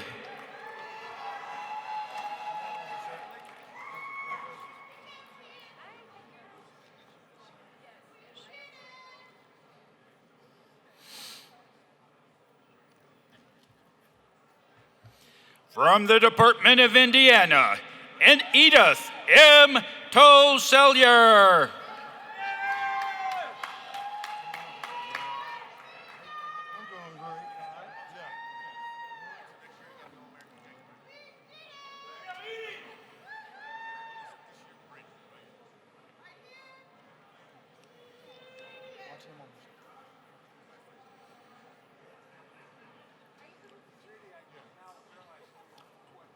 From the Department of Indiana, Joseph H. Wolf III.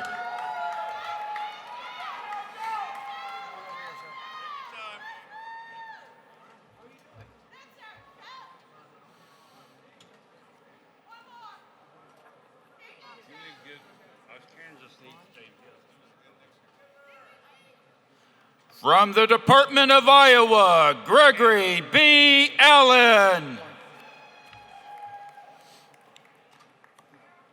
Come on over here.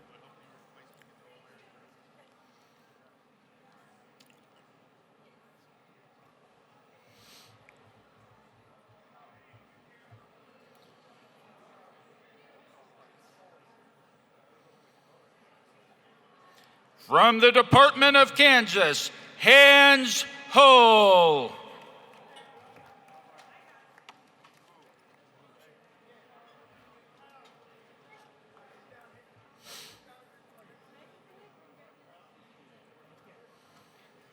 From the Department of Kansas, Richard D. Brown.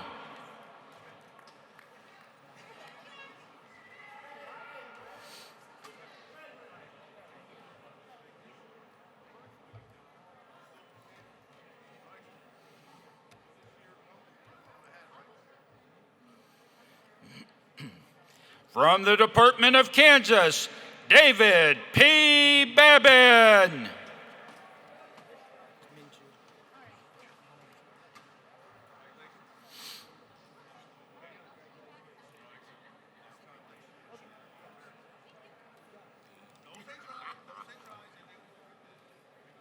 Is this Louisiana or Louisiana? From the Department of Louisiana, James H. Mencho Jr. You got me with that one, Thomas.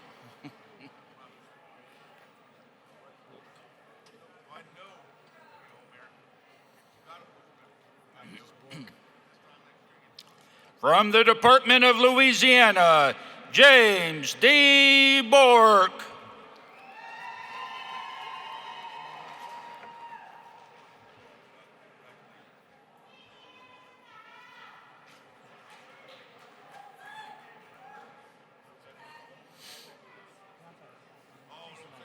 From the Department of Louisiana, Thomas L. Bonio, Sr.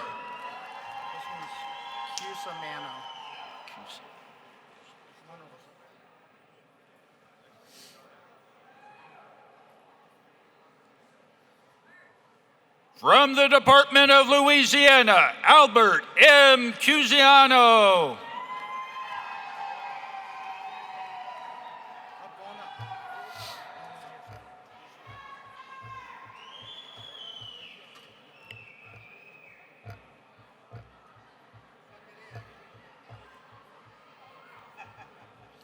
From the Department of Louisiana, Carl J. Carnish.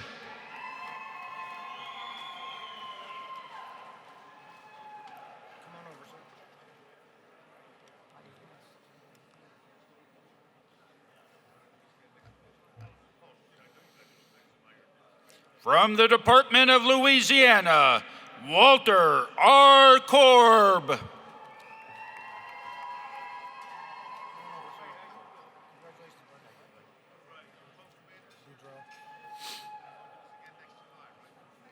From the Department of Louisiana, Robert E. Boudreaux, Sr.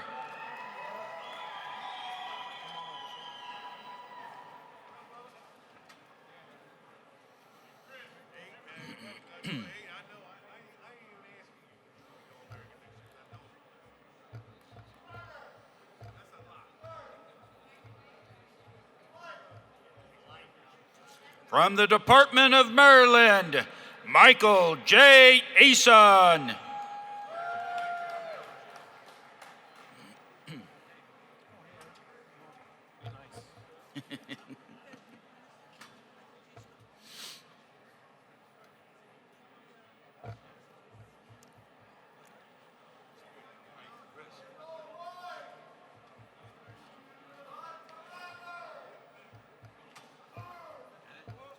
From the Department of Maryland, Craig M. Conrad.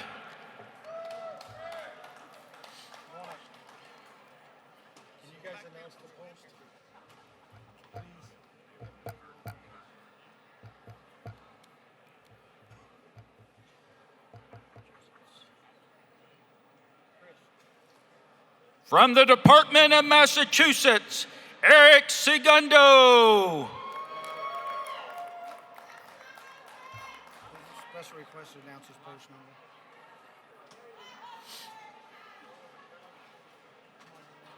Over here, stay at the bottom of the stairs when he walks forward, going up.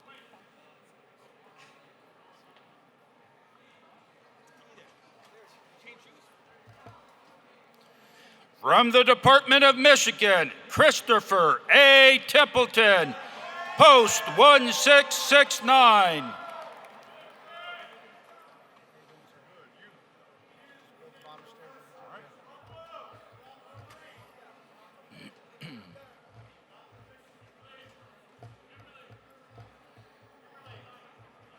From the Department of Michigan, Kimberly A. Napoleon.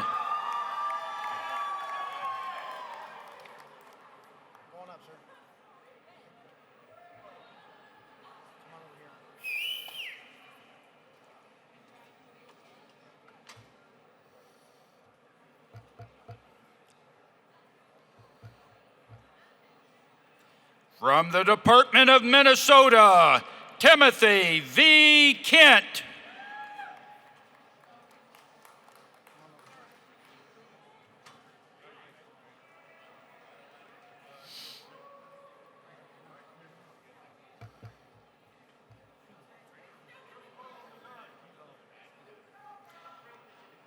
From the Department of Minnesota, Paul B. Lindahl.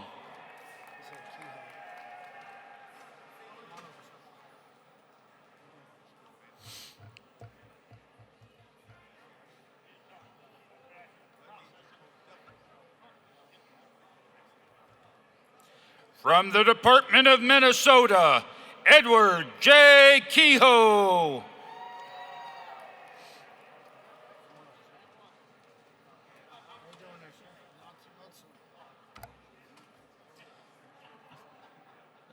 That's a conflict of interest.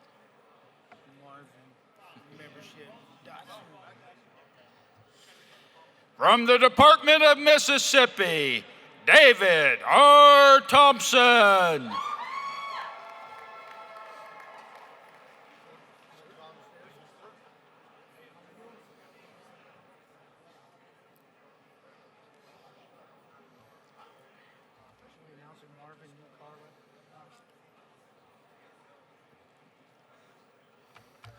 From the Department of Mississippi, Ira Turner, Jr.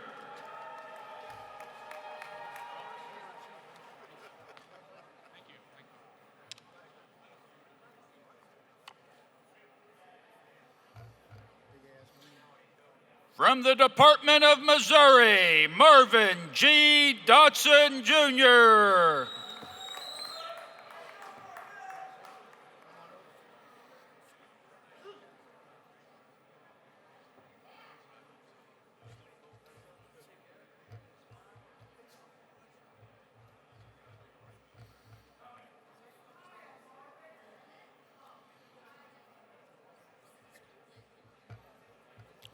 From the Department of Missouri, Tommy L. McLaren.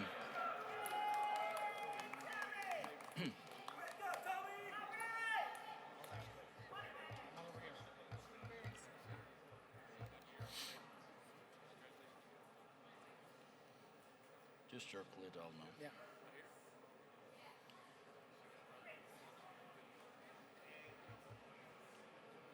From the Department of Missouri, Bruce E. Watson.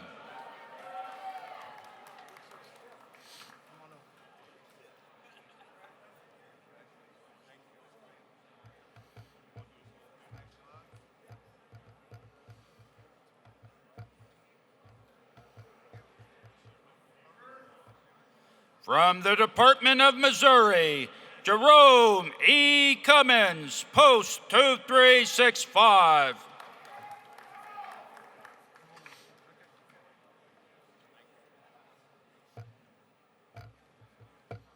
I think that's called fraternization. From the Department of Missouri, Donna M. Kinder, Post 8045.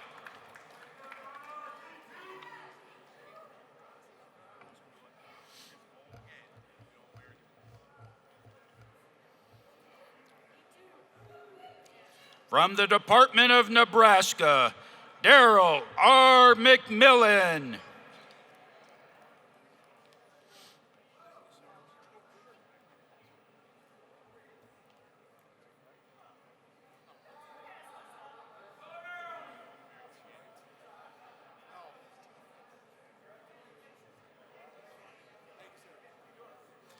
From the Department of Nebraska, Celeste K. Johnson.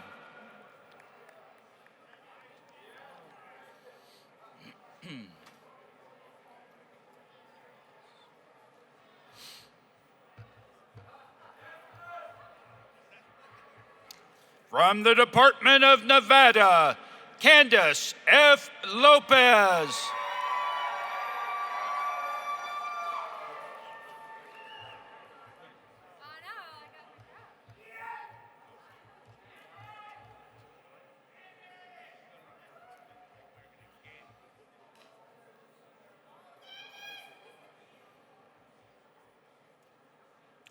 From the Department of Nevada, Daniel D. Myers.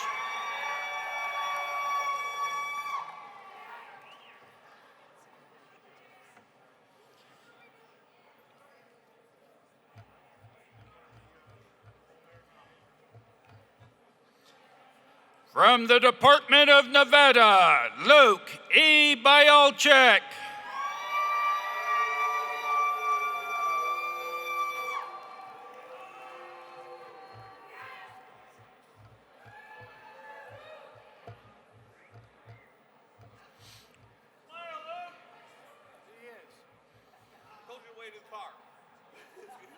From the Department of New Jersey, Juan R. Class.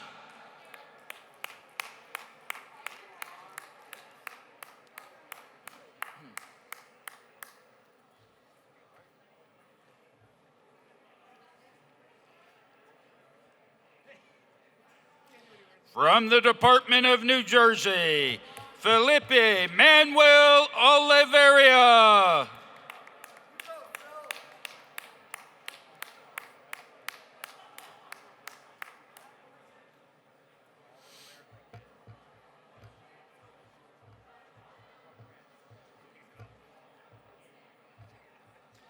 From the Department of New Mexico, Daryl Mellon.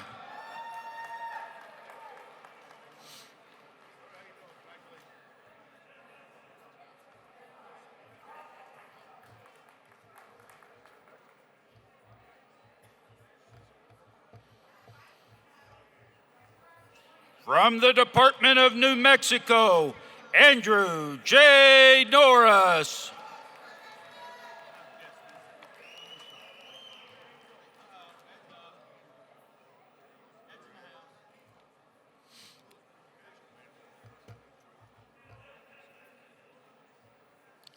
From the Department of New Mexico, Mark A. Bowman.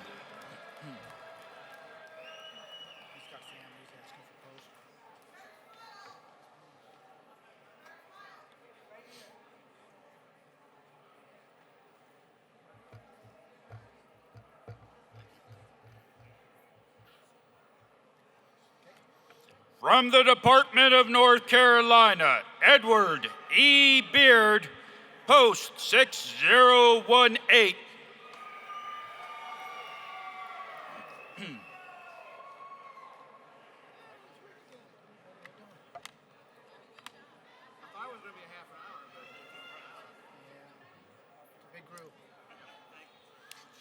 From the Department of North Carolina, Wendy L. Silvera. It's killing me.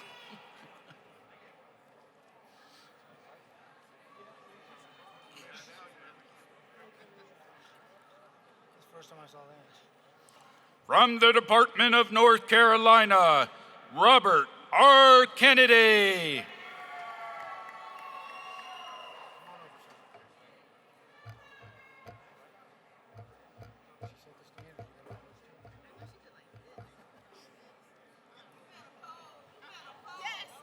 From the Department of North Carolina, Mike A. Baker.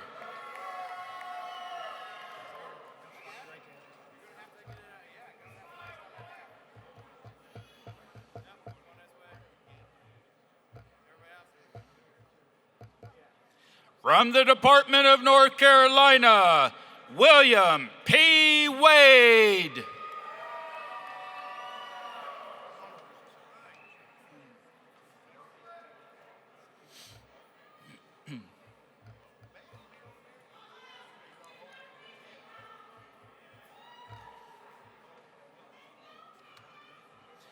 From the Department of North Carolina, Bridget Leitner.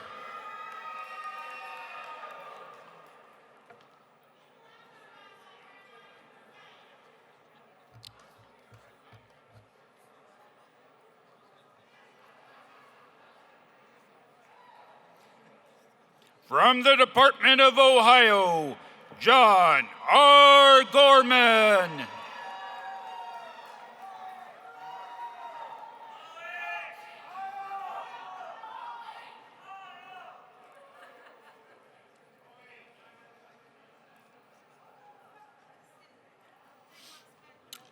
From the Department of Ohio, Federico Rojas, Jr.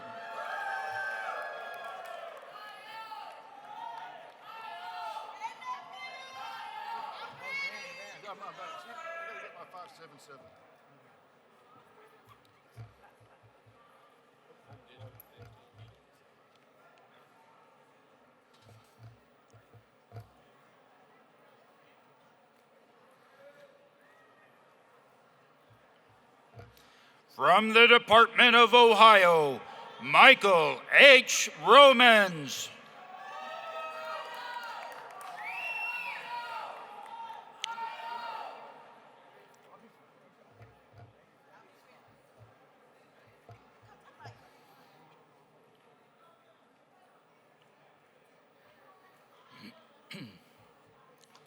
From the Department of Oklahoma, Dan M. Fuller, Post 577.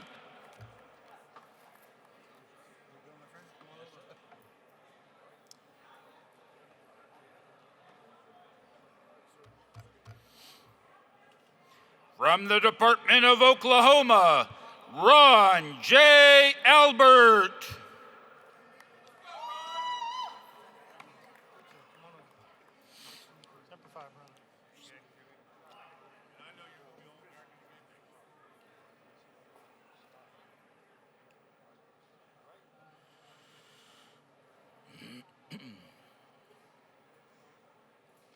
From the Department of the Pacific Areas, James E. Collins.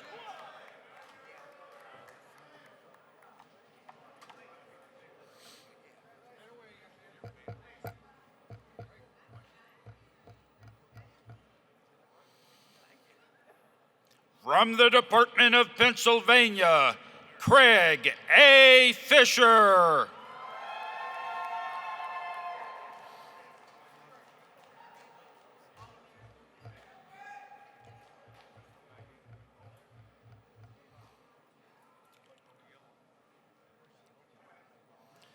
From the Department of Pennsylvania, Thomas A. Sally.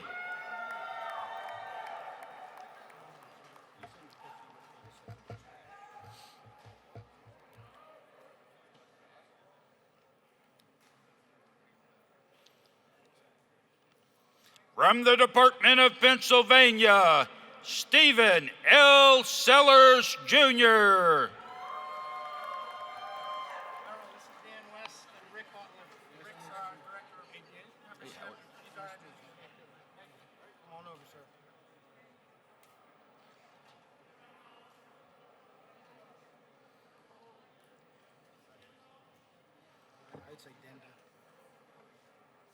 From the Department of Pennsylvania, Lyle R. Denda, Post 7810.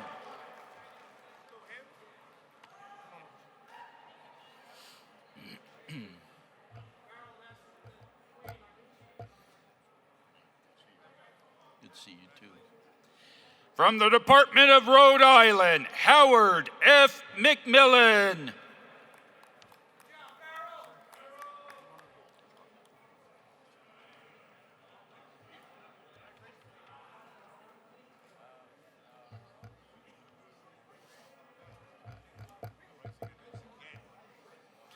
From the Department of South Carolina, Reginald A. Bell.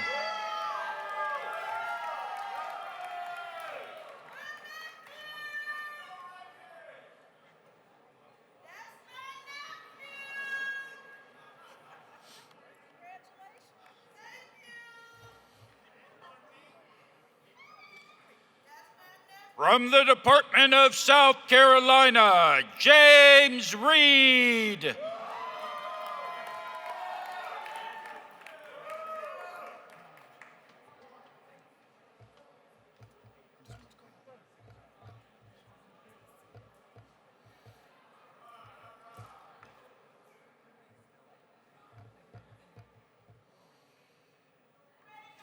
From the Department of South Carolina, Con W. Farley.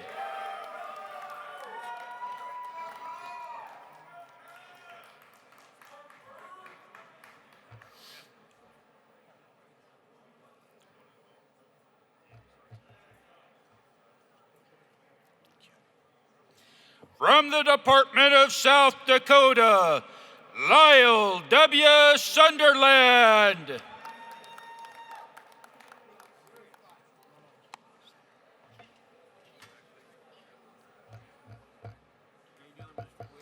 Doing all right, John. You ready for your big moment?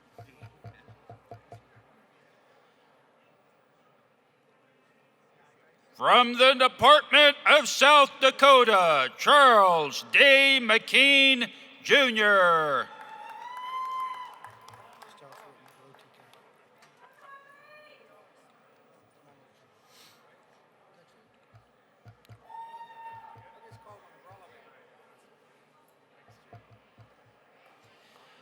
From the great state of Texas, Eric Michael Theodore Grodicut.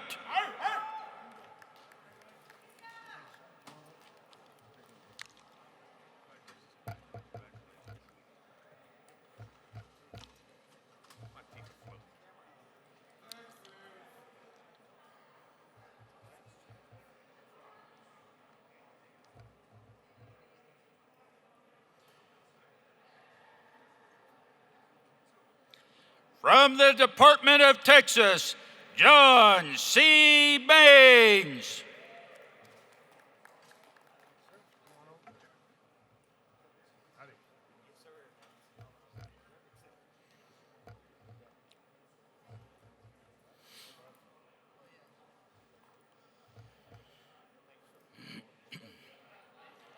From the Department of Texas, Juan Martinez, Jr.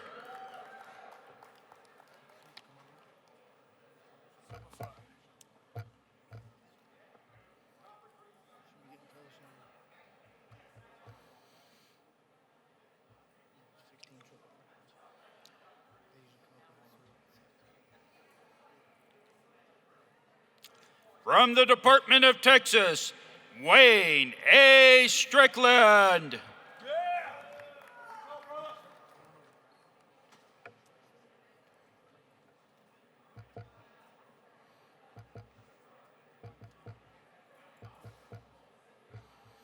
From the Department of Texas, Daniel J. Rich.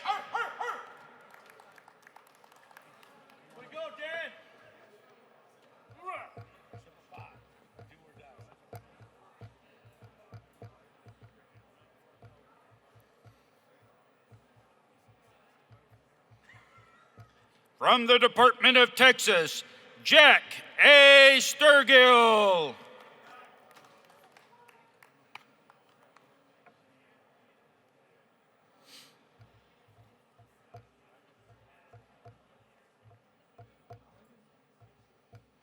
From the Department of Texas, Willie E. Keller, Jr.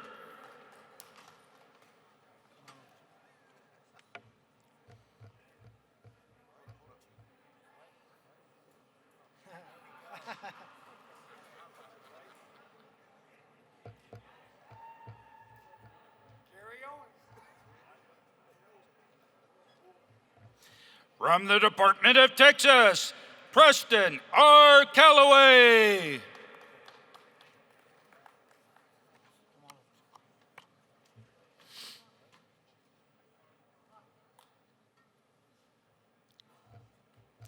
From the Department of Texas, James W. Brown.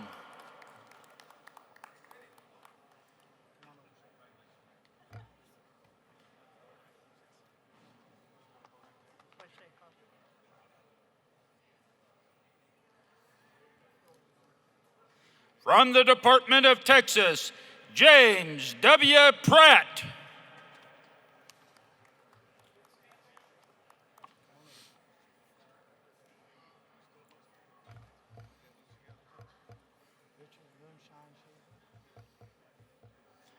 From the Department of Texas, Jorg Kitchen.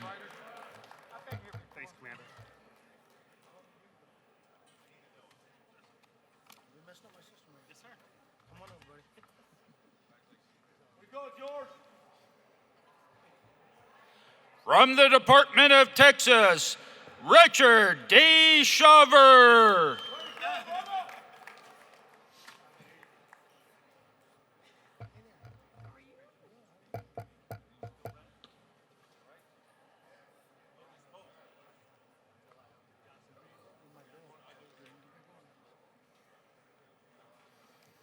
From the Department of Texas, Reggie L. Williams. I saw her first.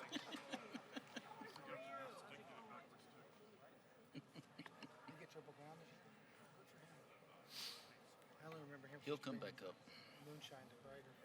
From the Department of Texas, Jimmy R. Douglas.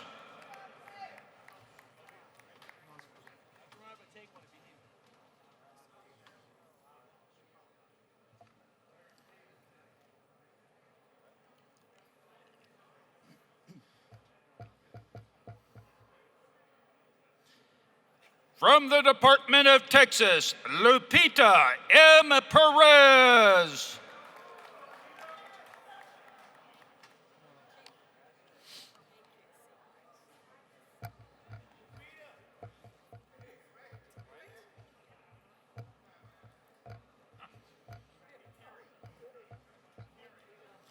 From the Department of Texas, Eddie L. Terry.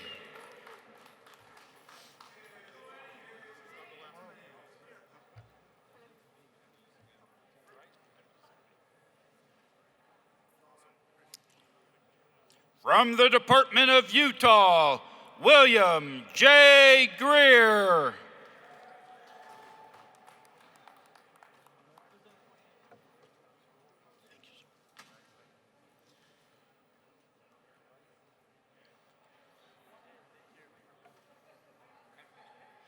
From the Department of Virginia, Doris M. Wallet.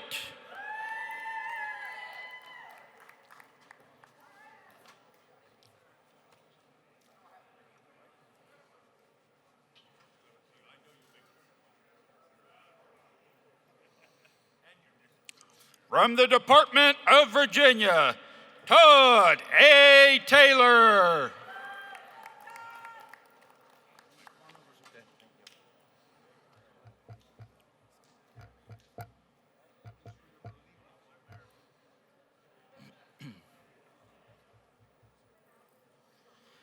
From the Department of Virginia, Mitchell L. Rubenstein.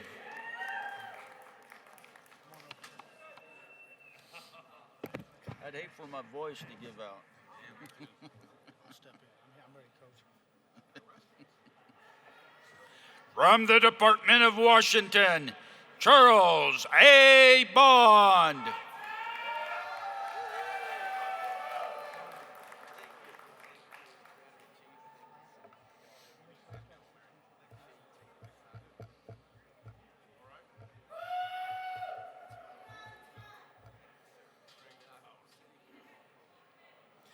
From the Department of Washington, Billy J. Wright, Jr.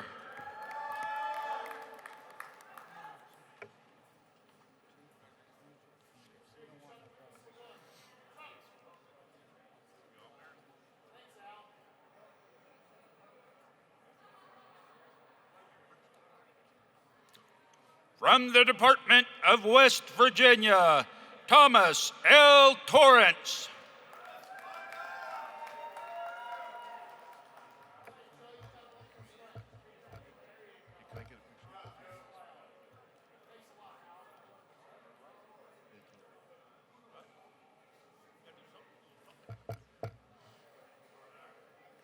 From the Department of West Virginia, William H. White, Jr.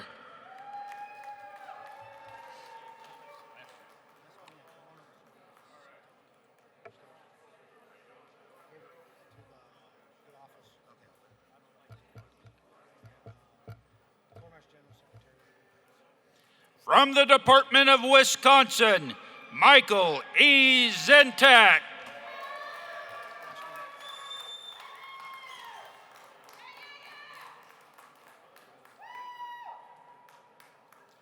We got triple crowns after this. From the Department of Wisconsin, Mark W. Klein.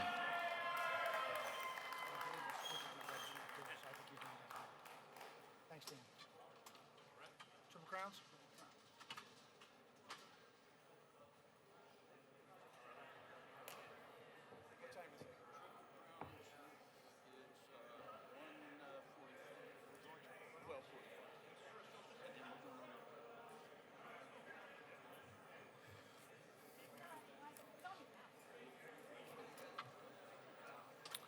All right, for those of you that remained in the hall, we got one more before we recess for this afternoon. Introduction of Triple Crown winners. To earn the coveted VFW Triple Crown, a commander must achieve All-American at post, district, and department level. The VFW's own Triple Crown winners must have a proven history of exceptional leadership, be established at recruiting new members, and demonstrate a strong support of VFW programs. By achieving All-American at the post, district, and department levels, these commanders joined an elite group such as myself and can boast this achievement. I'm honored to recognize this year's VFW Triple Crown winners here on stage behind me. From the Department of Arkansas, William B. Jr.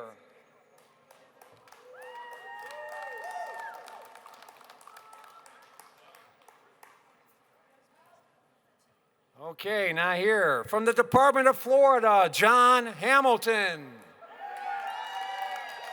You can do this.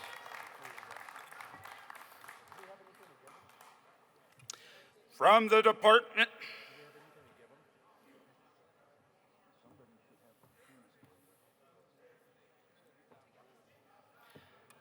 From the Department of Georgia, Dean Rikoski.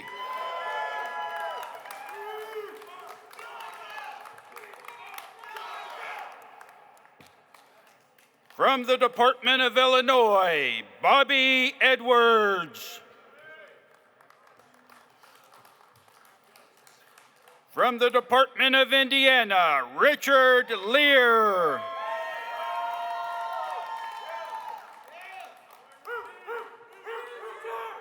From the Department of Massachusetts, two-timers, Michael Raymond and Eric Segundo.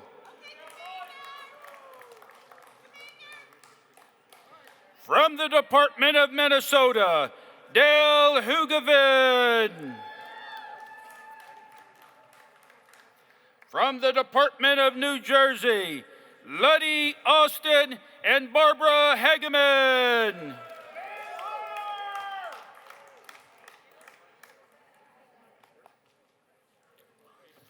From the Department of Pacific Areas, Warren Maxson.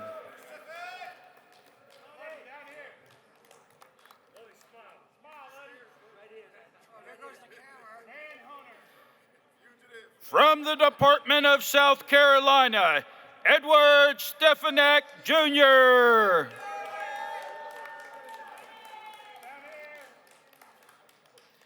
From the great state of Texas, Richard Shaver.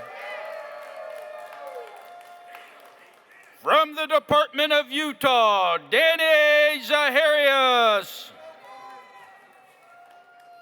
And from the Department of Virginia, Jeffrey Leister.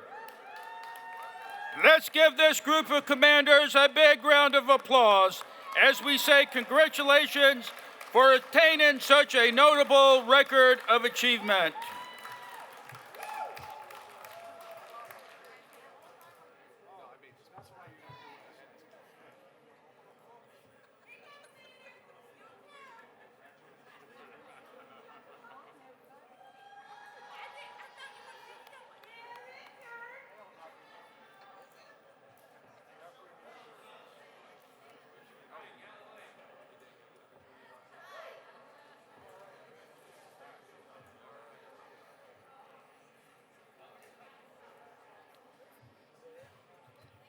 All right, after they get their pins, we are going to recess until 2 p.m. See you at 2 p.m.